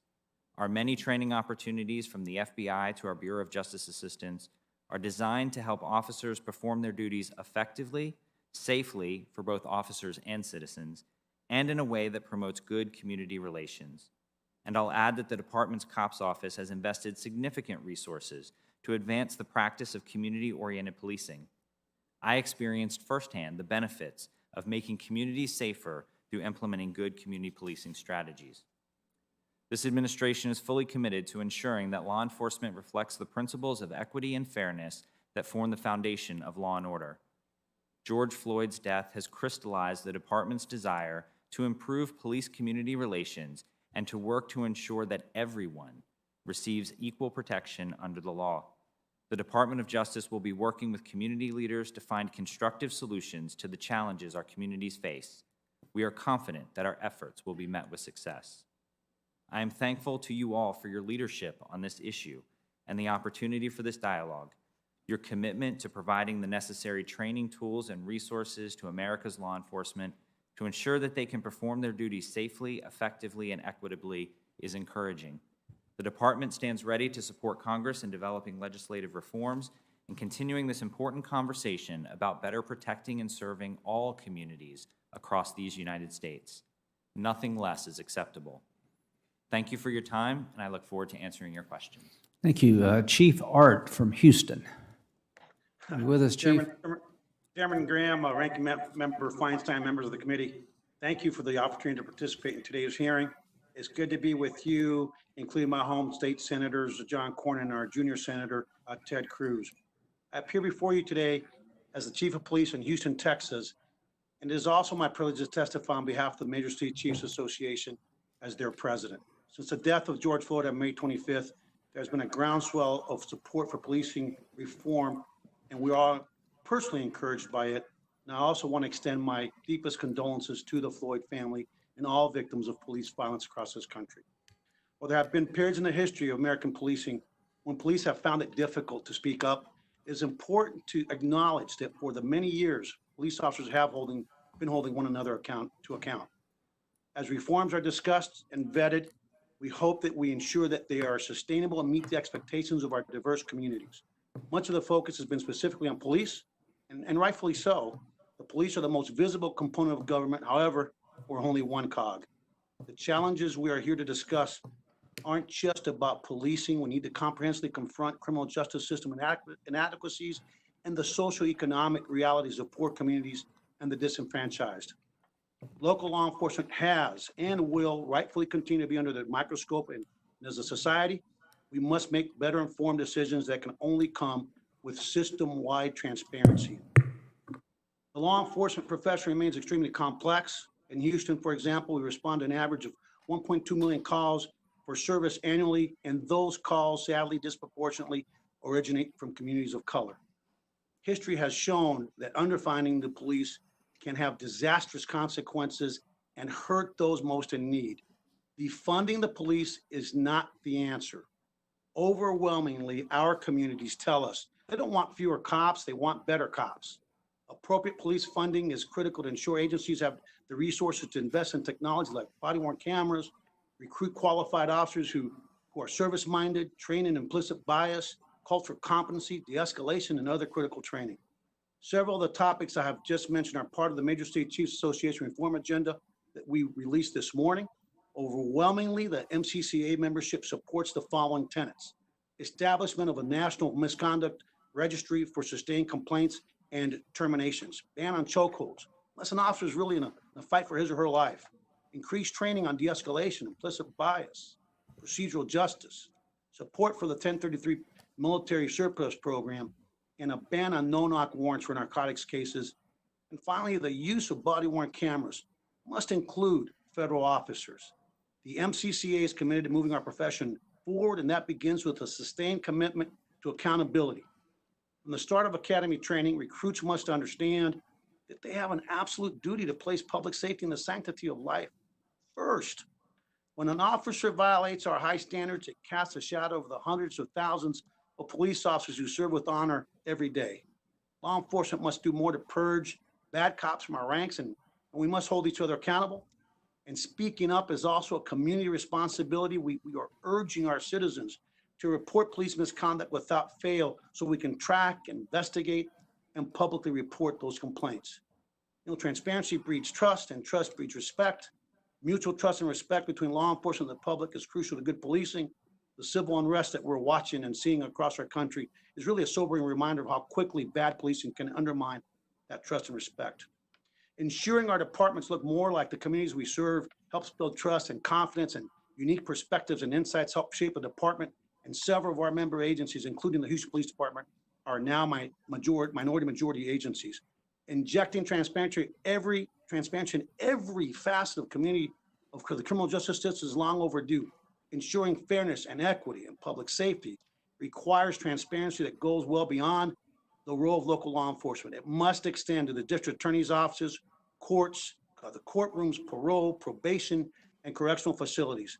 Throughout our nation, the law enforcement community has been on the leading edge of criminal justice reform, from misdemeanor bail reform, smarter ways to deal with low-level drug offenses, to law enforcement-assisted diversion programs. We are all in. Some reform-minded elected officials, however, including prosecutors and judges, subscribe to the theory that it is unconstitutional to keep in custody offenders, even murder suspects, pre-conviction. For example, here in Harris County, we have murder suspects with a history of convictions for violent crimes released pre-trial only to perpetuate more violence against our community. While we don't have all the answers, the MCCA is committed to working with stakeholders, private sector partners, and elected officials across the nation to further the cause of justice, respect, and equity. And we look forward to answering the questions from the committee. Thank you for having us. Thank you, Chief. Captain Yos. Good afternoon, Chairman Graham, Ranking Member Feinstein, and Senator Kennedy from my home state, and distinguished members of this committee. My name is Patrick Yos, and I am the National President of Fraternal Order Police. Thank you for the opportunity to appear here today and talk on behalf of my 351,000 members nationwide. Let me begin by saying that I'm shocked and horrified by the tragic death of George Floyd. The Fraternal Order Police shares in the pain and anger of his family and the communities we serve. Police officers must treat all citizens with respect and understanding, and should be held at the highest standards for our conduct. I don't know a police officer in America who is not disgusted by the actions that took Mr. Floyd's life. The Fraternal Order Police has full confidence in our criminal justice system, and I believe justice will be served. As tragic as this event was, it must serve as a catalyst for greater good. As we look deep within and get out of our comfort zone and look at the things and the many social issues that we're addressing in this country. I'm here today to tell you that the Fraternal Order Police stands ready to work with anyone, speak with anyone, and cooperate with anyone who genuinely wants to work collectively in a fact-based way to improve policing in our country. The Fraternal Order Police is the only labor organization involved in a passage of the historic First Step Act, the largest and most comprehensive overhaul of the federal criminal justice system in recent history. I believe it should be the model that we use moving forward as we engage in constructive dialogue. My written testimony has been provided. It contains much more than I have and I can cover in just 5 minutes, but I would like to use the remaining of my time to talk about a few things. First, I want to forcefully reject the argument advanced that somehow this nation's problems in policing are directly related to law enforcement labor movement or local unions. After policing failures this magnitude, the nation deserves solutions, not deflection. I agree wholeheartedly that law enforcement executives should use every appropriate legal authority to hold their officers accountable. Unions have an important part to play in America. Contracts, due process, common sense, and safety are integral parts of a labor management relationship. I find myself constrained in challenging the claims of importance of the movement at its critical time and ask that we set aside our egos and our agendas and focus on what the American people want, the people we swore to serve and protect. They want us to do a job. Let's make a difference, not excuses. Second, with respect to the use of force,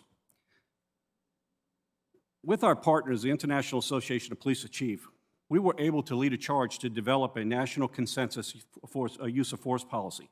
The FOP, the IACP, and 9 other major law enforcement organizations collaborated on this policy for almost 2 years and supported its implementation in 2017. We urge this committee to be guided by its principles. I believe that if the Minneapolis Police Department had used this consensus model principles for their training, the outcome would have been drastically different. And finally, for years, law enforcement officers have struggled with the fact that when something goes wrong in society, the cops are called to deal with it. A police officer, in addition to protecting the public and taking bad people off the streets, are often expected to be therapists, marriage counselors, addiction specialists, mental health experts, homeless advocates, and spiritual advisors. The truth is that law enforcement officers do not have the adequate training to perform these functions very well. In too many communities, the police are the only responders for these types of calls. But when you call a law enforcement, you should expect a law enforcement response.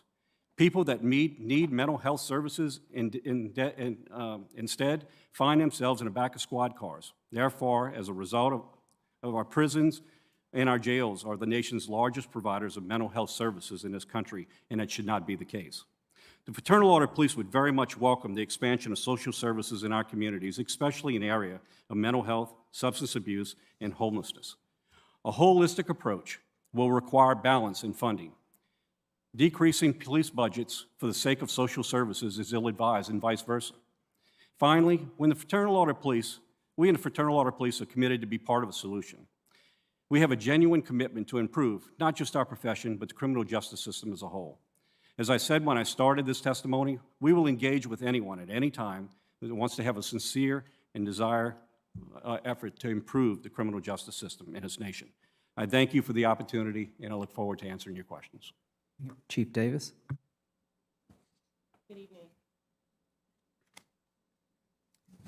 Committee Chairman, Senator Lindsey Graham, and Ranking Member Senator Feinstein, and North Carolina Senator Tellis, and members of the U.S. Senate Committee on the Judiciary, I bring you greetings on behalf of the Executive Board and members and constituents of the National Organization of Black Law Enforcement Executives, NOBLE. My name is Saralyn J. Davis, and I am the National President of NOBLE and the current Chief of Police in the great city of Durham, North Carolina.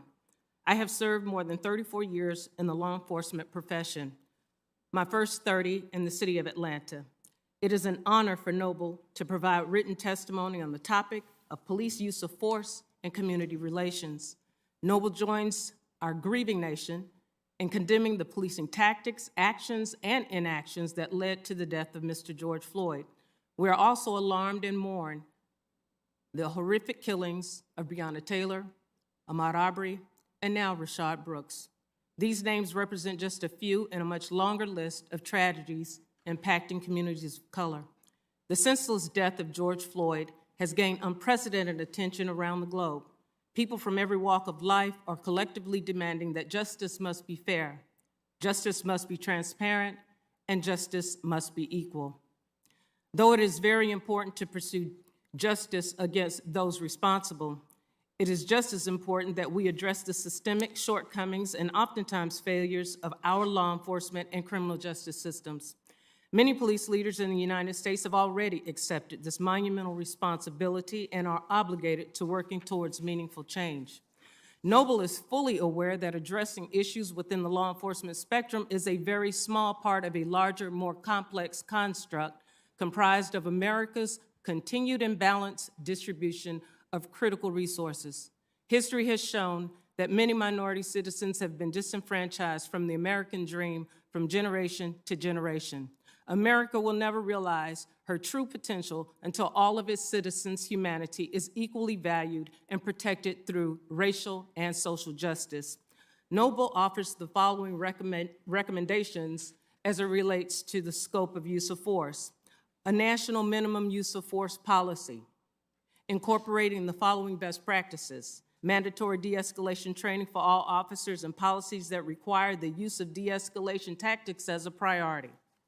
Prohibition of chokeholds, mandatory requirements that all officers render immediate medical aid, mandatory requirements that officers intervene where physical force is being applied to either stop or attempt to stop another officer when force is being inappropriately applied. NOBLE proposes comprehensive legislation that incorporates the aforementioned, but also includes mandatory law enforcement accreditation as a national requirement, reevaluation of police qualified immunity, provide the Civil Rights Division of the Justice Department enforcement oversight against pattern and practice discrimination, continued appropriations for the Department of Justice Community Relations, federal data collection in the following categories: use of force, traffic stops, pedestrian stops, and detentions. A national database that maintains a listing of officers with patterns of misconduct to prevent negligent hiring and retention. We wholeheartedly support the passing of the Justice in Policing Act, which specifically addresses the loopholes that continue to allow policing tragedies free of oversight and accountability, environments that foster unfettered racial tension, and the continued desecration of what I've always thought to be a noble profession. We also recognize the majority of police officers who demonstrate on a daily basis their love and commitment towards the tenets of 21st century policing and the safety and well-being of the communities they so courageously serve. However, today, at this critical moment in time, Noble encourages Congress to act with deliberate haste to pass transformative legislation to reform the system of policing. As an African-American woman, I can unequivocally attest to the perpetual existence of discriminatory practices that remain a haunting reality for people of color throughout our nation. It is critical that we first acknowledge the pressing need for a comprehensive and holistic approach to change, and then urgently begin the process of mapping the way forward towards policing reimagined, enlisting guardians and not warriors, those who value all communities and the sanctity of life.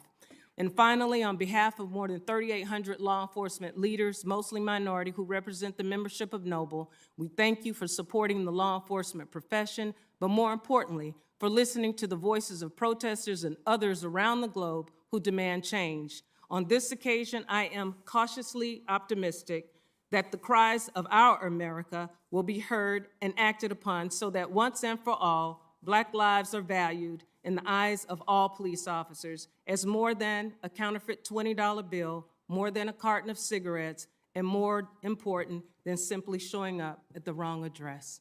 Thank you, Mr. Chairman. Thank you very much, Chief. Our last panelist is Chief Stevens from Buffalo, Illinois, Buffalo Grove, Illinois. Thank you. Good evening, Chairman Graham, Ranking Member Feinstein, and distinguished members of the committee. I want to thank you for having me here tonight. As stated, I'm currently Chief of Police in Buffalo Grove, Illinois. I'm also the President of the International Association of Chiefs of Police. Let me first say what I have said to various media countless times over the last several weeks. Any police officer who violates their oath of office has no place in our agencies. They betray their fellow officers, tarnish the reputation of a profession that is dedicated to protecting the public and preserving the sanctity of life. Collectively, we have a real challenge ahead. Mr. Floyd's death is a painful reminder to all who strive for justice of the work that remains. While the focus is policing, it will take all of us to develop and implement systemic solutions to build safer communities. Although difficult to recognize right now, policing has made significant advancements. Police leaders have acknowledged issues of the past, have sought out community partners to build better future. Agencies have worked hard to increase transparency, revise policies to enhance procedural justice, recruit and hire officers who reflect the community they serve, and reduce the use of force incidents, focusing on eliminating police cultures that prevent officers from holding each other accountable. Despite these advances, there's clearly more work ahead. Police leaders are embracing the concerns and criticism and re-examining their policies and approaches. They're committed to working tirelessly to earn and keep the trust of communities. And I cannot stress enough, we want to do better and we can. But the answer is not defunding the police or shifting resources away from police. Change will require both dedicated resources and an enduring commitment from police leaders, community members, and elected officials. The issues in our criminal justice system extend well beyond the behavior of police. Over the years, reductions in state and local budgets have slashed funding for mental health, homelessness, substance abuse and recovery services, offender reentry programs, educational and vocational training, and programs that provide economic development. By default, police agencies have been required to fill that void created by these funding cuts. The defunding of mental health services in the past means that police are often the only ones left to call. Although we are working continually to train officers in crisis intervention, mental health first aid, this does not take the place of proper mental treatment. While IUCP agrees that social services, education, and mental health services need additional resources, fulfilling this need should not come at the expense of police funding. By the very nature of the profession, the police remain the only entity of government that consistently and constantly responds to every situation where immediate help is needed. So to that end, I'd offer several recommendations. First, adoption of the National Consensus Use of Force policy developed in a broad coalition of law enforcement leadership. The consensus policy on use of force makes clear that the policy of law enforcement agencies to value and preserve human life, and they should develop policies and training practices that focus on de-escalation and using force only when necessary. The ICP also believes agencies should be required to participate in the FBI's National Use of Force database. It should no longer be voluntary. In addition, there's a need to develop national standards and policies for discipline and termination of officers, to establish uniformity and a gold standard of excellence, and to prevent incompetent and dishonorable individuals from remaining in the profession. We also believe the development of the national database of decertified officers will aid law enforcement agencies in making informed hiring decisions and prevent officers who've been terminated or decertified from being able to go to another state and be hired. Police leaders must prioritize diversity and create a culture of equity and inclusion by working to eliminate racial, ethnic, and gender bias in the workplace and adopting procedural justice and bias-free policing as core values. Finally, labor agreements and civil service rules sometimes make it difficult for departments to swiftly remove problematic officers. While ensuring that due process rights of officers are respected, the authority of management and disciplinary proceedings needs to be enhanced to allow agencies to discipline and terminate officers where appropriate. In closing, as elected officials, you hold incredibly important roles. You absolutely should use your role to condemn wrongful acts, but please don't lose sight of the fact that the overwhelming majority, the men and women in the policing profession, chose to become police officers in order to do good, protect our communities, and serve their citizens. As its core, policing is a noble profession made up of individuals who have dedicated their lives and often lost their lives in service to the public.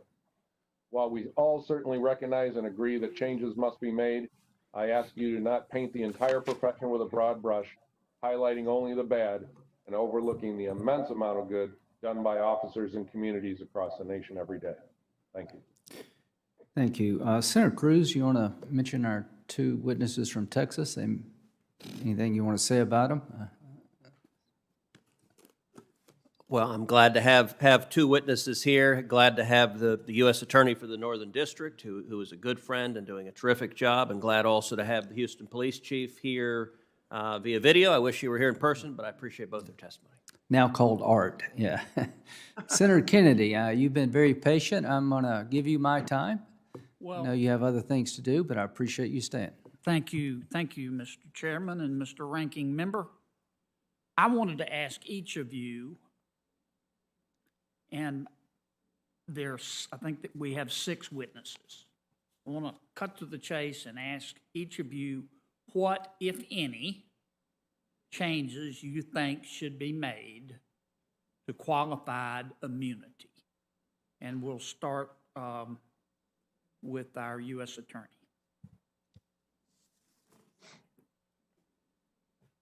Thank you, Senator.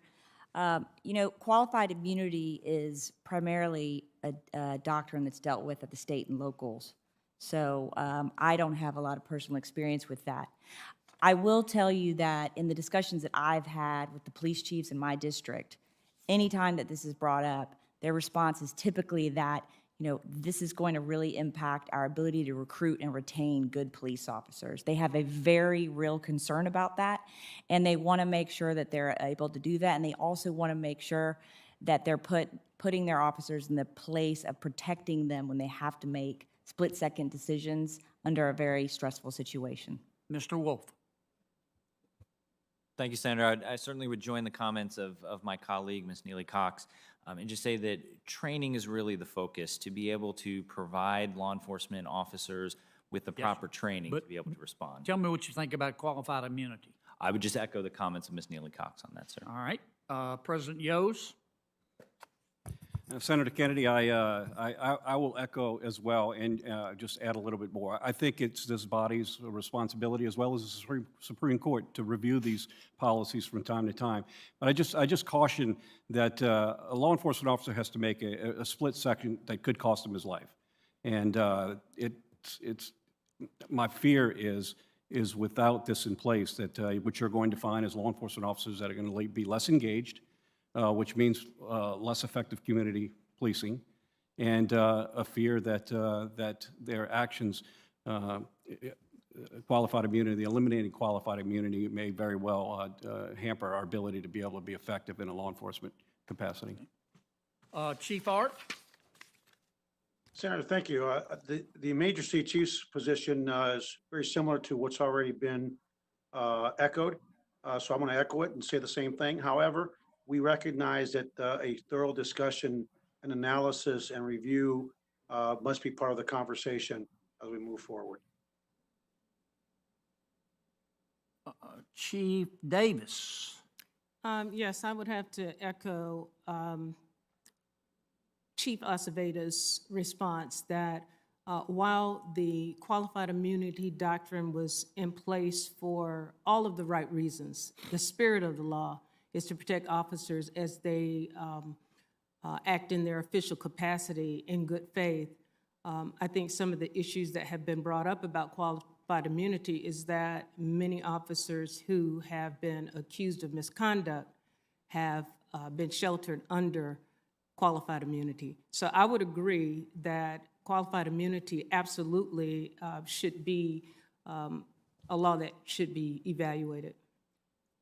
Madam President, if you were queen for a day, yes, and you could forget politics or checking with the legislative branch or anybody, you can do what you want. What, if any, what changes would you make to qualified immunity, if any? If any. I'm not an attorney, but what I would say that analysis by those professionals that could look at the legislation or look at that particular doctrine could tighten it up, narrow it so that officers can be protected, but at the same time, officers who have been accused of misconduct or or broken the law, that they could be they would not slip through the cracks because of qualified immunity. Do you think it would impact retention or hiring? I don't think it would impact retention or hiring. I've been in business for 30 years, and I believe that people who want to do this work and know that there is a law that's out there that will protect them for doing the right thing, and I've seen it happen over and over again, that I don't think that it would hurt the recruiting processes for police. Thank you, ma'am. Chief Cass-Stevens. Yes, thank you, sir. I wanted to bring one thing up because I heard the discussions on qualified immunity earlier on the first panel, and there seemed to be several different opinions on qualified immunity. Qualified immunity allows officers to respond to incidents in the field and rely on the current state of law when they make their decisions. So much like the U.S. Constitution's prohibition against ex post facto laws, qualified immunity holds law enforcement officers accountable based on the constitutional law in effect at the time that their conduct occurred, not retroactively based upon a court subsequently determining for the first time that that conduct was unconstitutional. But qualified immunity does not prevent individuals from recovering damages from law enforcement officers who knowingly violated an individual's constitutional right or committed a crime. So I think that's important to state. Okay. Thank you. Thanks to all of you very much. Thank you. Senator Whitehouse. Let me follow up on Senator Kennedy's questions, and I'll just go through the chiefs, I guess. Chief Cass-Stevens, if we were to eliminate qualified immunity, repeal, remove, or in some fashion adjust it, should the practice that police officers are indemnified by their department be protected? Well, I think if first of all, if qualified immunity were eliminated, I think that would be dangerous to our profession because. That wasn't my question. I don't have much time. Please answer the question that I asked. I'm sorry. So do you think if it's eliminated, then should the department indemnify their officers? At the moment, officers are indemnified when they're found guilty or found liable under Section 1983 if the qualified immunity rules are changed, should the indemnification that is now the common practice be protected for your officers? I think as long as an officer didn't commit a crime or violate somebody's constitutional rights, then they should be protected. If they in fact committed a crime or if they violated the constitutional rights of someone, then they're on their own. Chief Davis, may I ask you the same question? Presume that qualified immunity is to be stripped away. Would you then recommend that your officers continue to enjoy the indemnification that they are now protected under in, we've said 99% or virtually every case? No, I believe, as my colleague said, Chief Cass Stevens, that if an officer is found to be wrong or criminally in the wrong, that they shouldn't be protected by the department. Section 1983 is not a criminal statute. It's a civil liability. And these days, nearly every single officer who's found liable under that does get indemnification everywhere in the country. Are you saying that that is wrong? What I am saying is that they should not be protected under civil liability if they were in fact wrong in the actions that they committed. And Chief Acevedo, let me ask you about Texas. First, could you let me know whether you think there should be indemnification for police officers if they are found civilly liable in a Section 1983 case? And second, I've heard that under Texas law, there's a rule that actually prevents indemnification if somebody's found to have committed a constitutional violation.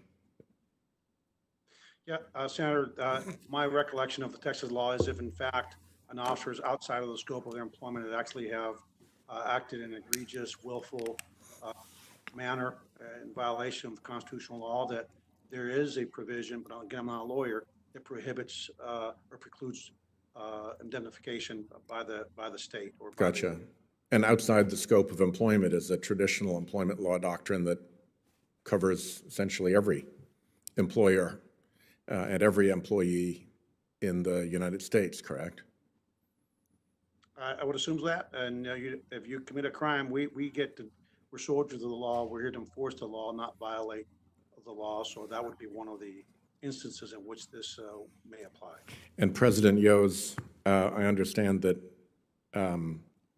your membership now, as a practical matter, is protected by indemnification in civil 1983 cases in virtually every case that has come up. Would you want to see that protection continued if we adjust the boundaries of qualified immunity?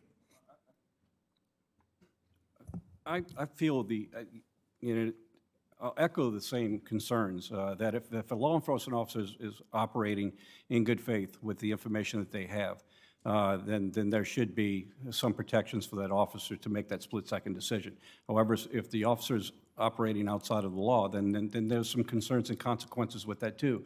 And qualified immunity does not cover, in my opinion, someone who's completely outside of what's the norm. And the system does review that. It reviews them, and I'm not positive of the percentage, but I believe about 43% of the time, the officers are recognized as having qualified immunity. So the system does work, and it is evaluated, and that evaluation determines whether or not they're going to receive that immunity. Although the ones, I think 43%? 43%, I think, is the number. That's for qualified immunity being a successful defense. For those people for whom qualified immunity is a successful defense, that meant that the judge believed that a reasonable, objective police officer would not have known that their conduct was unconstitutional. For those who were found liable, it means that the judge found that a reasonable officer would have known that his or her conduct was unconstitutional. And even in those cases, still in virtually every case, the department has the officer's back and provides indemnification for the officer's conduct.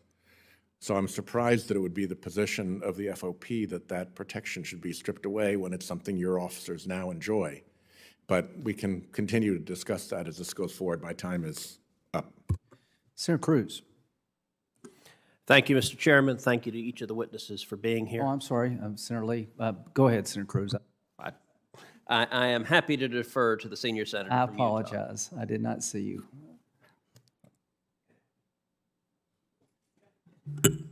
Thank you very much.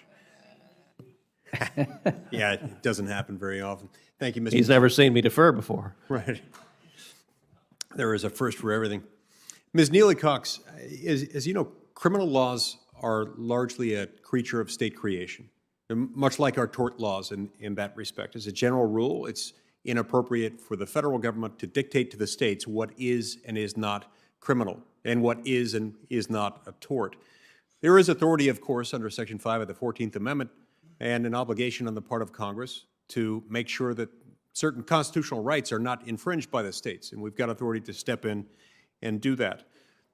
Since the beginning of the Trump administration, how has the Department of Justice sought to ensure that state law enforcement officials are held accountable for unconstitutional behavior? Well, I'm not sure that I know the answer to your question, Senator Lee. I mean, I know that we certainly have many cases that we look at with our Civil Rights Division, and I assume that you're talking about state officials acting in their official capacity. Yes. So we have two tools through that. We have both the criminal enforcement tools under 242 and 241, and we have the civil enforcement tools of the pattern and practice cases that were discussed earlier today. And so that's what we do. But we know the states also have their own laws. Exactly, and those state laws end up creating an environment in which qualified immunity creates sort of a floor rather than a ceiling when it comes to states allowing for their own separate causes of action to proceed. In other words, the Civil Rights Act of 1871 created a federal cause of action for civil rights complaints against state actors who are acting under color of state law in order to deprive someone of their constitutional rights. This cause of action is now commonly referred to as a 1983 action, and it's a vehicle by which someone can seek civil redress in federal court for abuse of constitutional rights, undermining someone's constitutional rights by state officers. And so while the judicially created doctrine of qualified immunity makes it significantly less likely that a plaintiff can succeed in federal court under that federal cause of action, Section 1983. Isn't it correct that it has no bearing on whether a plaintiff might bring or succeed in a state law cause of action brought in state court pursuant to state law? Yes, that's correct. It's my understanding that the federal cause of action puts no constraints on the state. It's my understanding that that both California and Iowa have enacted laws that significantly limit qualified immunity within the state. You have any idea how many states have enacted similar laws allowing police officers to who violate civil rights to be held liable civilly without the benefit of qualified immunity? I'm afraid I do not, Senator, other than the two that you've mentioned. So it'd be helpful if someone in your office knows. I'd love to find the answer to that question. If not, I'll continue looking for it wherever I can. And I'd love to know in those jurisdictions that do have those, what impact that might have had on the crime rate and also on the rate at which police misuse of power or abuse of power by law enforcement happens to take place. Any changes that need to be made to Section 1983 should, of course, be made by Congress, because 1983 is a federal cause of action. It is a federal law.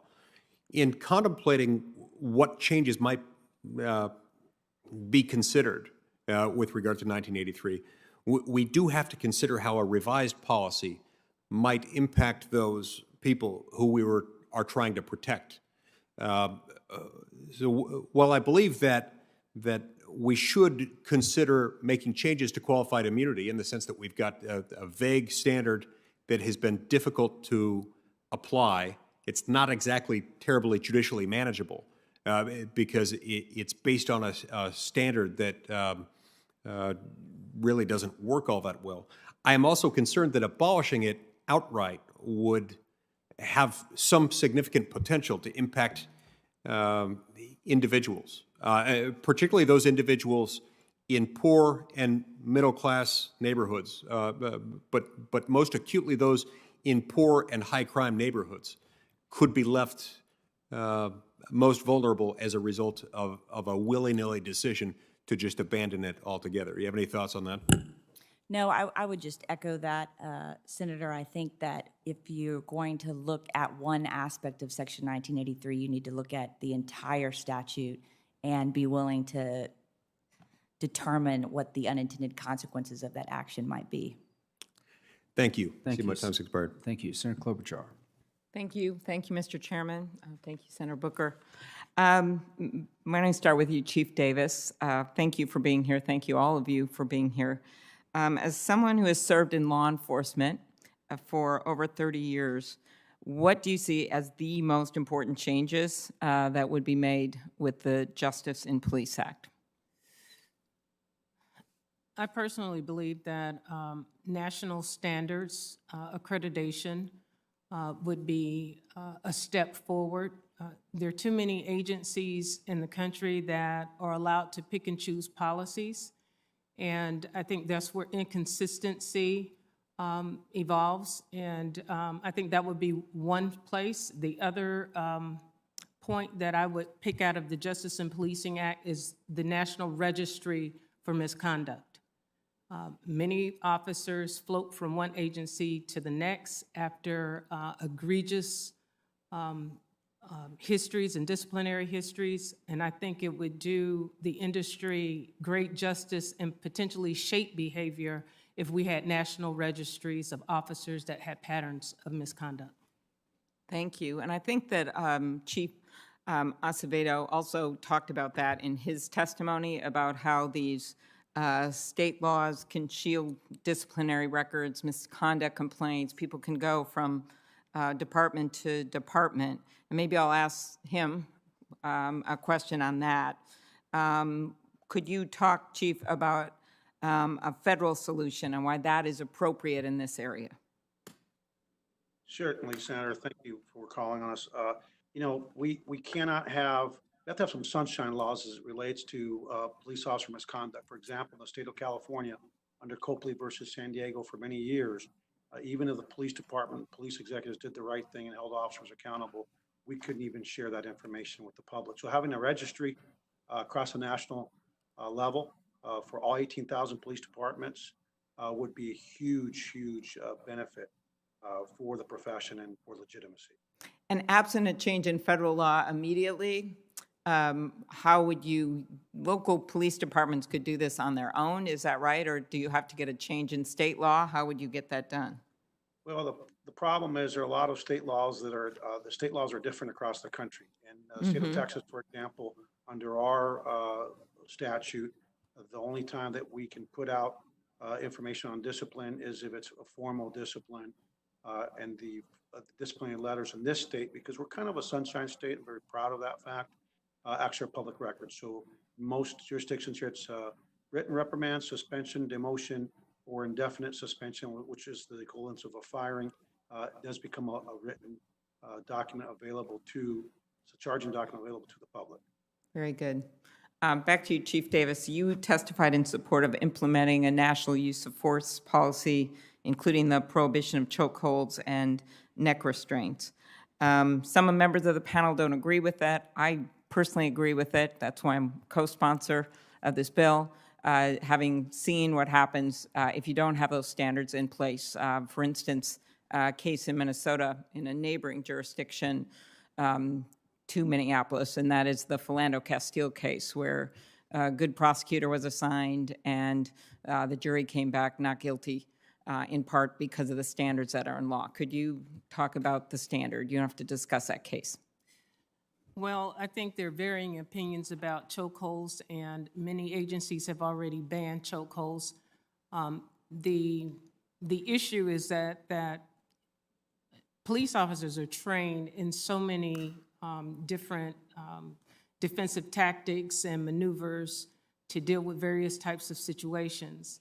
And we are trained to know that any maneuver above the shoulders, in the neck area, in the head area, should only be applied, or, in the past, traditionally only applied in a case of deadly force.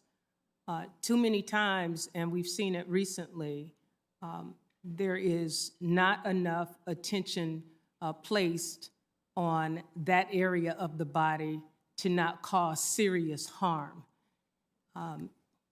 George Floyd, just a casual pinning an individual down to the ground. There are many other ways to restrain an individual without placing a knee on the neck or any type of object on the neck to cause a fatal injury, right, as we've seen. Yeah, Senator Gillibrand and Senator Smith and I have worked on that piece of the legislation to the total ban, but also to try to tie this, that if states don't make this change, then there's a change to their federal funding. And then you also would like to see a national standard of force in general, is that right? Yes. Okay. The last thing I'll ask you, Omar Jimenez, he is a CNN reporter who was reporting on the protests in Minnesota. I don't know if you saw this, but he was detained even though videos show that he was complying with the rules. In the days that followed, there were a number of journalists that got arrested or got hurt. My dad was a newspaper reporter, so I care about this a lot. And in our case, the governor apologized to him, and they did an interview, and I talked to him myself. How can local police departments, while you are working on peacekeeping, how can they ensure that journalists have full access to report on protests?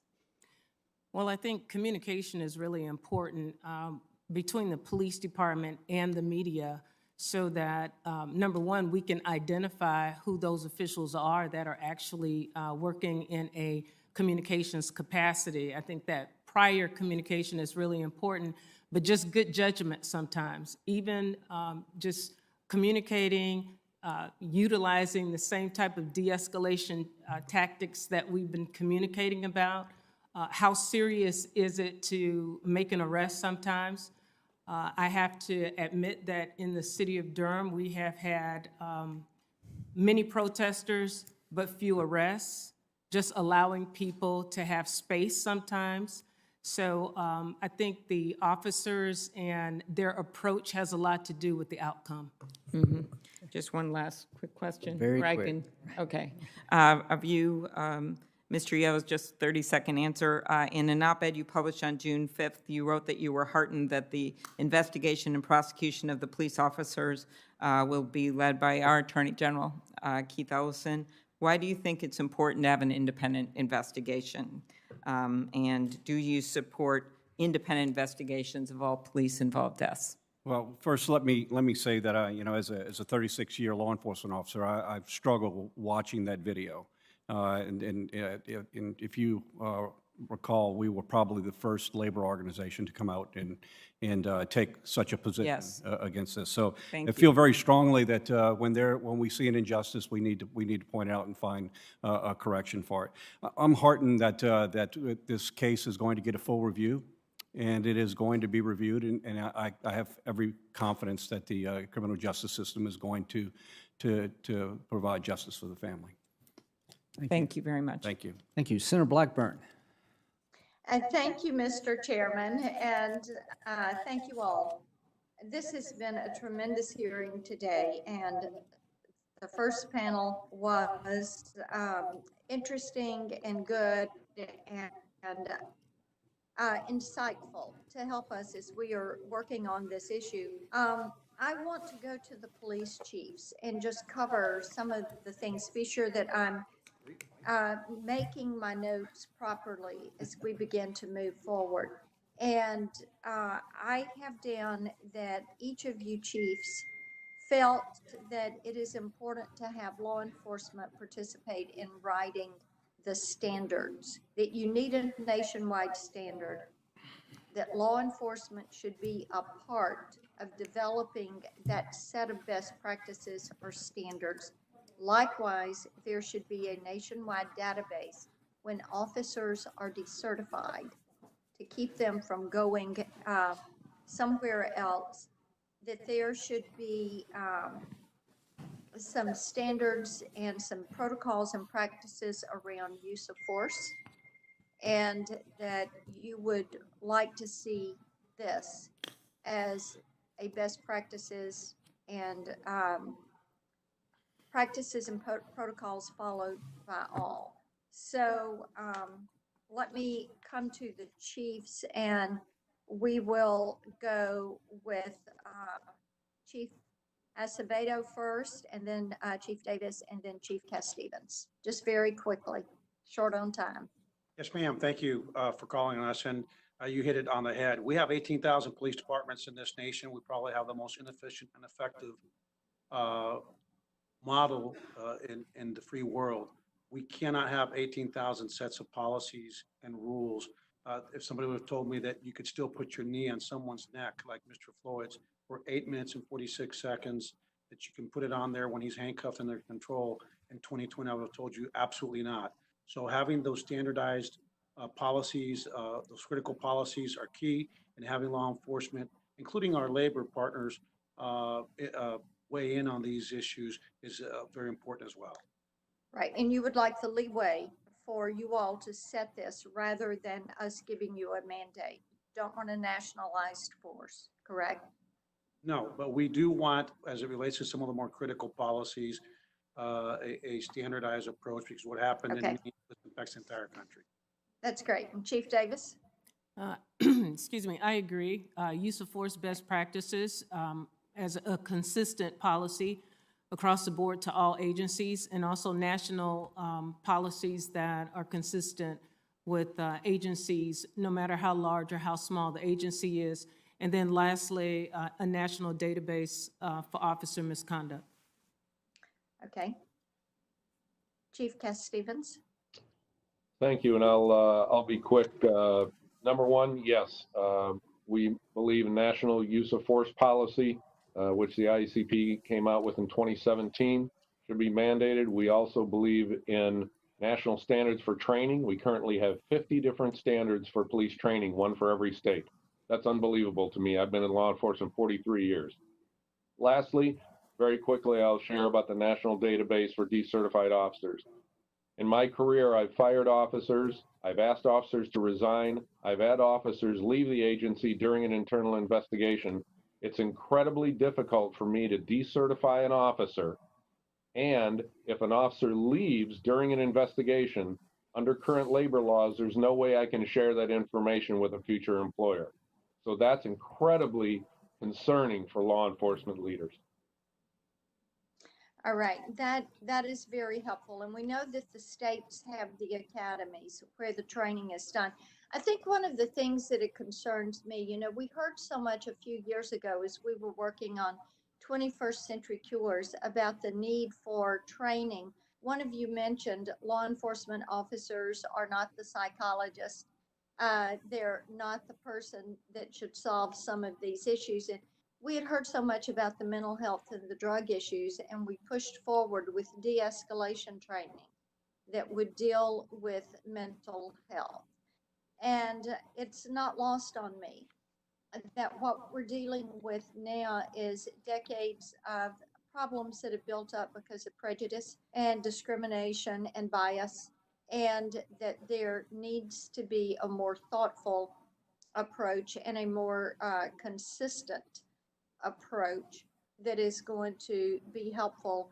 As you said, Chief, you know, you've got 50 different ways of training, you've got 18,000 different police forces, but there needs to be some considered best practices, just like there is in licensure and other areas and sectors that are considered used and reciprocal in different agreements. I've got some other questions that I want to talk about with best practices and lessons learned from the broken windows policy and from some of the concerns that I have that we are seeing with these autonomous zones. The one in Seattle, they have tried one in Nashville unsuccessfully, thankfully, but the problems that developed there. But in the interest of time, I'm going to submit those to you all. And Mr. Chairman, thank you so much for the time. I appreciate it. Thank you as always, Senator Blackburn. I appreciate your questions. Senator Blumenthal. Thanks, Mr. Chairman. Thank you all for being here. Thank you for your service, and thanks to those who are joining us remotely. I'm going to share a couple more voices with you that have come to me from Connecticut. I think they reflect the general feeling in the country. One of them is from an attorney and an elected official in Hartford named Don Bell, who describes the talk that he was given by his parents. You probably heard about the talk, warning him to avoid any sort of sudden movements, any kind of back talk to police. And he said in a message to me,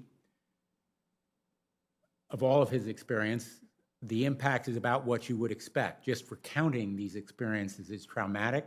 Even as an attorney, I'm hypervigilant around police. I maintain a safe distance from police officers I do not know.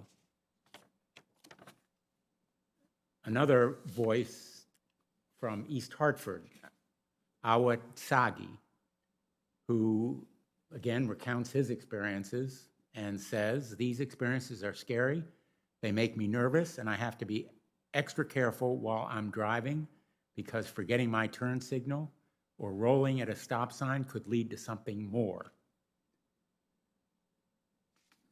I have wondered about these experiences and what the ultimate fear is, and it was brought home to me at that rally I was describing earlier in New Haven by a young man named Paul Witherspoon, who stopped his car in Hamden, Connecticut, and was confronted by a police officer from Hamden and another from Yale University, who opened fire on his car, stopped in New Haven. He was 21. He was with a 22-year-old black woman, Stephanie Washington, who was severely injured. One of those police, a Hamden officer, David Eaton, is facing charges of assault and reckless endangerment. So I know you can't tell me whether David Eaton is under investigation under Section 242, but I know you have testified, Ms. Neely Cox and Mr. Wolf, that from fiscal years 2017 to 2019, the Department of Justice has brought 140 cases charging 198 law enforcement officials for willful violations of civil rights under color law and related conduct. How many of them resulted in convictions? I don't have that information with me, Senator, but I'd be happy to get back to you with it. Well, I hope you would, because obviously one of the main issues here is Section 242 and making it effective. I understand all the reluctance to change the standards of qualified immunity, but wouldn't you agree that changing the standard on willfulness, as has been suggested by the Justice and Policing Act, would make a 242 section prosecution more likely to succeed? And you would bring more of those prosecutions? Well, I will get that information to you, Senator, because I do think it would be instructive, and I do think it's important to understand how often that we're able to succeed in these cases. I will also add that when I took a look at the Section 242 cases that the Civil Rights Division had brought in conjunction with several of my U.S. Attorney colleagues, in 2019, they had actually filed more 242 cases than in the prior 10 years. So I know that there's been robust enforcement of that, and we'll have to get back to you on how many of those have completed. How many cases did the Department of Justice decline? I'm not aware of that figure, Senator. How many were referred? I'm not aware of that one either. Well, I would appreciate that information, and I want to say, with all due respect, because I was U.S. Attorney, and I mean this to you with all due respect, there are others in the department who should be testifying here. Number one, Attorney General Barr. There is no more important topic. I don't know whether the chairman agrees with me, but there is no more important topic that we will hear in this committee than this one.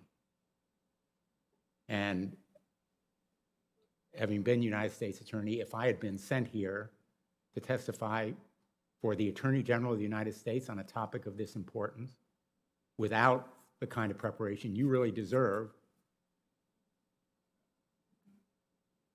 I would be angry.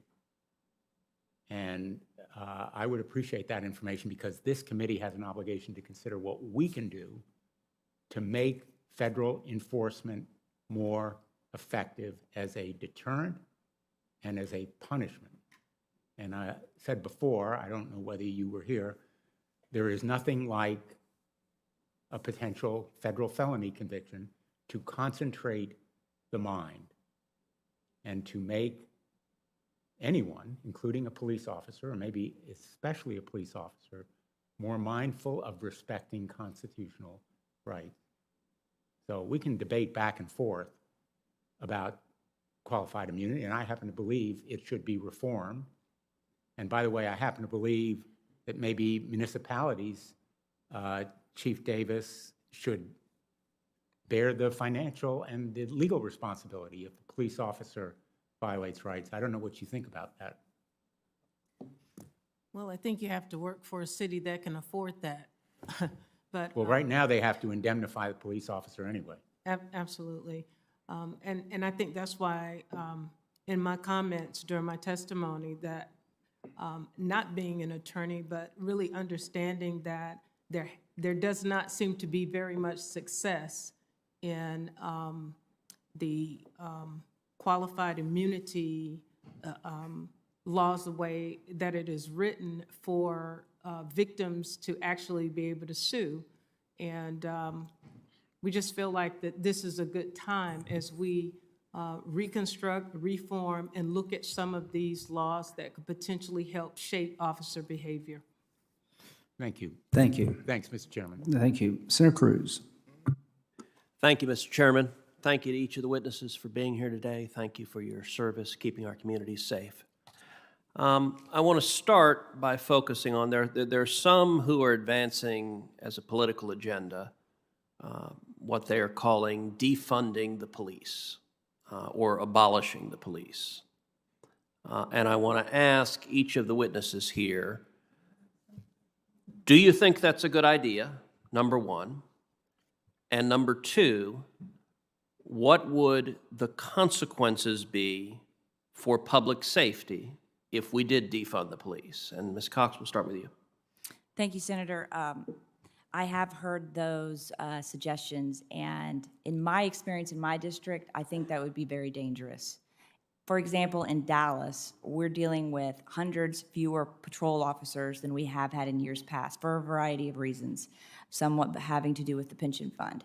And what I have heard through my work on the PSN project is that They need more officers. They need more resources. And we, through virtue of our PSN program, have been able to bring that to them. And they have worked with us to great success, I think, in the neighborhood that we've worked with in bringing resources to that neighborhood. I mean, before we heard stories of just being able to having to go from call to call without being able to do any of the proactive work that we're doing in the neighborhood, and certainly without having the time to do the community engagement work that we've been doing in the neighborhood. So my fear is that if you defund police departments, the very work that we think matters most is the work that's not going to get done. Thank you. Mr. Wolf? Thank you, Senator. I would just echo the comments of Ms. Neely Cox and say that I think that what I've heard from this panel and that I would agree with and from the first panel is that we should be investing more money into training law enforcement and providing them with the tools and resources that they need. At the Department of Justice, we have several programs, grant programs. Okay. Thank you for that. We have limited time. Captain Yost? Well, there's no doubt that there are some things that we can do in law enforcement that would be beneficial. I spoke about it earlier, about social services that could be added with co-responders to incidents. I can tell you from my own experience the frustration of dealing with people who desperately needed services and not being able to provide them. So there's definitely room for growth. But my fear is that I think it's sort of a buzzword, a defund police. It took on a lot of different meanings. But in reality, if we're talking about expanding services, certainly that's something we should look at and talk about. But if the discussion is to diminish the ability for our law enforcement to do its job at the sake of adding additional services, I think that defunding is very dangerous, and I think we're going to hurt the very communities we're trying to help the most. Okay. Captain Davis? Yes, I think that just the terminology, I think, has just been there are different definitions to the defunding concept, but community engagement is so important to my community. That would be one of the first areas or sections in the department that would go. The very aspect of the department that builds relationships with communities that, you know, my minority communities really want us to have. Unfortunately, that will be one of the first sections to go. So to defund our police department, I can't imagine who the surrogates would be to take over the work that we do every day. And I don't think, you know, this country really realizes how much work police officers do and have taken on, even in the social services realm. Thank you. Chief Acevedo? Thanks, Senator. Defunding the police ranges from abolitionists that think we should get rid of policing. That would lead to chaos. To those that think we need to reinvent police, to those that think we need to take our funding and spend it elsewhere. Our community doesn't want less police, they want better policing. And I can tell you that from Houston, which is the most diverse city in the country, the majority of our community wants investments in both good policing and the social services that they richly deserve and desire. Chief Cass-Stevens? Thank you, sir. I'll try to be quick, but in the 70s and 80s, our country and our government defunded social services. They defunded all the services that help people with mental health, homelessness, drug addiction, and all of those issues were dumped on the doorstep of law enforcement. And we wonder why law enforcement is struggling to deal with these issues. We wonder why the three largest mental health institutions in our country now are Cook County Jail in Chicago, LA County Jail, and Rikers Island Prison. Because we forced law enforcement to criminalize some of these social ills. And so I would say defunding police is dangerous, but I would also say reinvesting in these social services is absolutely mandatory. Now, I believe defunding the police would result in more crime, more murders, more rapes, more assaults, more burglaries. Very briefly, do each of you agree with that would be the consequence of defunding the police? Yes. I do. I believe the crime rate would go up. Yes, Senator. Absolutely. Absolutely. Absolutely. Yes. Okay, final question. Everyone across the country was horrified at what happened to George Floyd. We watched those videos, those 8 minutes and 46 seconds, and we're horrified. There's no legitimate law enforcement purpose for the abusive conduct that cost Mr. Floyd his life. If there was one specific concrete step that Congress could take to prevent what happened to George Floyd from ever happening again, to protect people's civil rights, what would it be? If each of you would very briefly answer that.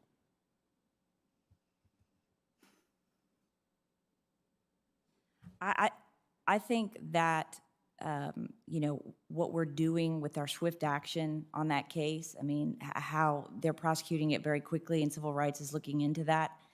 I think what we really need to think about is how we're engaging in our community and forming the relationships with our community through our police departments. So if Congress could give more grant money to work with those police departments to train and to engage in those communities, to form relationships so that they don't have interactions like that, I think that would be very helpful. I concur with my colleague that investing more in community policing tactics and community engagement for law enforcement. Captain Yost? I would agree with that as well. I think that law enforcement has provided the ability to have a great deal of responsibility. That responsibility does not come without trust. And it is very clear, it is obviously clear and painfully clear that we have lost trust. And I think anything we invest back into the community to rebuild that trust is what's going to make a difference at the end of the day. I would also like to add that, you talk about one thing to do. There's no one thing that's going to fix any of this. But I think one thing that was discussed extensively today was a need for some type of standardization on a policy. And I would submit that there is, in fact, a policy that was put together by 11 organizations, collective agreement with the law enforcement organizations for use of power, use of force, and the training that would go with it would go a great way in having some standardization as well. And with the indulgence of the chairman, I just want to read a line from your written testimony. A chokehold should never, and that's in your written testimony, never be used against a subject who is restrained or in restraints, and should only be used when deadly force is authorized or justified. And yes, I agree with that. Thank you. Chief Davis? Yes, I believe that my colleagues have talked about training. Training is very important for officers, but in the George Floyd case, I think something was very apparent to the world, that there was a disconnect between the human being and the officer, and those individuals that wore uniforms. The duty to intervene was a miserable failure. The culture of policing has to change. Chief Acevedo?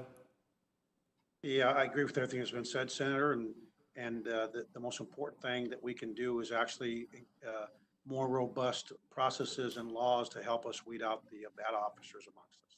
Okay, and Chief Cass-Stevens? Thank you. First of all, only 40% of law enforcement agencies right now contribute use of force reporting to the FBI's use of force database. I think it should be mandatory for every law enforcement agency.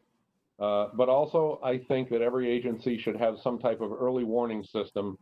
And if there was an early warning system, in this case in Minneapolis, I think that possibly this officer would have been flagged much earlier on prior citizen complaints, that we could have prevented something like this from happening. Okay, thank you. That was helpful. Thank you. Very good questions and good answers. And I'm going to ask one question, then Senator Booker is going to submit questions for the record. Thank you to the panel. To all the people in the law enforcement business, would losing a grant get your attention? Chief Davis? Yes, it would. It would absolutely get my attention. Captain Yost? I do believe it would, yes, sir. Art from Houston? Do you want positive attention or negative attention? Well, if we lose it won't make us happy. If you lost a grant because you weren't doing what we asked you to do, that would get your attention. Do you agree? Absolutely, absolutely. Okay. Chief Cass-Stevens? You would get my attention immediately, sir. Thank you. To the committee, thank you for the indulgence. I'm sorry it took so long, but it is a very important time in our nation's history, and I hope we rise to the occasion. I'll hold the record open for questions. And Senator Booker, thank you very much for allowing us to submit questions. I will submit for the record that Ted Cruz took my time. Okay. All right, thank you. The hearing's adjourned.